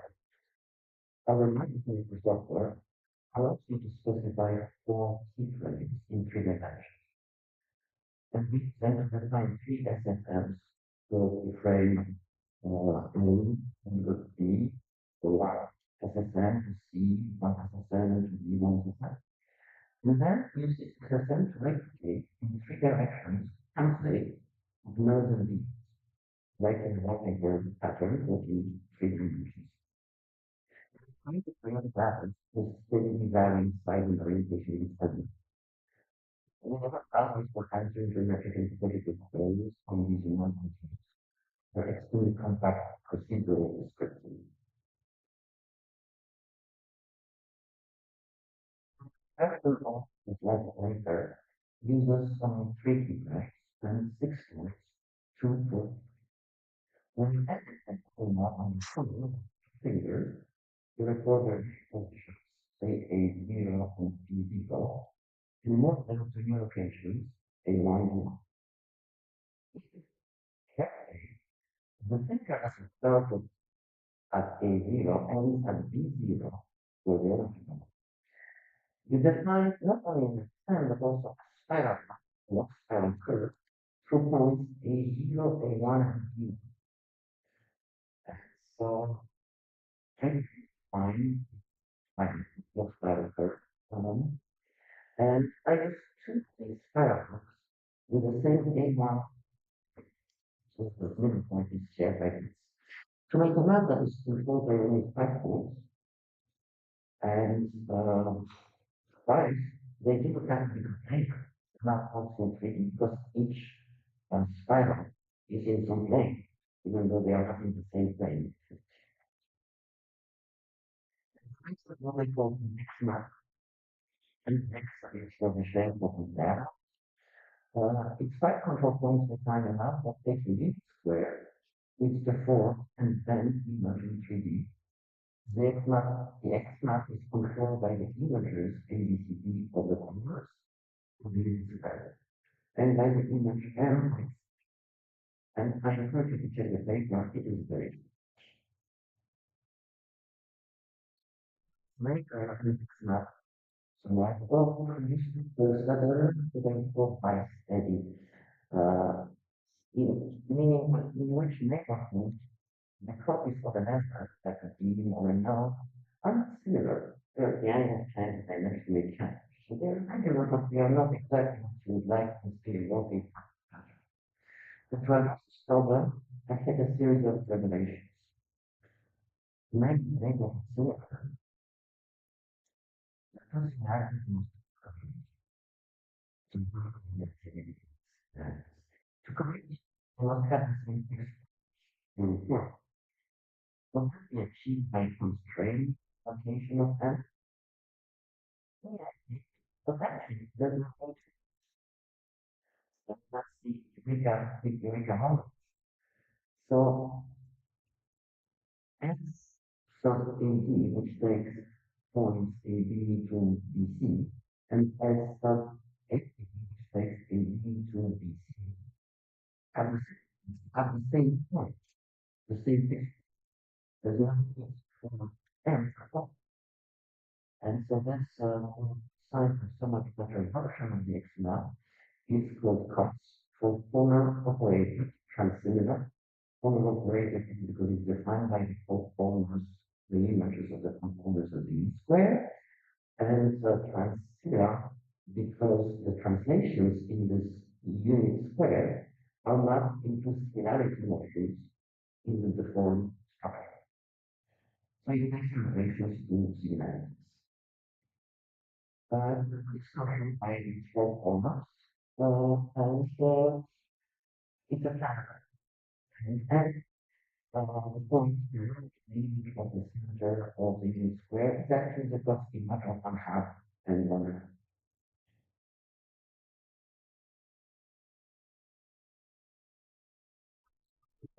So we can go inspire balances for design vector fields, for providing also the work. You can see them before that.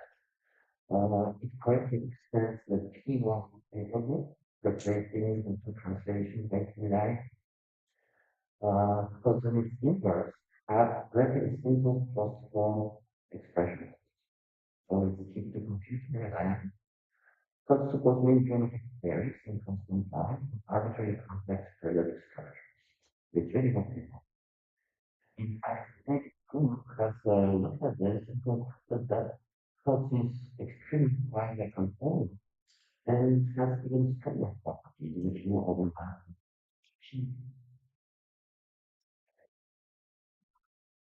Is the reflection. And so the determination that helps us to address this limitation is that if you print the result of codes on tape, on actual paper, and then cut the result of paper into color and text my text as effects, you get then which gives superior and high for efforts.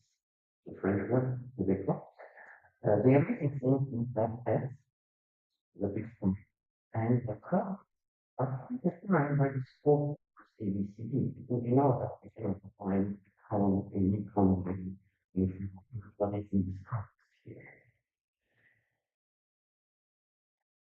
I can put my paper for that. I was interested, and I invented simple intuitive way of creating songs by creating a kit like chair or elbow in the zero in the top left corner. And then I use four screws in 3D, each taking a motif to a different edge adjacent square. Each screw takes a point itself, so I created 2D operations and with a 3D screw. It's maybe mirror, the translation, right, which is either aligned with it, or a rotation, either by pi or by a. I also code to prove that there are exactly 36 combinations of such four screws that produce correct wallpaper patterns, different correct wallpaper patterns. So also this combination creates patterns that belong to a certain level in the 17 data blocks, and seven of them belong to the same. But so far, I think whether GPT-5 knows that the wallpaper symmetries are actually screws. It doesn't. Furthermore, it used a fallacy to try to convince me that I was wrong about what was true. Its argument was that screws radiation preserved, while mirrors and lights are not. It shows that we cannot trust AI answers unless they have been validated by experts who are able to spot such fallacies. And so has many applications to designing periodic material structures and solvent surfaces that can also be used to make lampshades for your grandson called Pinto. Now let's move into something a little bit harder to me. So that's a some sort of Albert Martin from BBC University. We want to extend this animation to activities in 2D and also in 3D. And to get affinities, we have to add a shear to the syntax. The shear is some functions. So we call this SAM for steady affine motion, some people call this a steady affine morph. Part of to learn to be part of our affinity to know the very power. This is the type of situation in which the several circumstances distinguish three classical cases. First, we have usually the circles as not as a real solution. This case, what usually happens only if the configuration and rotation more than 90 degrees clockwise and clockwise, and for a solution shared. So it's not so bad. And its patterns offer a wide range of design space and useful properties similar to the ones we discussed before. So was the case where some does not exist, we invented what's called Python. Construction creates a metaphor's affinity and produces a smooth concatenation of two sounds that achieve the formation without too much disturbance in the and pretty effective. In the EEG, our students into Minecraft did something more ambitious. He worked out a default solution that interprets three affine puzzles into D by a smooth morphology composition that is divided components by a simulation of ice.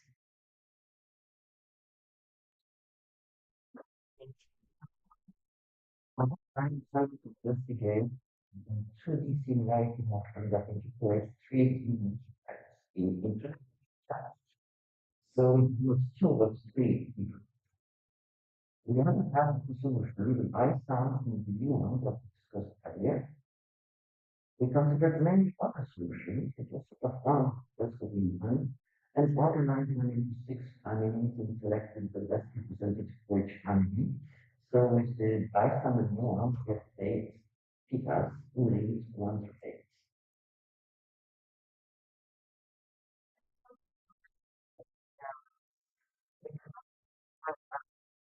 What would be the criteria to compute it? Okay. And consider that it would be misleading because each pita optimizes its own measure of goodness. And so making sure this one is delivered to bias comparison. So we said seven additional properties and for each divide which pita satisfies. For them, for the pitas have three important properties. They are time continuous, doesn't drop, no matter what you do with the three control flags. They are also reversible. If you have threat control frames A, B, C, and swap the role of A and C, it creates the reverse motion. And just similar desire, meaning that you can choose another coding system. If you want a similarity coding system, you get the same result. these properties is what we call accelerants. Accelerant is to steadiness, and what acceleration is to velocity. It has 178 for several different ways, meaning that the acceleration depends remains constant over time when expressed in some flexible moving frame. These are useful for creating patterns of lines, designing vector fields, analytic images, making self-promoting banners, making weird strokes, uh, and predicting the future and giving the three frames, guessing what the first one would be. And you can see that giving very different results on the bottom line. So let's look at the homework review, which I gave my class on computer graphics. I have photo discovered that splits the Indian triangle into two parts equal area. My answer would be defined just to see what it would come up with. And it's like the shortest of the three until the fallacy, because indeed it is the shortest, but according to Prometheus, not of all possible paths. Again, an obviously standard language here. In generation, what will to a symmetric solution in which one of the parts is always an ideal triangle, and therefore the cutters are terminal to bisect. And because this is the shortest cut, for the record, there will be only six identical triangles along a shared vector speed. We draw a circle from B and choose the radius of that circle to be 3 times the area of each triangle. That circle splits each triangle equally, and its arcs are the shortest cuts. Why? Because a circle is the shortest perimeter around an area of a given area measure. Each cut meets two edges of the triangle at right angles, so we have the symmetry that I like. This construction extends right back to triangle as trivially to polygons. What about cutting the triangle into three parts of equal area? I don't know.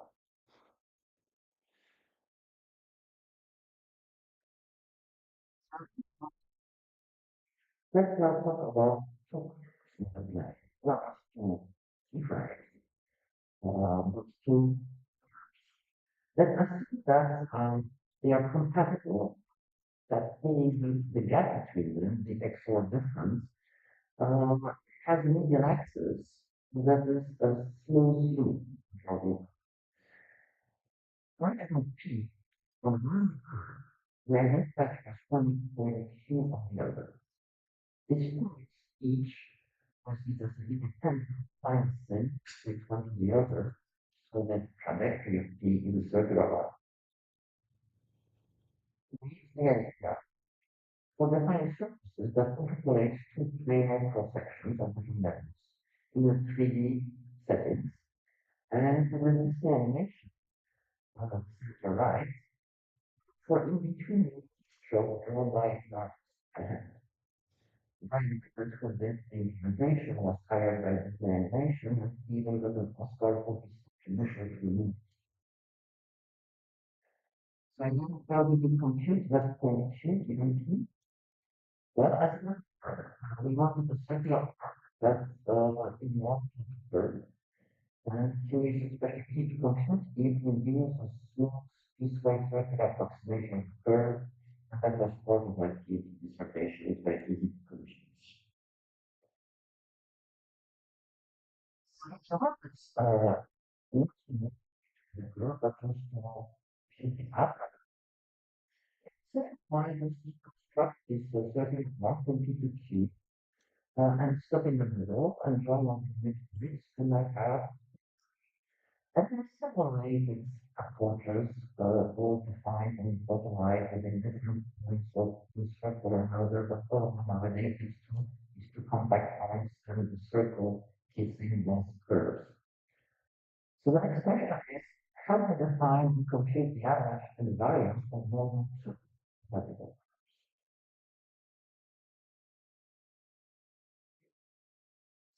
Not as a quest for the average project. I want the results take into account all points of discourse equally in a match that generalizes the mean and variance of numbers. I focus the problem of the simplicity argument in verbatim, to which I was invited by Brian Spider. And as you see, it had some brilliant colleagues to join our quest. We help around the efficient iterative process to train the average. Start with a point P on one of the curves and repeat the following two steps. First, select P 4 times to the right. That is the value average of tangent lines at the projection of P into the curves. Then, here we are. What you advance P to the next from the value average of the line. And we wanted this advancement to be reasonably with spacing the curves. The value of P is defined by the distance from the average of the. And so we use the average of the distances to show it as a science view of the average. We talk about polygons. We start with a polygon, and that polygon is a sequence of vertices and iterates process that insert in the vertex at the midpoint of the curve, and then adjust the positions of some vertices. Here's a property that's a different scheme may or loop have. The vertices are interpolated, closely approximated in order.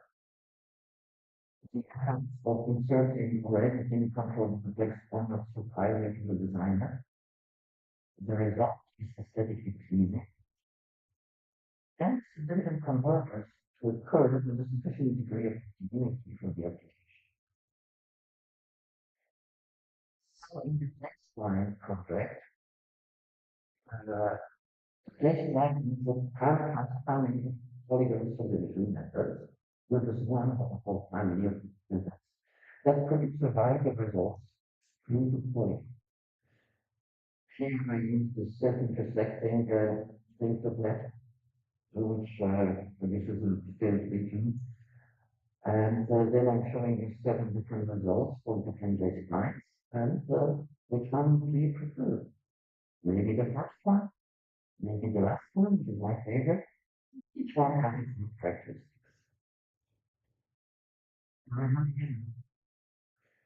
For the baseline product came when I tried to establish a parallel between the activity slide and the 4 points division in my lecture. To encourage students to be creative, I invented a list. And they perform works defined in 4 points divisions, and then average the corresponding vertex. And Malcolm Savage observed that the paper in JCAD commented that this scheme could have C2 continuity, even though the 4 point scheme does not. This was my basic idea, and then was already have already been invented by my own staff. But Scott Schaefer and I proposed for general and family regular subdivisions, and Scott has proven the continuity property as a function of the weight test in the averaging operation between the cubic described and 4. Not the amazing fact. The J-spline with the ratio of S of 3/2 is continuity C4. EA, it is a paired continuous vector. The right approach where we simply through cognition to define what version number which that's the division. The one maybe that gets a C4 continuity generates a curve that interpolates the origin function. Representation is quite easy, and then if you want, you can thus see for continuity and quasi-interpolation. We found a way to get exact interpolation by playing with this parameter less, for instance, to do that. So in some ways, these kinds are wonderful, but are they the prettiest of them all?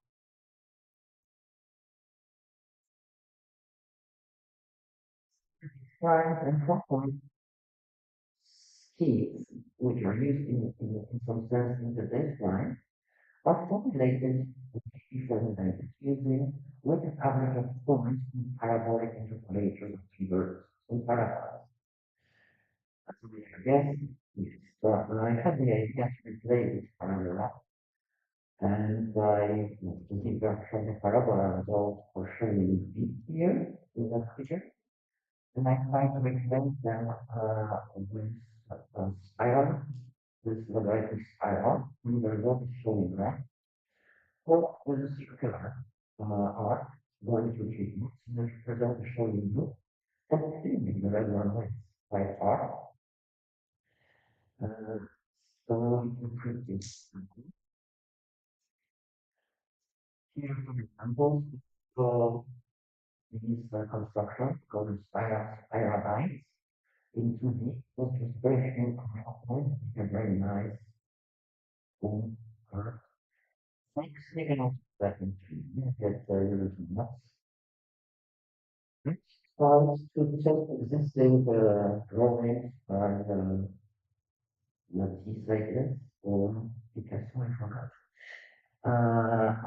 And I noticed how many control points are needed to produce something that very closely approximates this drawing that exists already. And I compared this to the PowerPoint and the Venus method, and the spiral rings are much economical in terms of number of approximations. So that's how I certainly control on the curve, slightly more curve, does not change the curve much. And that's the only law. This makes everything easy. Now, run over bystander project very quickly. To be in that structure, you remember this 3D structure emphasis in the complex flow of two balls that it connects. In the bystander project, I wanted to support more general. I just wanted to have a simple formulation for the full lattice and the union of number of lattice chunks, each with a simple CNC expression. The profile, the beam wanted it to be a circle of revolution. The profile is that silhouette curve that you see on the right. And the profile of this hypothetical beam is defined by three circles. The left and right one are the circles cross section of the two walls that you want to join as a beam. And the middle circle is has a center on the line between the centers of the other two edges and positions on the line for arbitrary. Furthermore, you specify two vertical lines which tell you at which point you want to kiss the circles with your interpolation. And then you interpolate two relating points by a parabola. So you have two parabolas in your image. And that's it. And this gives you a very nice measurement of design tools. But more you can decompose it into chunks, and amazingly, the decomposition requires only planes, and so each node and each beam is not decomposed into chunks that are the beam or virtually not intersected with some CNT maps, and these planes are easy to compute. Someone joined work with Aida, who works at Siemens, and George Allen, who did perform with that.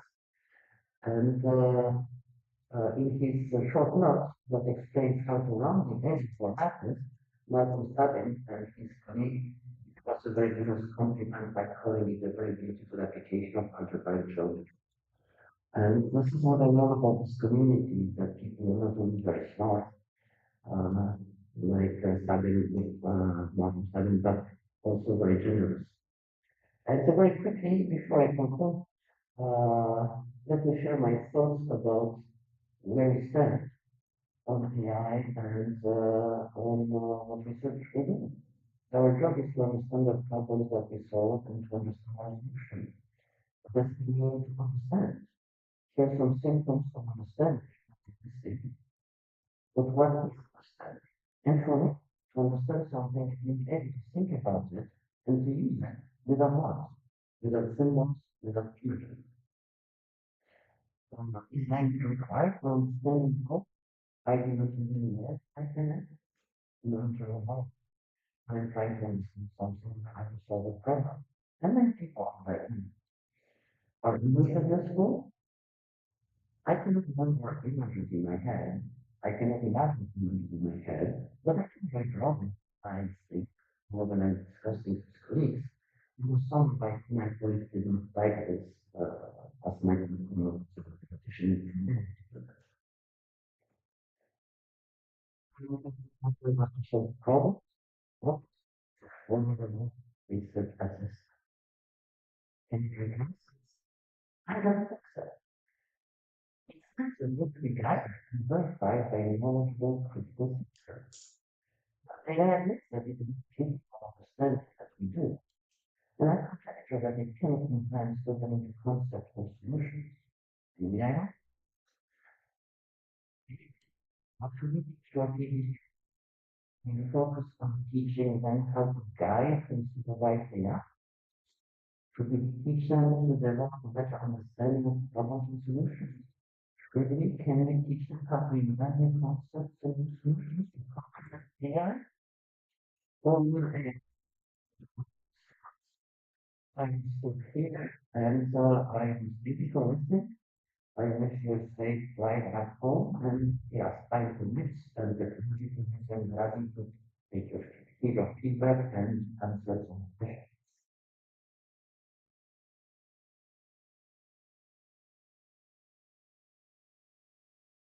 Thank you so very much for this wonderful talk. We will take this time for one question. Okay, Brian. Love to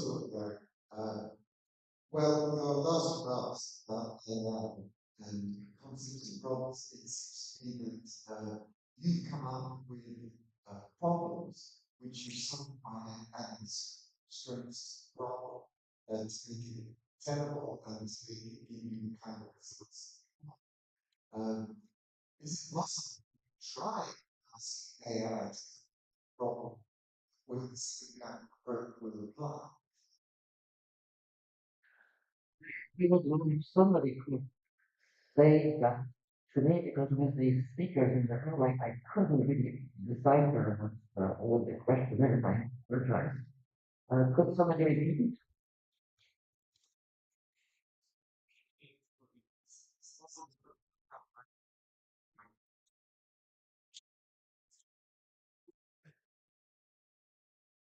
Yeah, can you hear me better like this? Okay. Okay, I was very interested in your last few remarks, and it seems to me that you've come up with these absolutely amazing problems, which you've added some constraints to make it tractable, and then come up with beautiful solutions. And have you tried the same approach that's going on in your head with the AI in the sense that please give me a problem for which I can add constraints and come up with tractable solutions? So I would be happy that you and I do some emails and chat in some of the ways and try to figure out what to do. I ask thinking about that. I'd be happy to. I've also been using Claude for some programming recently, so I'm beginning to get my head around what it can and can't do. And there's an amazing amount that it can't do that we think it can. And there is a great illusion, as far as as I can see, in what people think the AI is thinking, because we don't know. And that is the issue with how to give it problems that it can solve in reality. But as far as I can see. Anyway,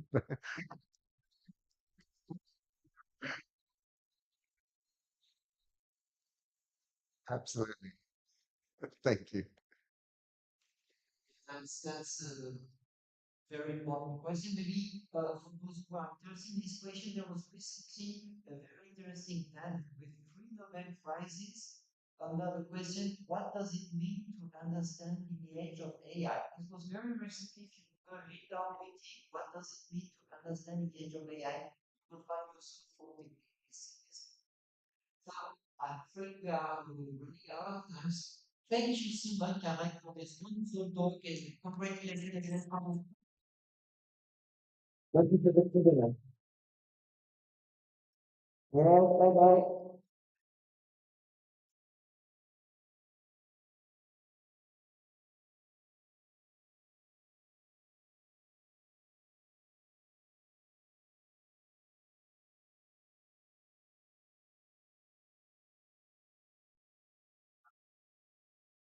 Issues with is trying to with the council. So we want to go to this year, and after that, we can manage to classes. This mostly we will give 15 minutes finish and I'm so students Dr. James from the university. Dr. James has he received a PhD from the university. He is interested in the publications. Then the PhD diagnosis and manufacturing process. His work has been published in leading venues such as ASME, JLP, SQL. SQL's information can be transferred to the industry volumes such as CDs. This situation has been recognized is by the student what Luterio CBS award and the second CBS Young English Award, some other Best Award. This stands the important laws of the certain organization here for last year SMI those China graph. Next will come Dr. Bill's relationship learning for engineering design and manufacturing. Hello, everyone. I'm Chang Lu from Zhejiang University. It's a great honor to receive this award from SMI. Many thanks for the award committee, the SMI leadership, and the overall community for this recognition. I'm so sorry that I cannot attend the conference in person this year due to some urgent personal issues. But I'm very glad to have this opportunity to share this recorded message and my award talk with you. In this talk, I will briefly introduce the work behind this award. Thank you. My presentation is about shape modeling and its use in engineering design and manufacturing. The presentation is divided into four parts, and the first part is why shape modeling matters in engineering. Engineering always plays an important part in our society. Of course, engineering encompasses a lot of stuff like design, control, and management. But if we zoom in, we can find two foundational activities, that is design and manufacturing. In today's industrial practice, we all use computers to do product design, analysis, optimization, and manufacturing. And in this spectrum, we can find an underlying fundamental technique that is shape modeling, which concerns the creation and editing of computer models of product 3D information. Without shape models, today's production system will be stopped immediately. Shapes in engineering have their own special characteristics. For example, engineering shapes must be precise. Also, they have to reflect design intent, which is hard to define and capture. They must also be manufacturable. Overall, they have to be real, which is different from what we have in graphics. The models just need to be looked plausible.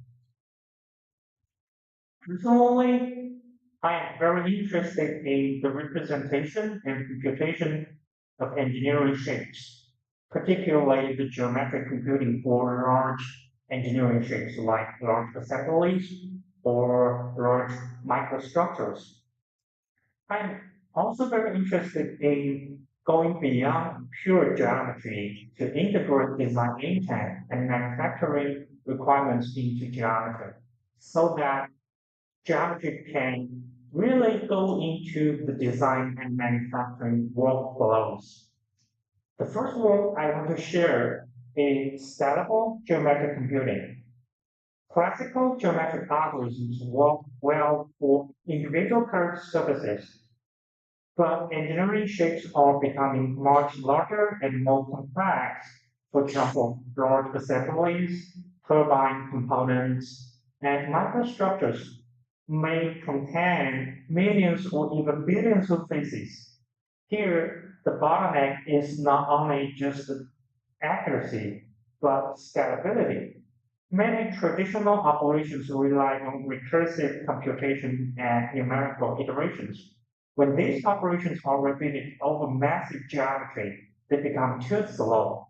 So the question is, how can we make fundamental geometric operations such as evaluation, projection, and intersection fast and scalable for engineering scale shapes?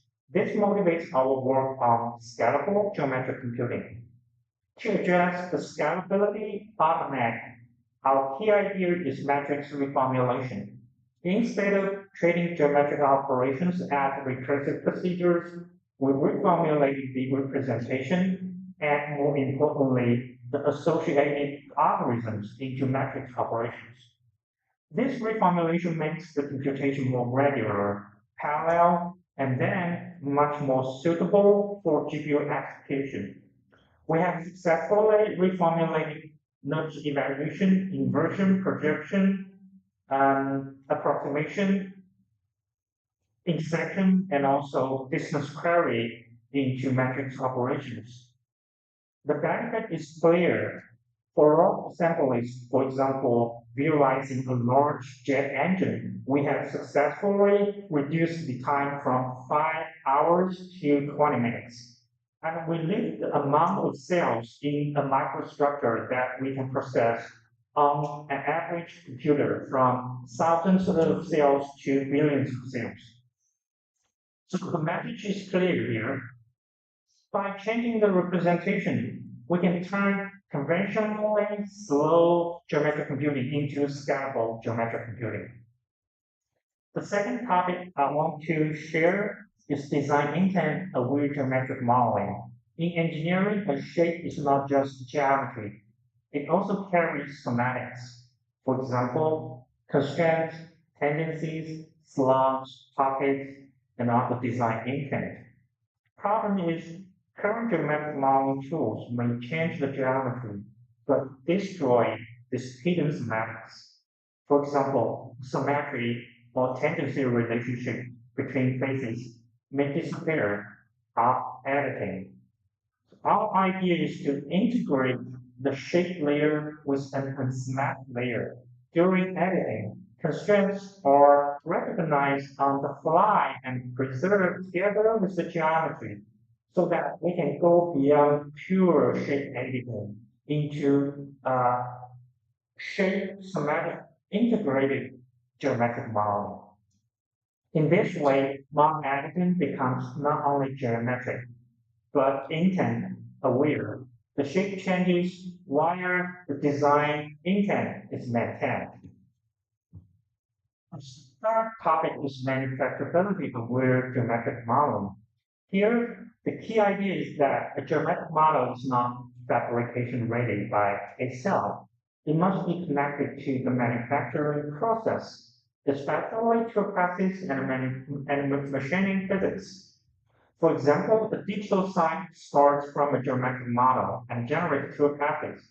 But once we move to the physical side, machining physics become critical. Feed directions, streaming lines, cutting floors, directly affects machining quality and feasibility.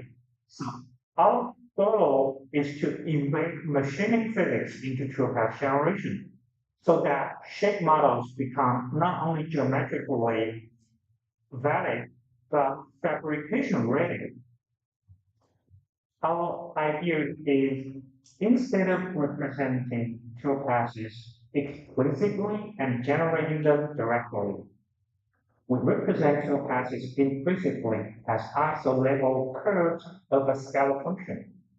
That by optimizing this scalar function with the energy model, the two classes change accordingly.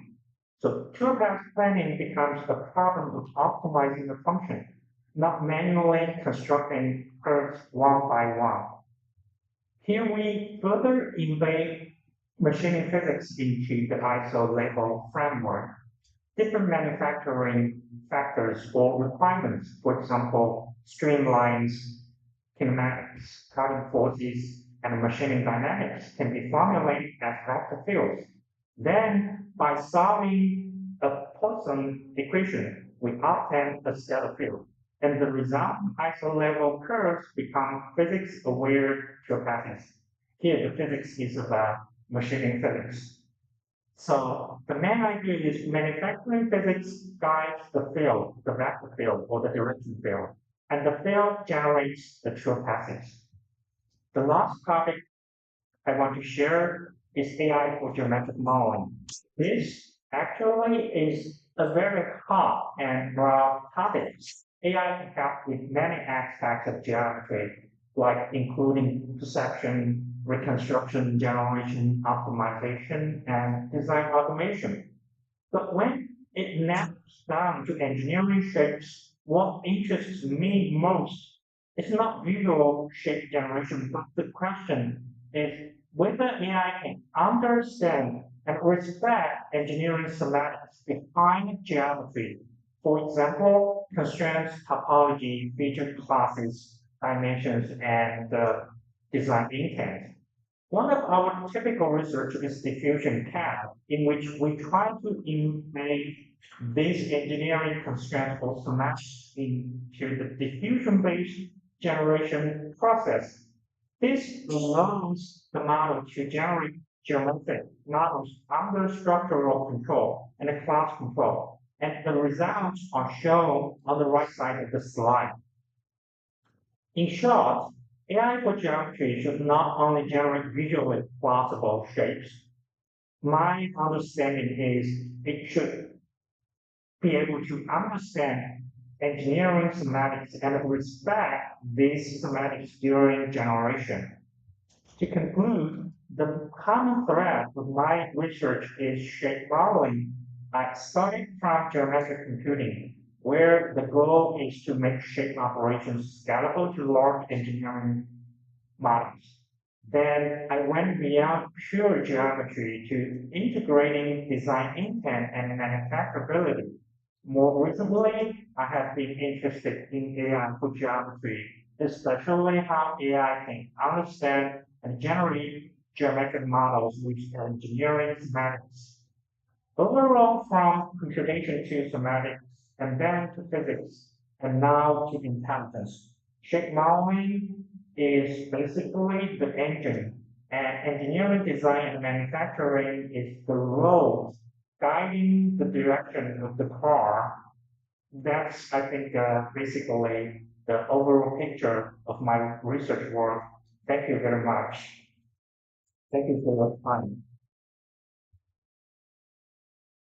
Thank you for the total because it's not so that any question in these work and research. This time total to if you don't talk when issue there is something to be inspired based with total knowledge and preparation.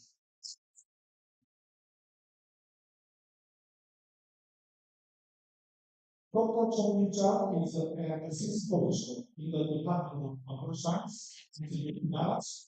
Before joining Unidas, was a postdoc at the UBC Research, the University of Hong Kong, Related researchers expert for maths, German, Dr. Chu on his PhD in process of making universe yes, mathematics in Fukuoka University. He has published work on mathematics in nuclear concentrations, including sigma function, which convey experience researches from mass power mathematics. HCI, the burning virtual population. Today, Dr. Chu will develop how the most effective and structure innovations video solution.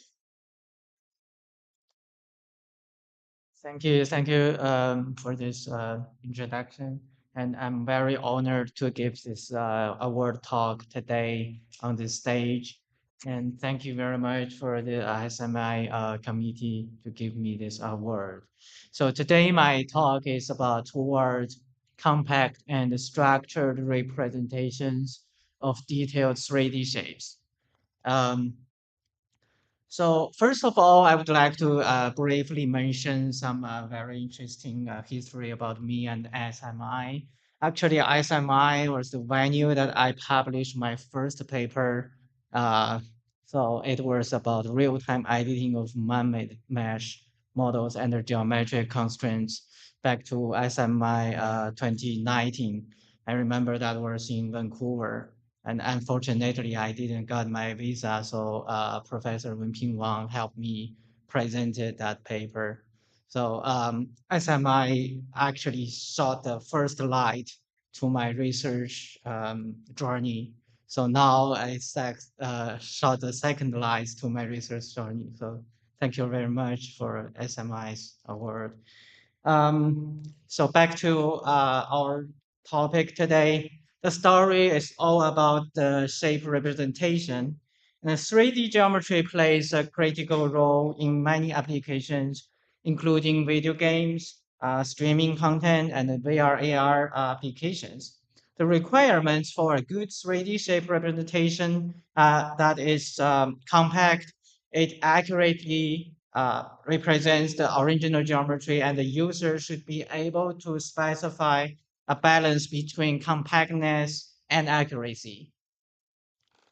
So because we are talking about shapes, so I listed two major shape representations nowadays. The first one is triangle meshes. We use connected triangles to approximate the original shape. And sometimes if the detailed shape, we need millions of triangles. And for a recent trending technique is neural shape representation.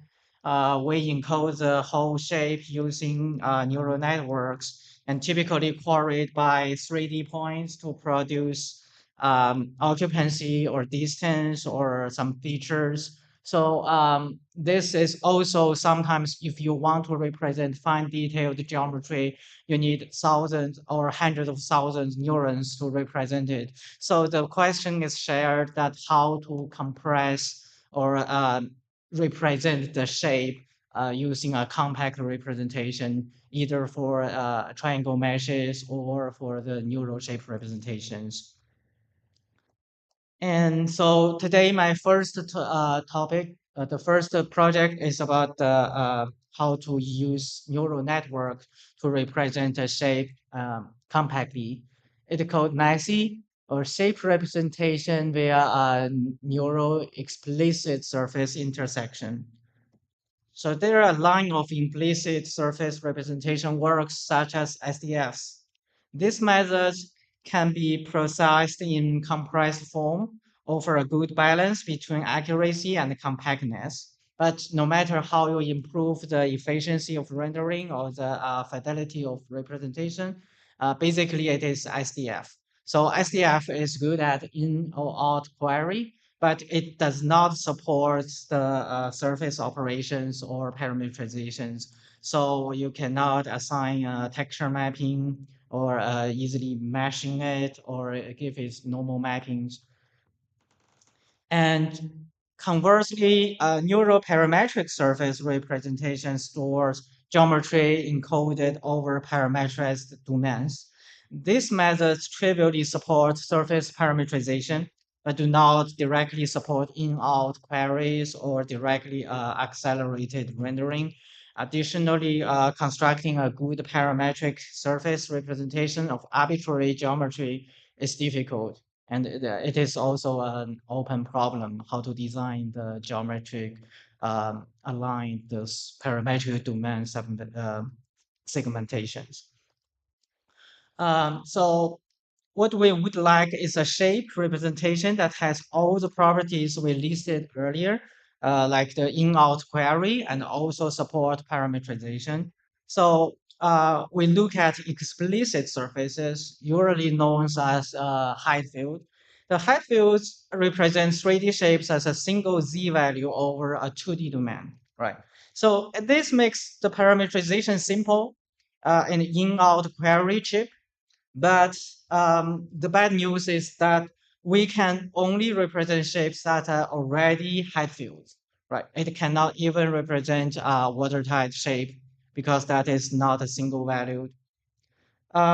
So the observation is what we want to do about this.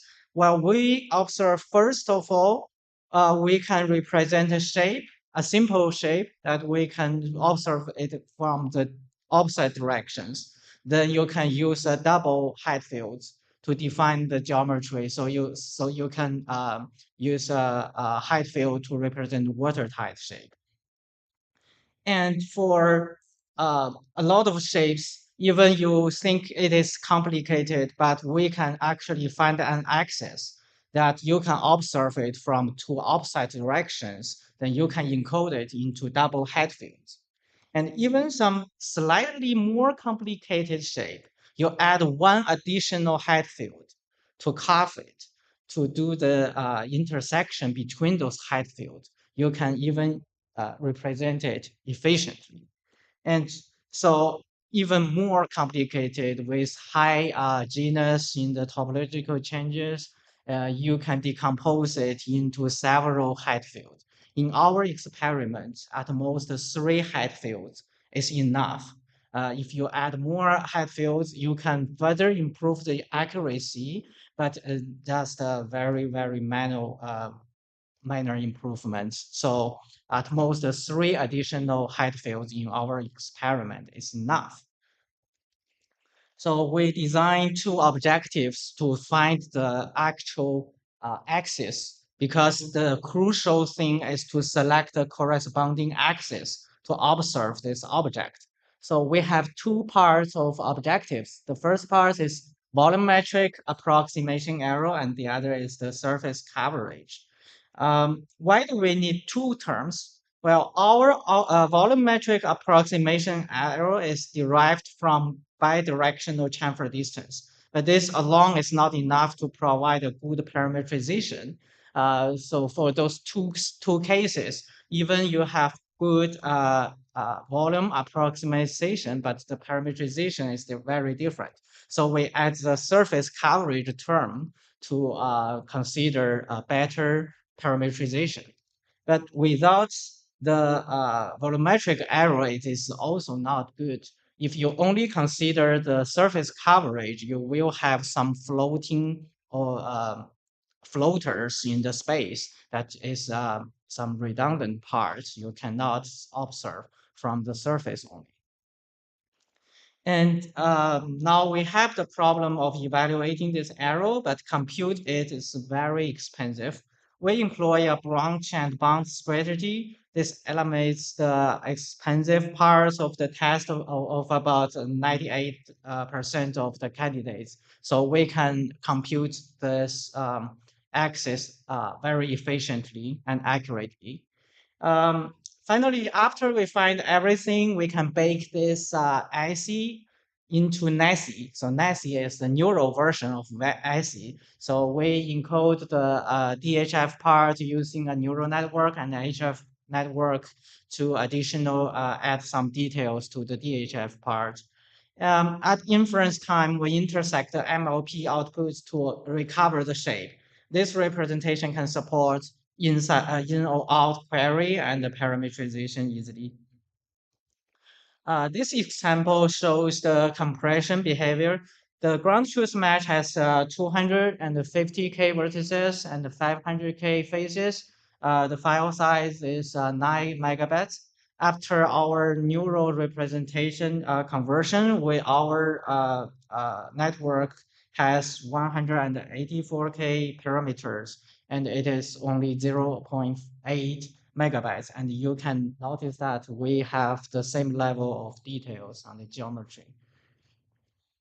And we also compare with some other neural shape representation. This time we use higher parameter counts again with fewer parameters, which we achieve better temporal distance. And you can also notice that we have more fine details than the NG-Log representation. And finally, we show NASI can used for applications requiring parameterization. So in this case, we decompose this model into two DHF directions and one HF directions. Both of them, we assign the texture to it. So finally, this is a neural shape representation, but with texture mapping on it. So then we switch to our next work.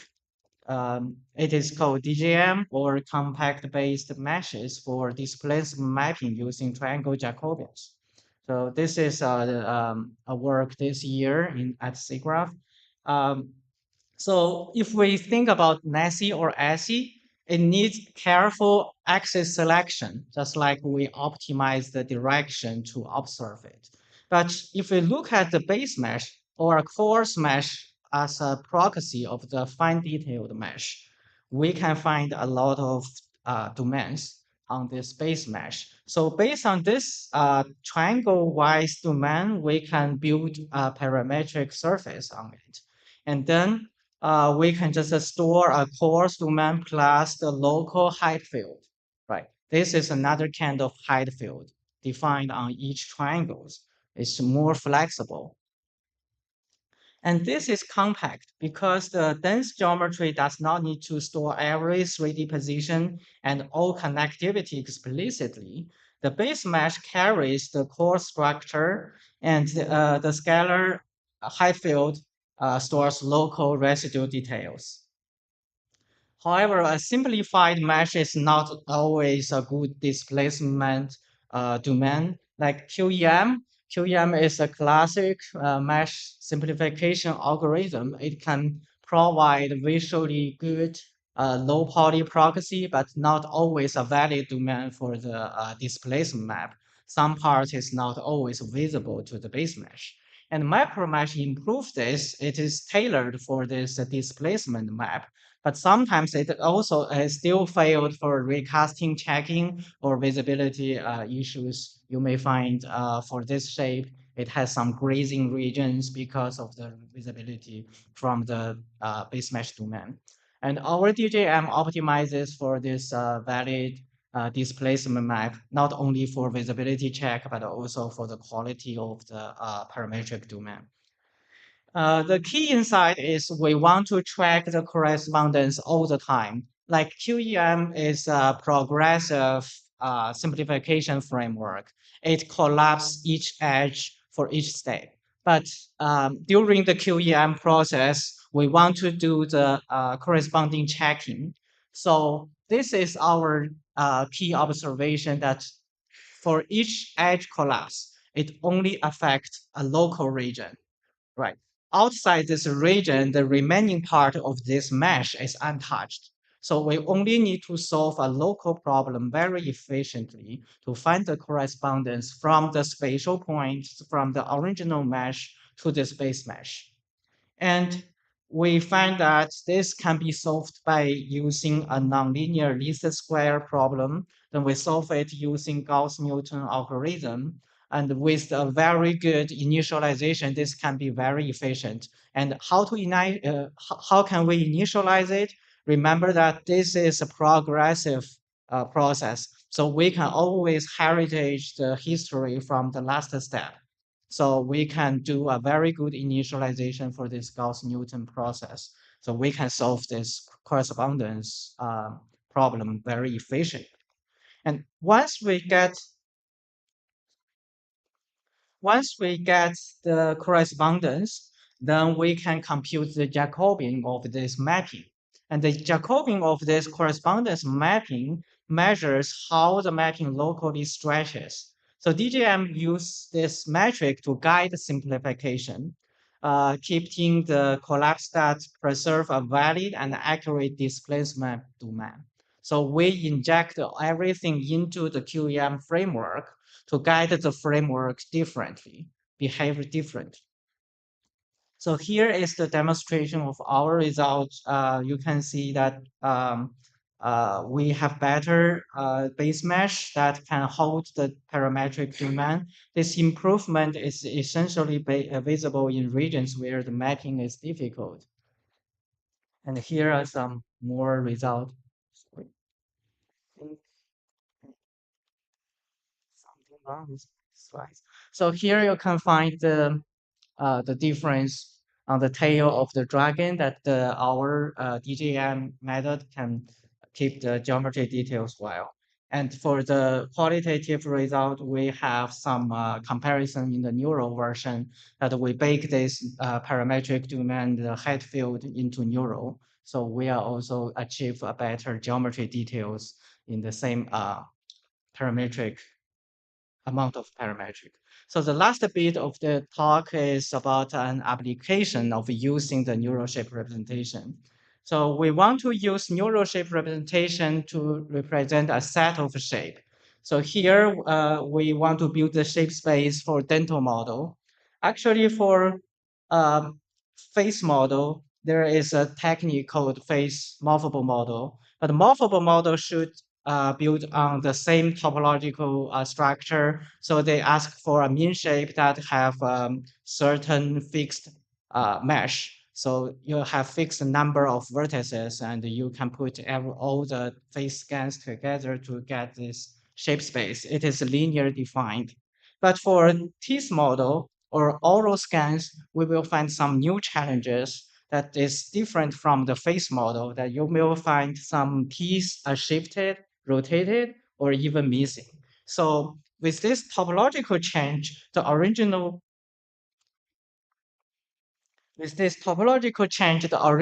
representation on the mesh-based representation doesn't work. So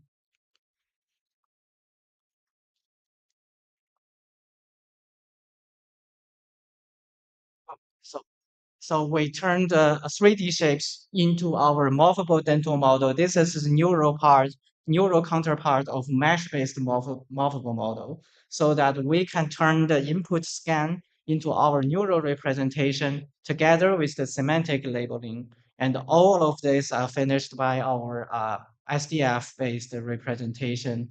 And the pipeline is we regard each component of the dental scan as an individual SDF field, like each tooth or the gum. We use SDF and also predict the segmentation indicator. And we put all the SDF submodules together and use a sum the weighted of the SDF field to represent the whole shape. And we train on 1,000 scans, not a very big data set, and all of them are not annotated by the technicians. So finally, we can turn the various new dental scans into SDF-based representation with semantic labeling. And we can support more applications using our morphable model. First of all, we can replace the two like these incisors with more plausible shapes. So it supports local editing while we keep other teeth unchanged. Also, we can simulate this orthodontic treatment by just interpolating in the latent space. So we can do this animation just like a communication between the doctor and patients. And for finally, we can support the tooth removal. Like we can remove individual tooths that we can keep the origin, the gum region and with plausible fielding. This cannot be done by using mesh-based representation. So it's a SDF-based solution. So after all, thank you for all my collaborators. Without them, I cannot finish all those projects. And so thank you for listening.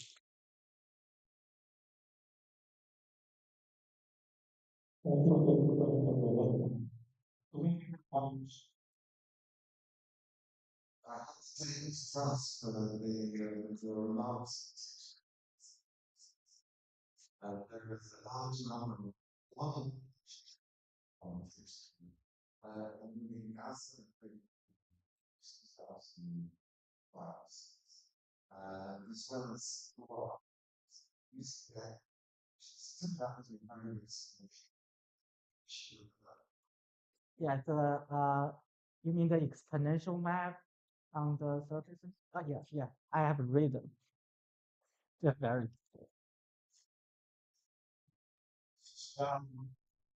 Facts is going to be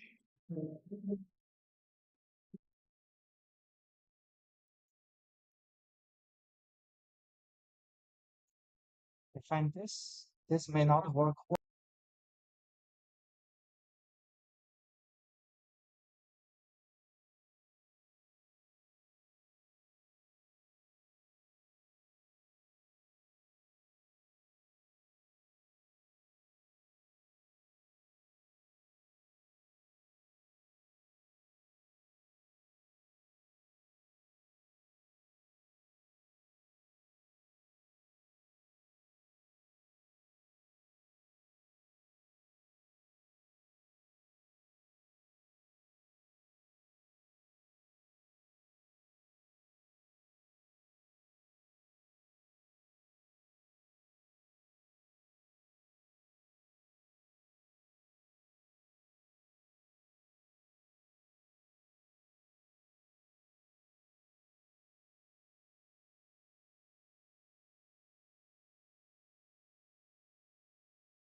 water came company. However, it's problem in compared to the case of this, it is these two process followers with normal others and the examples since showing email internet what has been used our simulation of our simulation with the source to combine physics realism with the expression this second definition objects follows the landscape where the mainstream develop new paradigm for physical arts. So Mr. Dr. Coloni and his talk today is shaping natural landscapes through simulation.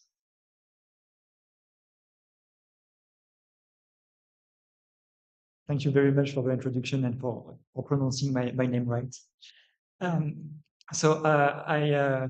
am very honored to have received this award. So I'm very also happy to be able to present my work that was awarded here now, even though I couldn't go for last year conference. So thanks for the opportunity. I will talk now about shaping natural landscape through simulation. And I will just use this slide for motivating, right? So if you see this nice picture from Mount Everest, I think it just explains everything, right? I mean, it's amazing, it's beautiful. It's I mean, it's also humbling, right? You see all these rocks, all these cliffs, this snow, ice, and everything. So that's really impressive, and we really want to model that in computer graphics. But we also want to model that for different applications like resource management, risks, all these things which are very important. And so to do that, I will propose a methodology which is modeling by simulation. So we want to have a static scene at the end, so that's modeling. But if I take the example of this sand dune, so I look at a bit of a different type of landscape. So this sand dune, I could use procedural rules, I could look at geometric operations to model it, and that would be perfectly viable, right? But personally, I prefer another approach, which is to look at the causes that build progressively these sand dunes.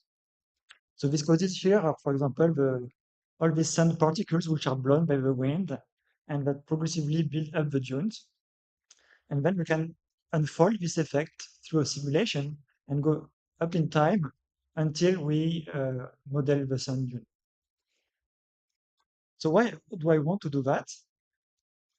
It brings, I mean, I'm claiming that it brings maybe more diversity to the results. I mean, we have this physical phenomena, we can change a bit the parameters like the wind speed, and then we have entirely different dunes, which are still physically realistic.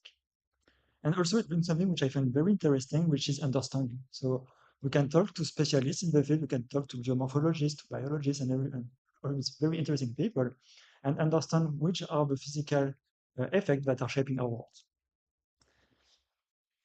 So going back to terrains, goes too fast.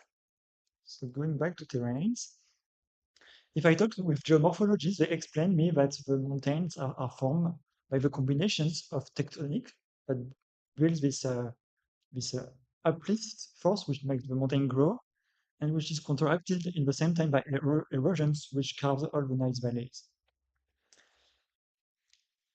And looking at the mountain now to see exactly where this erosion happens, I can see, for example, at the bottom, what we call fluvial erosion, which is the actions of rivers. So that's really the main river of the valleys.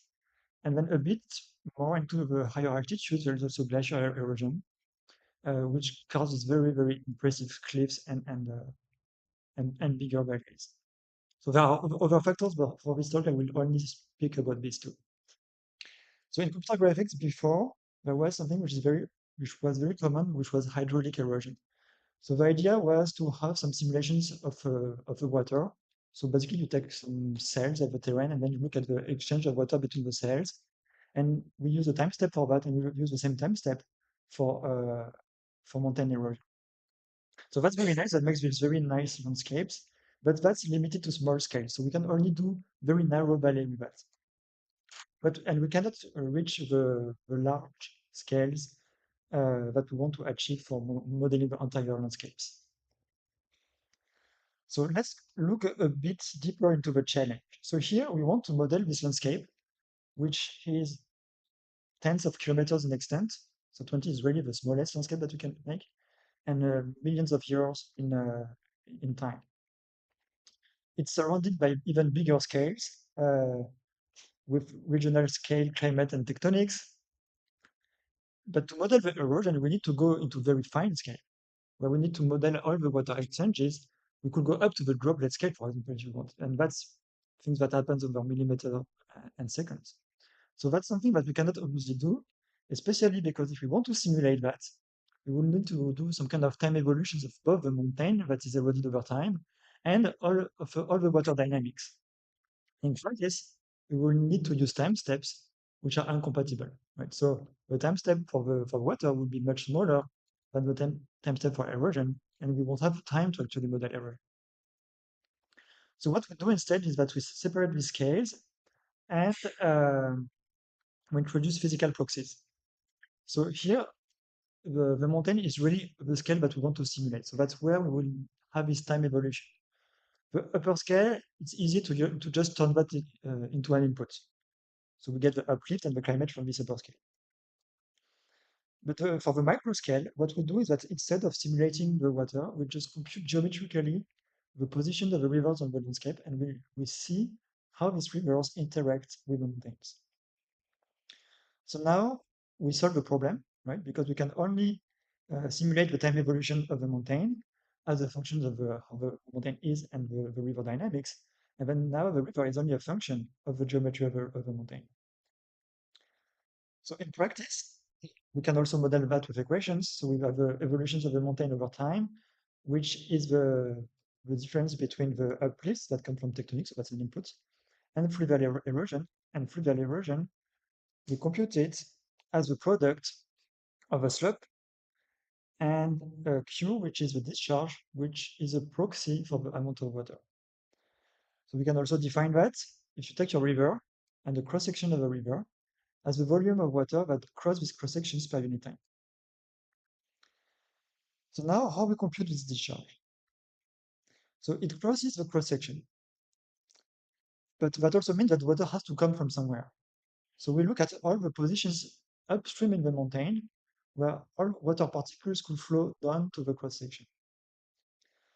And that's just it. So we can just sum the precipitation in all this upstream domain, and that gives the discharge. So we have an easy to compute proxy to explain the amount of water that will lead to erosion. So that's easy to compute, but for each point, you need to sum all of the upstream precipitation. So there is an algorithmic complexity here. So to solve that, we introduce hydrology networks, where this is just a tree structure, where each point on the terrain is given a single receiver. And by using this structure, we can now compute recursively the discharge. If I know the discharge in point B and C on my figure, I can easily compute the discharge in A by just adding the local area. So that's something that was already proposed in geomorphology in this paper from 2013, and that we improved in different algorithmic improvements, both on the CPU and then on the GPU. So this had a lot of different applications. So with this approach, we propose new erosion laws by adding sediment flow, debris flow, which is very important for cliff erosion, sandstone, which is erosion in 3D that makes nice arches and other 3D structures. And we also propose numerical scheme, for example, to come back in time, or with analytical solutions where now the time is just a parameter. So we don't have to run the simulation anymore. We can just change the time and get directly the eroded landscape. And there is also this very recent work that will be presented at SIGGRAPH. Well, just run the animation now, where we take this picture and then we have a diffusion model that predicts the height map out of this picture. And we use hydrology networks to guide the diffusion model to enforce the fact that the river always has a fast flow down slope, right?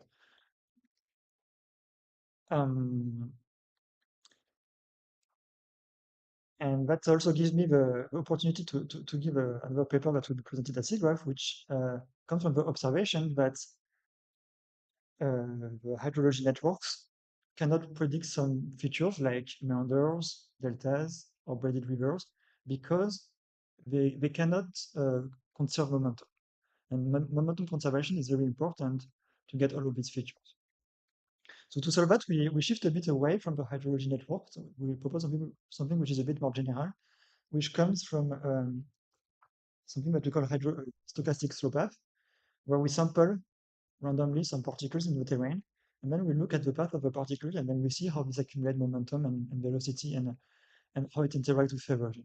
And we prove mathematically that this solves the transport equations and that it can build this landscape but where you also have urbanized meanders and braided rivers. And so I just show this quick comparison where on the left we have our new method where we have both a new method for erosion but also the new method for routing with the flow path.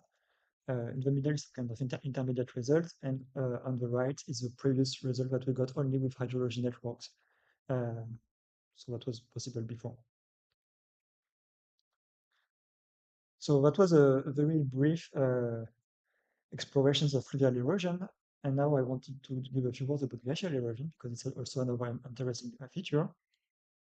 So to see that, we have to look at the difference between low altitude and high altitude landscape. So on the left, you see these mountains, which come from the US, which is quite tough. It's in California and also lowish altitude. So it's very like sharp V-shaped valleys and rounded summits. And in opposite, when you go to the Alp or the Rockies, then you can see this very flat U-shaped valleys and sharp ridges.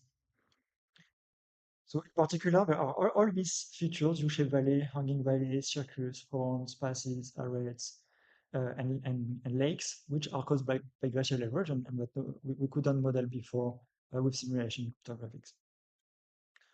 So to understand glacial erosion, we need to first understand what is a glacier. And glacial flow, they accumulate in high altitude from the accumulation of snow and ice. And then they flow by deformation and sliding. And when they reach low altitude, then they melt. And when they slide, they abrade the rock and they carve significantly all the bedrock which is below. So to model glacial erosion, we need to model the glacial motion, and that's where there is the most significant challenge because everything else can be done quite easily if we have ice velocity. So it's challenging because the equations are nonlinear, they are ill-conditioned. So something that we propose to solve that problem is first to model the ice as an energy. So we take the energy as the sum of energy of viscosity, friction, and gravity. And this energy depends on the velocity and g, which encodes the glacial geometry. And what we want to do now is to find a function that takes the geometry as input and predict the velocity that will minimize this energy. Right? So we don't know that function, so as everything that we don't know, we learn it. And we learn it in a way which is interesting because it's without any data. We can directly minimize the energy to train the network, which is very interesting because it allows us to train on the fly. So at each simulation step, we predict the velocity, and then we can backpropagate the way to correct for the mismatch in velocity by minimizing the energy. And in the same time, we do one step of glacial transport and erosion. So what is very interesting is that we can do only one step of backpropagations for each step of transport and erosion. And that's because the geometry only changes by a little between two iterations. And that allows us to build this kind of landscape that emerge from the simulation after like different glacial cycle and erosion. And we find all the features that we are looking for. So we find the U-shaped valleys, the hanging valleys, the arrêts, passes, horns, circus, and lakes.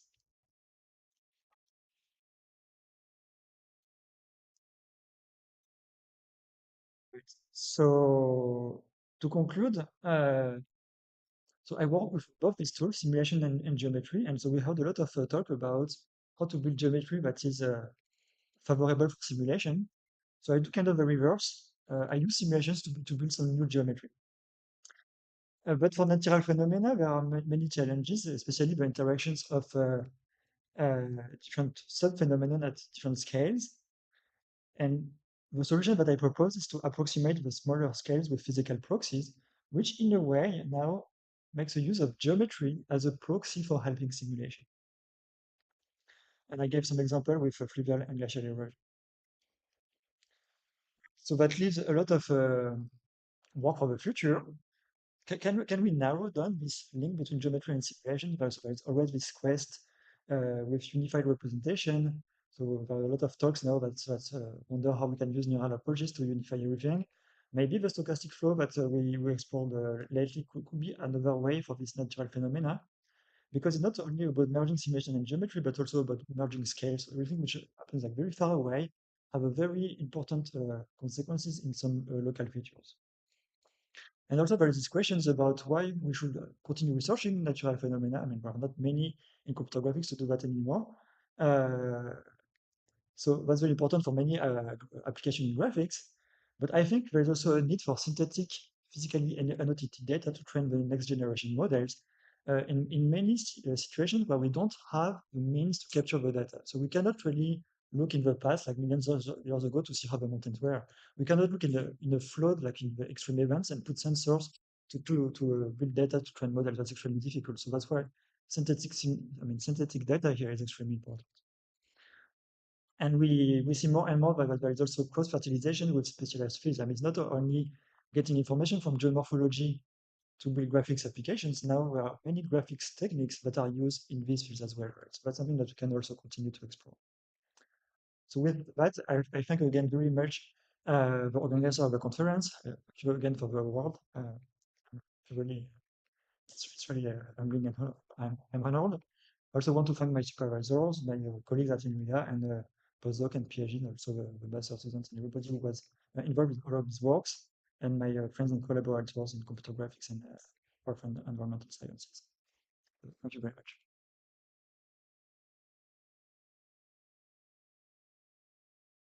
Thank you, Dr. Connie, for the wonderful program. It's so much.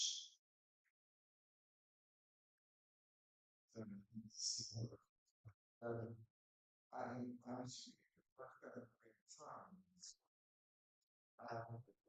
One things that I really noticed is that time you hear great, and I just wonder what is the impact of full-time time? Some eroding mild effect the way things react in the beach. Climate. And I wonder whether there is an opportunity to visualize this reduction and whether this So climate is an input to everything which is Earth related. So climate is an input to everything that is Earth related. So this I mean, I heard, where is it? So I mean, here, you know, this trivial equation, there is this discharge as input, but discharge depends on precipitation. Right. That's the same for glacier. So glacier, there is something which is called the equilibrium line, which is the altitude where the melting and the ablation accumulation balances, and this depends on the temperature. Right? So there is still always a bit of time in the equation, like for example, here for the erosion. Yeah. And so that's where we can actually change the conditions and see how it evolves in the future. So yeah, I mean, I work with glaciologists for the ice erosion, and that's one of the main topic now, which is like especially in the ice caps at the north and south, how they will evolve in the next few years, because that's something which is actually dramatic. Mm.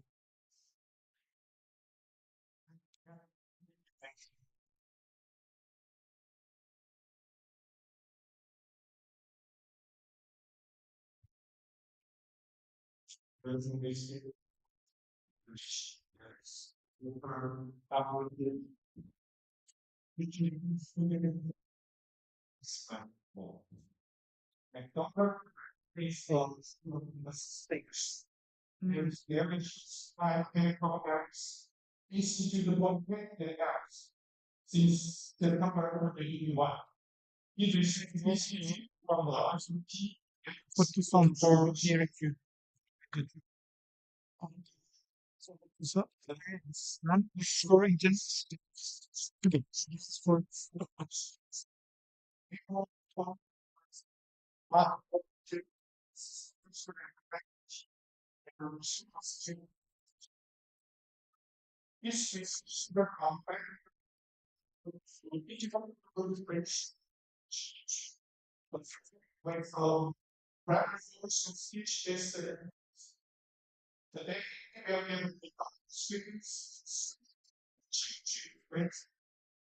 Okay, thank you, Sijun. So, okay, so we know that human expressions usually lack a coherent structure, and that human expression is what I call as scribbles. And this talk is about understanding the structure from these kind of scribbles. And the core methodology is to use some kind of geometry processing. And just as a warning, this is not a formal talk about a particular work, but how my journey is or how it was. So we all know that the shapes are very important, and scientists and artists have been trying to find out a solution for how can we make imagination visible. So for millenniums or decamillenniums, people have been trying to express their imagination. You can see the old cave paintings to the recent neural networks, which can create the 3D models from just some text. And this shape modeling is very important for our community, because even if you want to do some kind of geometry processing or simulation or whatever, we need some shape to start with.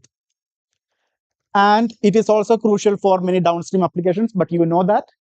However, creating these shapes are not very easy, at least for novices, because it requires some kind of artistic sensitivity, some kind of computer proficiency, and then some kind of understanding of geometry. So it's not for everyone. And for me, my ultimate goal is to make this gap between the thought process and the visual realization more fluent or more seamless. And all this without requiring any kind of expertise, technical or artistic training. And this will allow us to create fast design exploration, compounding cost savings, and physically deployable simulations. And I'm splitting this talk into 3 pieces: the works I did during my PhD, after PhD, and the recent works. So initially during my PhD time, what I was interested was in like scanning a sketch and doing some kind of processing on that. And for that, I mainly relied on delinear triangulation, which is just given set of points. We create set of triangles from them, and focused on 2 kinds of subproblems: how to complete sketches. For example, like in some kind of artistic way, people try to express their thoughts in a set of discrete set of strokes. So how can we create shapes from that? And how can we simplify artist-drawn sketches? So my first work was how to convert these sketches into shapes or discrete set of strokes into a single sketch so that we can use it for animation or coloring or whatever we want. So for that, what we did is we just took the stroke, sampled the strokes, and considered this as a curve reconstruction problem, which is like a classic problem with geometry. And we just propagate through the Dillon triangulation and find the shape. However, this is only limited to shapes like which are closed, simple closed curves or open curves. So later, we extended it to sketches with cross sections or where intersections are there to create some good looking shapes. Then we wanted to somehow investigate on how to clean sketches which are drawn by artists on a pen and paper. Here, instead of considering each stroke as a single entity, we consider them as pixels. So what we did is we converted this set of pixels into a set of regions based on D-linear triangulation and used that structure to simplify the sketch. Okay. And then during my post-PhD time, I was interested in more interaction. So instead of computer giving you a result, I wanted the user to be involved in the process. So this has various advantages. For example, this will allow the novice users to be part of the shape creation process because it's fun. And this will reduce the artistic effort and it will be cost saving for us because we don't have to pay too much to artists. And finally, we will achieve superior accuracy because there is a user in the loop who will help us to update the shape that we want. So the first work what we did is something called as Delaunay painting. So all of you know that whenever we have a sketch with gaps, we cannot use MS Paint. So what we did is instead of considering each of this stroke as a pixel, we consider this entire region as a part that we want to color. And we encode the entire thing as a delinear triangulation. And each time when we do some coloring, we find some kind of segmentation between triangles. And this is like from this new release of Blender, this is the standard coloring tool for the Blender. And then we wanted to extend it to vector sketches because many artists prefer drawing in vector style. However, we cannot use the same algorithm for vector sketches because we need some points to start with. So what we did is we did some kind of sampling, which is called as epsilon sampling, to convert vector sketches into points.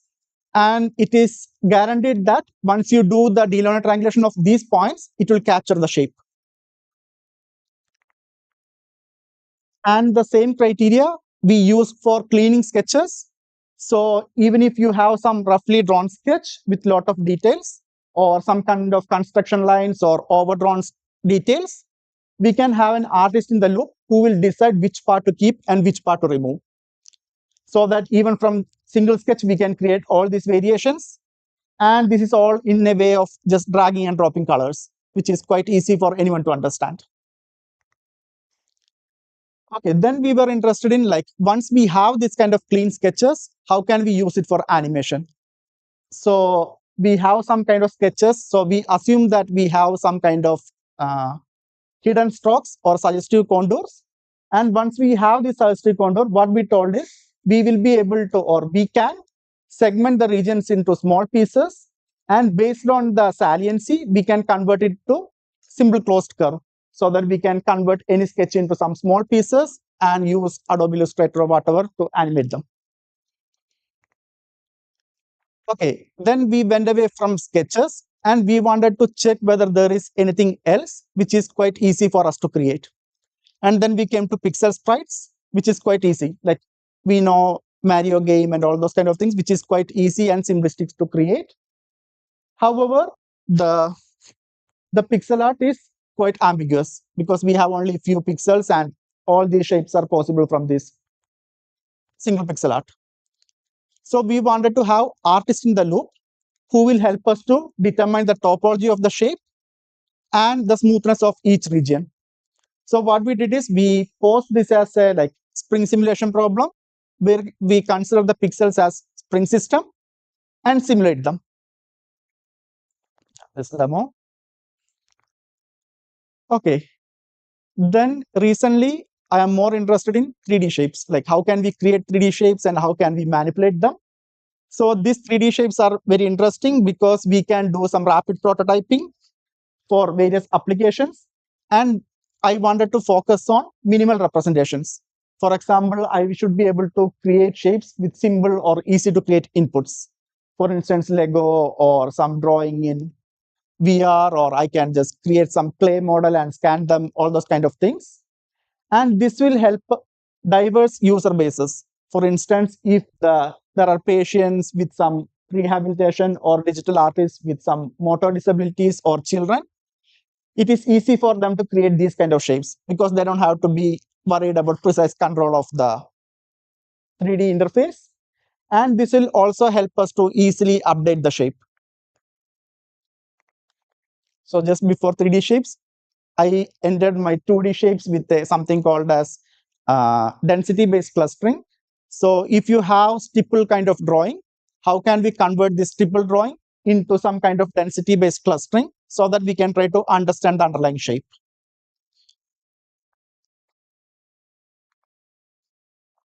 Okay, in 3D shape, like it is quite common for artists to start with an image or photograph to do their 3D modeling. However, these kind of photographs has a lot of abnormalities. For example, there will be occlusions, there will be like missing details, there will be like shadows, all those kind of things. So what we did is we came up with something called as a spine rib formulation, which will allow users to edit however they want. So user can just draw some scribble, and based on that, we create this system. On that, we define a lofting surface. Then we went to reconstruction. So we know this is a long-standing problem. So what we wanted is some kind of quick feedback, and without using any parameter. So what we did is we relied on, again, Voronoi balls, and based on how overlapping or how deeply intersecting Voronoi balls are, we try to group them together to create the shape we want. And this was like shown to be useful for sketches with 3D models with missing details or sharp features, noise, outliers, details, multiple topology, or even open sketches of open scans of big cities. And if everything goes well, this will be released as part of next Seagull release. Then we came to something that I'm recently interested in, how to create 3D models in VR. So from Google Tilt Brush, it is quite easy to create ribbons in virtual reality, which is like oriented strokes. And once we have those kind of strokes, can we create 3D model in real time? So that as we sketch, you can see as we sketch, we'll start getting the shape. So what we did is we employed a simple criterion, which is like filtering the Voronoi balls based on the normal direction of the ribbon. And we just blend them together to get the shape that we want. And it works for multiple genres or all those kind of things. However, it is little bit difficult to draw ribbons in 3D because we have to keep a particular wrist movement and it won't be that efficient. So we came back to drawing in sketching in 3D, which means we don't have an orientation, we just arbitrarily scratch in 3D. However, creating a 3D shape from these kind of 3D sketches is not a very easy task because the existing method use heavy optimizations. So what we wanted is, again, some kind of user control. So what we did is we start from these sketches, we consider them as some rigid cages, keep a balloon inside that and inflate the balloon. So as the balloon inflates, it will start capturing the shape of the sketch. But as you can see, it is some kind of iterative growing. So each step we have to grow iteratively, which won't be that interactive. Then we try to make it interactive, where we convert the sketches into a occupancy problem so that we can just employ some kind of neural network. So we use the transformer network to find the occupancy of these sketches. And once we have this occupancy, we use geometry processing to convert it to a smooth mesh. So if you are in SIGGRAPH next week, we will be presenting this paper there. And then if you attended the initial, I think first day or second day, you might have seen this thing where we have binary voxels, which is like equivalent to stacking Lego and creating smooth piecewise geometry from that. So for that, we employed some kind of deep learning along with some kind of physics-based simulation to create the shape that we want. I wait for this to complete. Yes. And finally, once we have these 3D models, we can just rely on motion lines. So those who work on comics, you know that we interpret shapes with motion lines, which is easy to represent the motion. And once we have that motion, we found or we showed that this motion can be propagated to 3D models so that user can just sketch in 2D and we'll get a 3D motion as result. Okay. So my future plan is like, can we come up with simple and predictable tools that can help people create exactly what they see in their mind? So all of us know there are like a lot of deep learning techniques to do that thing, which is quite simple. but my objective is not at all to use deep learning. And my objective is to have the process more creative and enjoyable. So it is not just the result. I want that process to be enjoyable. And I want to ensure that even if you don't have any technical skills or artistic training, you should still be able to create the shape that you have in your mind. And in long term, I would like to preserve the sanctity of the creative process so that instead of just giving a prompt and getting the 3D model, I will get the feel of creating something by myself and empowering the latent artist. So I believe all of us are artists. We have something inside us. So even if you don't show to others, we just sketch by ourselves just for fun. So I want that artist to be grown and radical accessibility. So eventually, like we know that we have speech, but depending on which part of the earth you are from, you might not be able to communicate with others. But instead of that, we can just sketch and everyone will be able to understand. So my focus is to go towards that universal language of sketching. And finally, towards the motto of anyone can model and everyone should model. And all of this work wouldn't have been possible without my advisors, my co-authors sorted in their first author name, and many of my students. And thank you.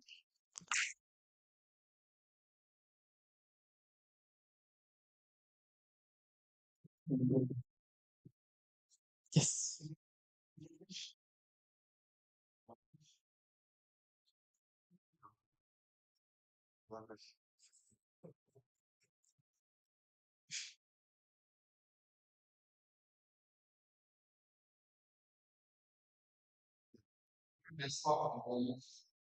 Thank you.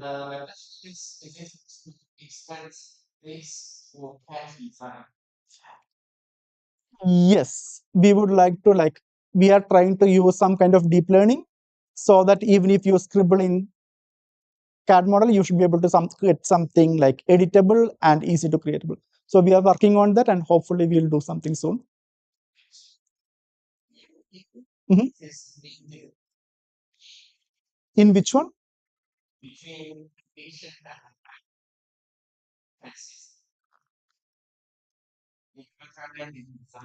So in our system, it is like everything is organic. So we don't have to care about we assume that everything is smooth and it is quite easy. But in CAD, it's not very easy because if you sketch something, we don't even know what is sharp or which one we want to be sharp. Yeah, thank you. Thank you. Thank you.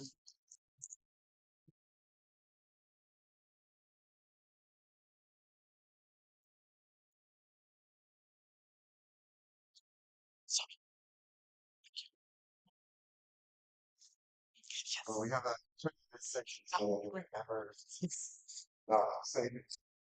I'm trying to pass the way. And it was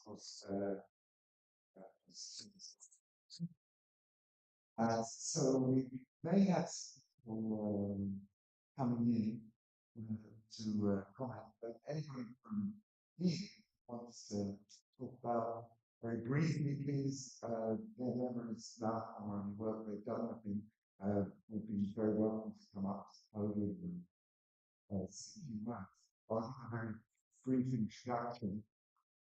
Well, then, commence now. I might as well take my own experience now. I went to see in the 1970s, the early 70s, when I was graduate student at the University of Bradford in the UK. And it was extremely helpful to me as putting me on the right course to understand what the main issues were for graduates at that time. Very different when we used to and on several subsequent visits, I actually ended up publishing two papers with that one and not very proud that I was able to work with it. And do we have people online? Yeah. Oh, okay. Yes. So, can I keep this? Yes, that's good. So, okay, I can see. So we've got Hans-Peter Seidel online. Do we have anybody else? Just Hans-Peter. Okay. Hans-Peter, I'm just going to do a brief introduction to Malcolm and then I'll get you to say a few words. So Malcolm Saban was a very interesting character. He had a wonderful life where he was incredibly knowledgeable. He never had a faculty position. Can you believe that? And he did all this incredible research work. Um, he was worked in Cambridge in England. How do I get the next slide? Um, he actually had the first paper in implicit modeling in 1968, which was a local technical report at British Aircraft Corporation, which I did talk about in my keynote. So he basically started that field within computer graphics. He also, of course, famously 10 years later, had the first subdivision paper the same year as Ed Catmull and Jim Clark had the Catmull-Clark subdivision, which has set off an enormous field within computer graphics. He had many other incredible contributions. He graduated from the University of Cambridge with a first-class honours degree in mechanical sciences.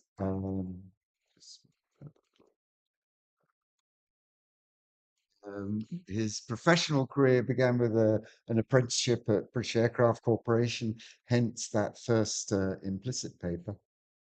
And he later shifted to research and teaching.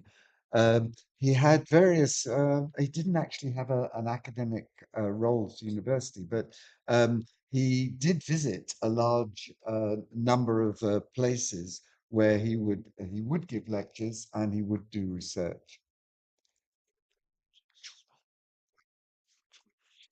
Sorry, not my computer, can't work. He was honoured with a number of very high honours in Britain. The Royal Society, of course, is the top society in science. And he got the Institute of Mathematics and its application a gold medal and made him a fellow.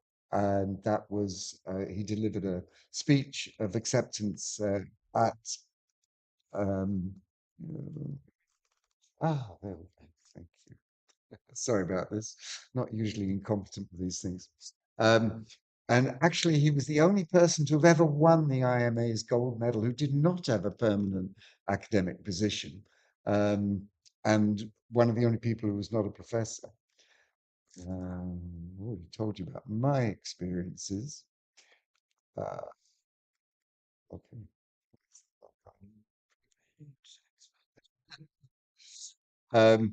Various people, and the first person I'm going to call up is, I believe somebody's here with Tomasz Varady had a copy of his handwritten thesis, his handwritten PhD thesis. Does that, is that, is that here? Yeah. Did you want to put it in front of the camera so at least Hans-Peter could see it? I don't know what's going on there. There it is. Right. Okay, very good.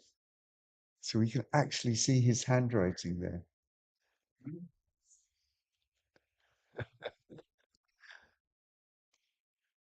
It's absolutely great.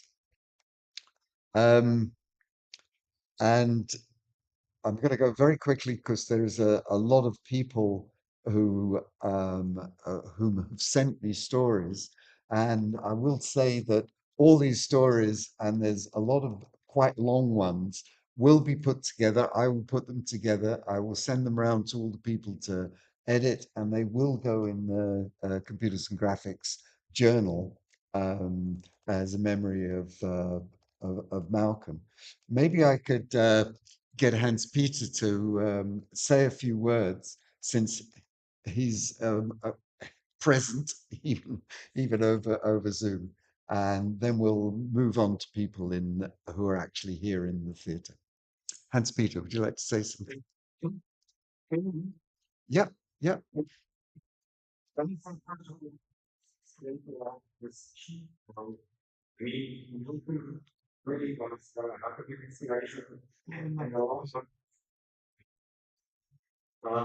He had this deep curiosity into almost anything. Oh, yeah.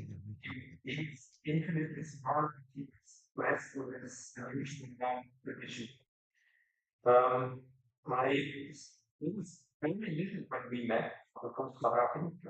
I fondly remember the directions around the IMA mathematics of surfaces series was like sort of Mashwara, I think my group was in the early ones as well. And in the mid 90s, yes, and I also remember that we had session with him on the subdivision schemes on the sphere and basically in relation to the existence of solids, which limits what is possible to have. But you could chat with Malcolm about everything. I mean, he was just interested, he was knowledgeable, and if he had heard about it, if he would think about it, he would immediately understand what this is about.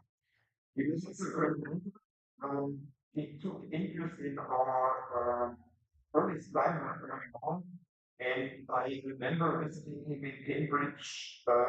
This was Tokyo, the 90s. This is when first these investigations, and his then PhD students. Michael, that is clearly very lost, but anybody who knew him will remember him, and he will clearly be gone in our memory. Great. Thanks very much, Hans Peter. Maybe go back to the slides. But first of all, before I get back to the slides, the people who emailed me, maybe there'd be other people in the room who would like to say something, have some memories of Malcolm. Anybody? No? Okay. It's probably only senior people that have that. Yeah. Just, Alan Rockwood, of course, worked with Malcolm, and he recalls visiting Cambridge in 1982 when he was working for Evans and Sutherland, and Malcolm was instrumental in helping, as you were saying, as a mentor to Alan Rockwood, who later visited him several times more. I won't go into all the details of everyone because otherwise we'll run completely out of time because there's quite a few. So Neil Dodgson worked with Malcolm Sutton for 20 years. And he says he was always generous with his time, mentoring younger researchers, providing his insights. And again, mentioning the fact that he had this unusual career without a permanent academic position and a lack of desire to seek one. And many people have commented that Malcolm was without ego. He was happy to help anybody, work with anybody. And in order to give him some kind of income there, for about 3 years, Malcolm Sabin ended up as Neil Dodgson's research assistant, which was, as he says, my very senior research assistant on a research grant that actually he wrote, that Malcolm wrote, but Neil was the one with the faculty position, so he had to be the principal investigator. Tom Cashman, also from Cambridge, mentioned an incident. This picture is from the Royal Society when Malcolm was receiving his gold medal. And he mentioned that Malcolm was invited to speak at his old school, his old high school, but was wondering exactly what kind of talk to give. So Tom suggested that he give the same talk that he'd given at the Royal Society, which Malcolm actually was a little bit reticent on this because he wasn't sure it would fit the style of the meeting. So he started the talk by explaining that if people didn't like it, they should blame Tom, which I thought was quite an amusing incident. Of course, everybody loved his talks because they were great. Jarek Rosknak, who was online a little earlier, also mentioned in his acceptance speech for the Cooney Award that he'd worked on J-splines and had many talks with Malcolm, who suggested some very interesting variations to what he was doing. Lloyd Bart, who was Malcolm Sabin's postdoc in Cambridge, um, and describes as an amazing person. His year spent with him in Cambridge was unbelievable. Malcolm was an incredible mentor, very positive, very curious, never judging, always with new ideas and directions of research to investigate, always taking people as they are. Had a huge impact on my career, my way of tackling research. Malcolm was friendly, doing research in depth, the eyes of a kid, enthusiasm, amusing, curious, celebrating discovery of new knowledge of the way of solving complicated problems. He also sent me some technical stuff, which will be great to publish in computers and graphics. I should also explain that Loic was also my postdoc after that, hence the fact that we managed to get a couple of papers out, which included Malcolm, who always came up with the most incredible suggestions. And it was a case of, why didn't I think of that? That happened a couple of times. Ursula Augsdorfer, who's now in Graz, she did a PhD with Malcolm. I'm not quite sure how it was with Cambridge that Malcolm could supervise PhD students without actually having a faculty position, but he did. And she speaks very highly of him. She shared an office with Malcolm for 6 years. And people will speak about his remarkable scientific achievements, of which there are plenty.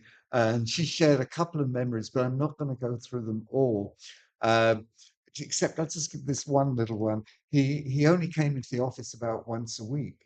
He would arrive having spent his bus journey from Ely, which is the neighboring town to Cambridge, thinking about some problem. He'd walk in and say something like, "I'm just an engineer," which was always an amusing understatement. But he thought of something on the bus and have a hunch this might work, and then jump on the whiteboard and just covered it in equations that he dreamt up on the bus. They always his hunches worked out and produced yet another advancement in science.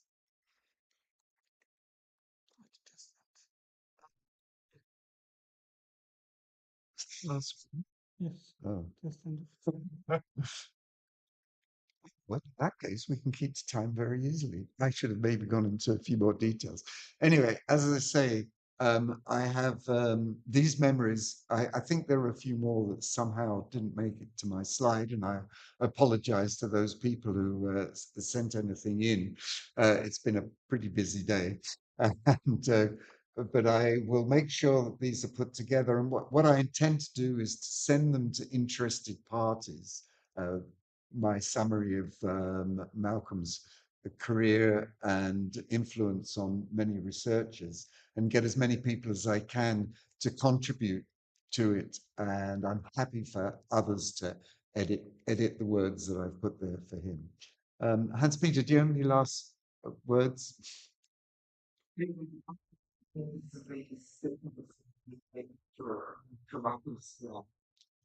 was like of this challenge curiosity, whatever this is what I remember as well. Yeah, exactly. Yeah. Well, thanks everybody for attending the session. If anybody has anything to contribute in the future, please let me know, and I will be putting something together for computers and graphics. And thank you, Hans-Peter, for calling in.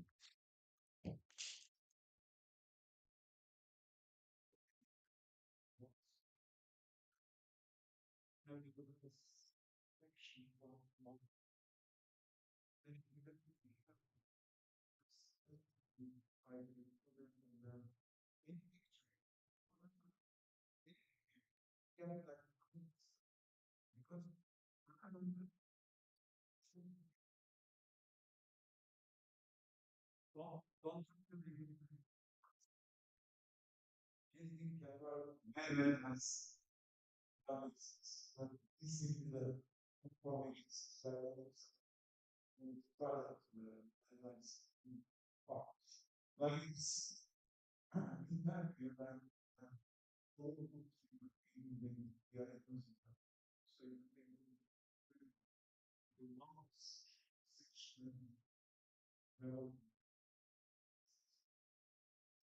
Yes, thanks, Ogun. So I think that brings us to the next session.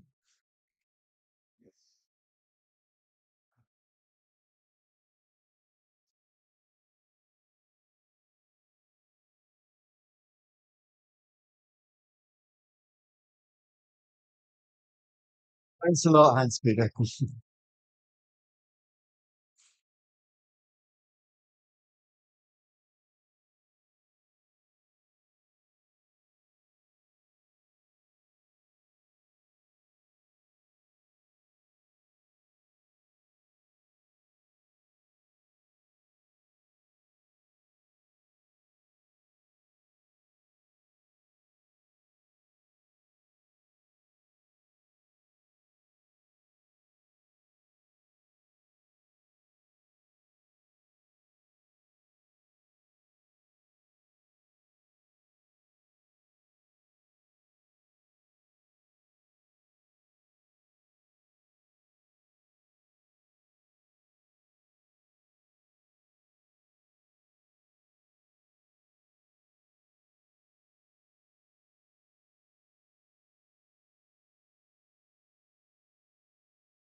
So before starting the best paper award ceremony, I would like, in the name of probably of all attendees, of the paper co-chairs and everyone here, to really thanks a lot the local organizer Erkan and all his team that they really did such a great job, and we are such an engineer.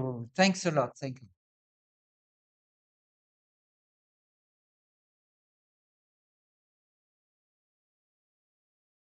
So we are going to present the SMI 2026 Best Paper Awards.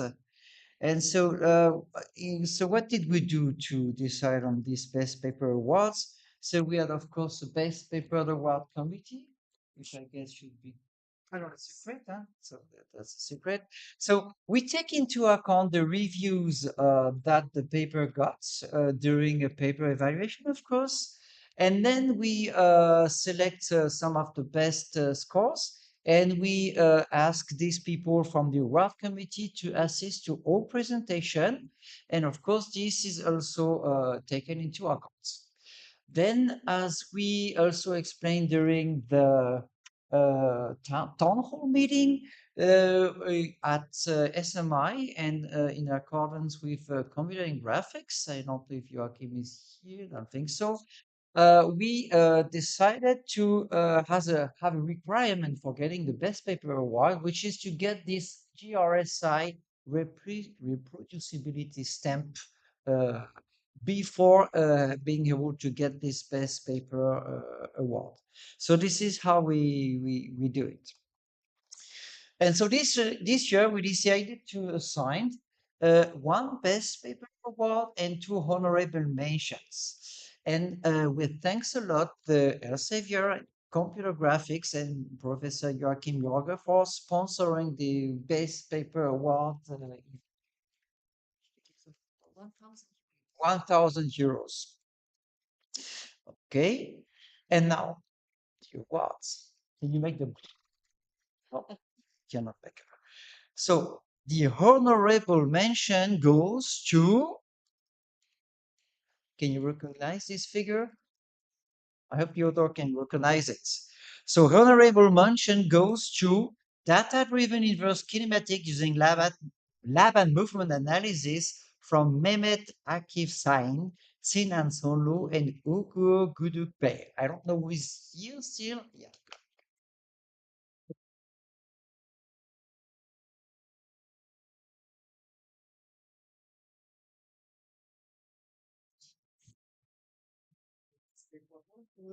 Congratulations. You want to say your words? Yes.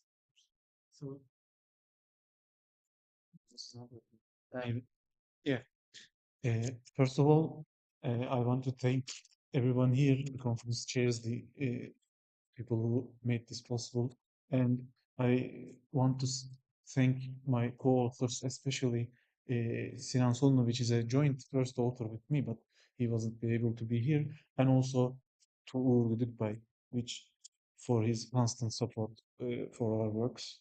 And I'm very honored. Thank you again.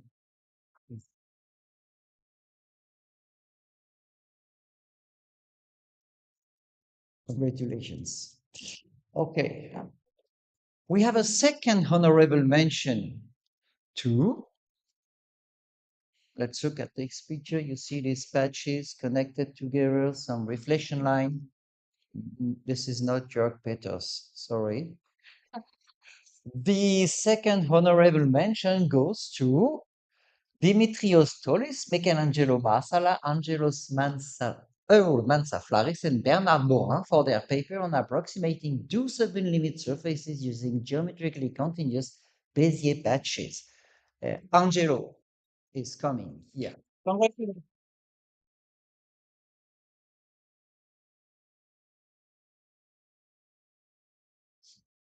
Thank you very much. It's an honor to have this mention. It was a nice journey making this paper. It's a collaborative work in our group, and it is with the full spectrum of people. Dimitris Stolis is my PhD student. Michelangelo Marsala is a postdoc. I'm a researcher at our group at INRIA, and Bernard Moran is an even more senior researcher in our group. So it was really a spectrum and a nice collaboration. So thank you very much.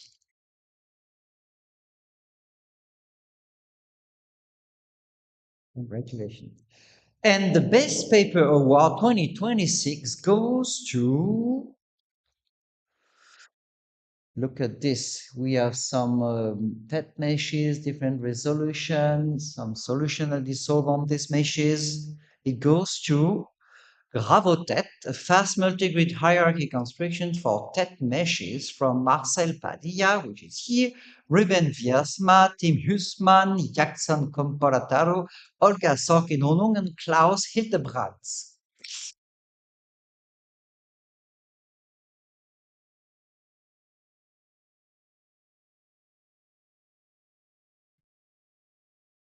Thank you so much. Thank you so much for having me here, and thank you so much for this wonderful organization. Shout outs to all my co-authors, and they will be very happy to hear that this worked so well. I'm honored and I feel relieved because I was struggling some time getting my independence from my PhD advisors and getting my first real project running, and now I feel much relieved. Thank you all so much for that.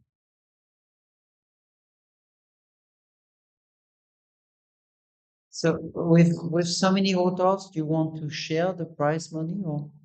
I was kidding. I was kidding. Was kidding. Okay, thanks a lot.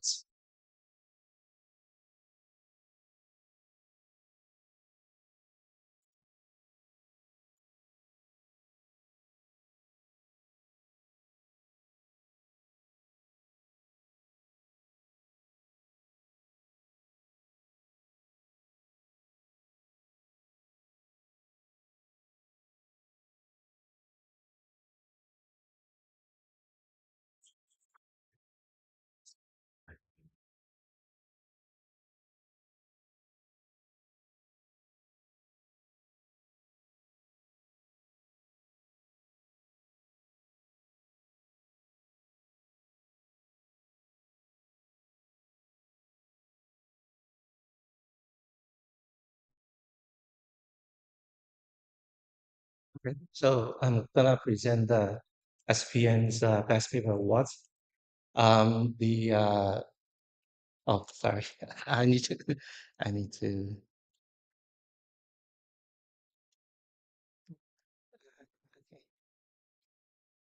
Okay.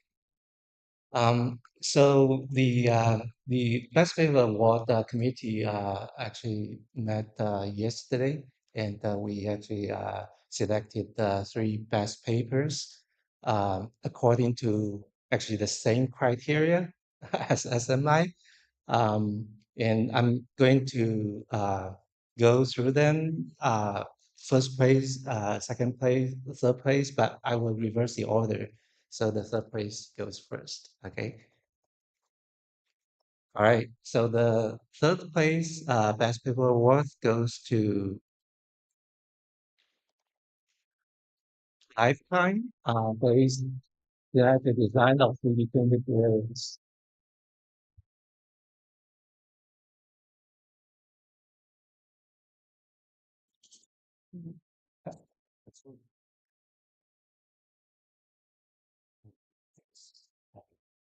Wow, thank you. This is the first time I have a prize. Thank you to poke the shadow, which is not here now, but yeah, I will show him that. No, but seriously, thank you for everyone. That was amazing.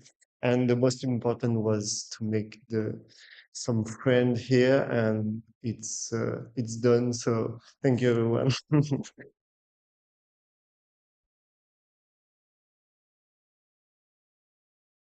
All right, then the second place goes to Fast by 3 Quadratic Attraction Subdivision.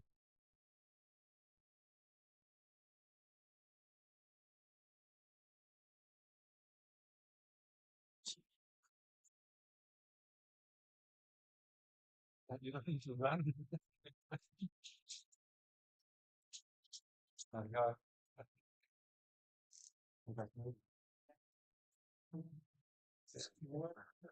Well, we are very pleased that there's no age discrimination. Thank you so much.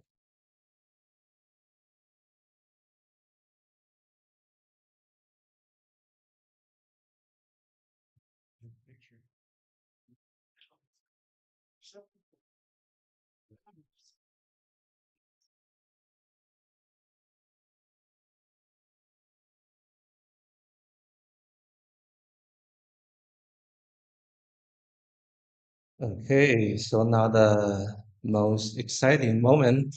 The first place goes to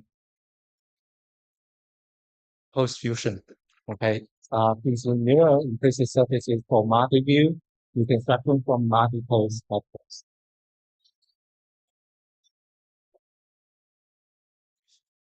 Oh, thank you. I'm so excited. First of all, let me give my thanks and appreciation to the whole community and the organization of this amazing uh, conference. Thank you.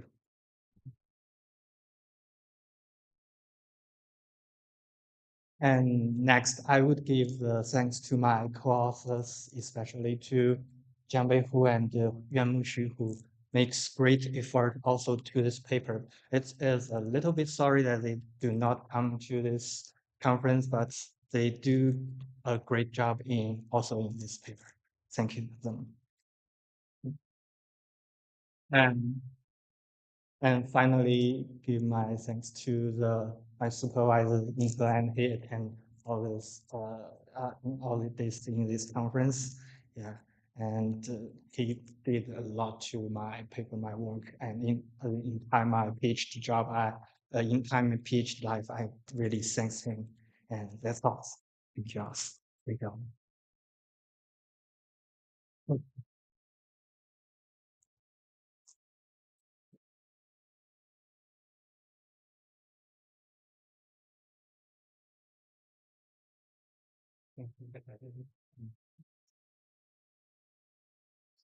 Right. So, yeah, a last comment is that CAT journal has kind of sponsored $1,500 in total to all these three past paper awardees.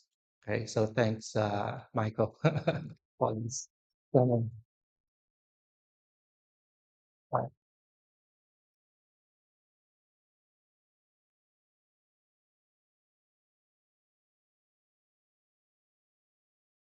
So now we almost finished this conference. So for the beginning, it was stressful for us so to how to finish successfully. But actually, your contribution, your presentation, and as you were session chair, you contributed too much. So I think the success is you, not our organization. Thank you very much for everything. Um, And actually, we are very happy because this conference hosts a memory of Malcolm Sabin. This was a really great idea. And we record all this conference. Hopefully, all these recordings will be helpful for us and also the next generations. So we will share the links for all these presentations. So thank you very much. So finally, we are gonna have final photo. So I invite you to maybe I don't think this is a good idea, but we can stay here. Okay, so maybe we can be here. Okay, so we can you can I invite you to here to the stage, and so maybe we can have good like background image here.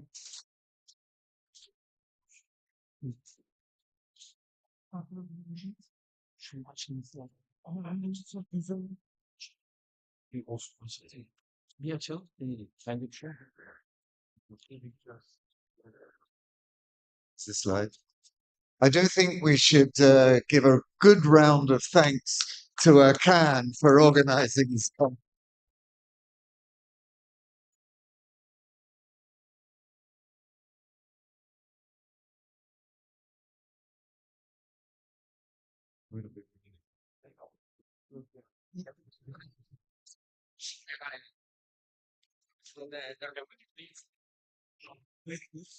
It only was three inches. Oh, turn off. So let's begin.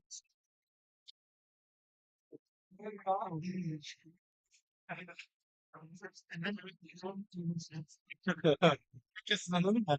Another man. No, pocket I then.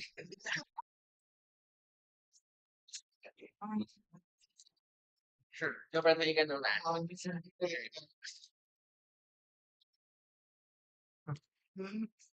Congrats. Michela? Michela, congrats. Congratulations. There is a place.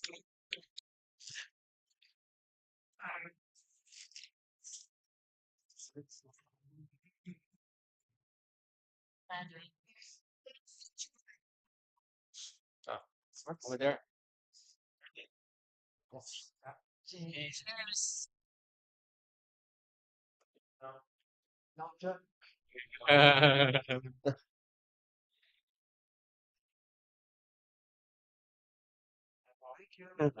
Yeah.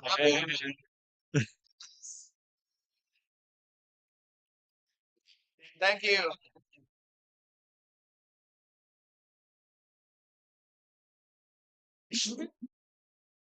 Yes. Thank you so much. I deserve. Oh, I like. Oh, I was the person asking you.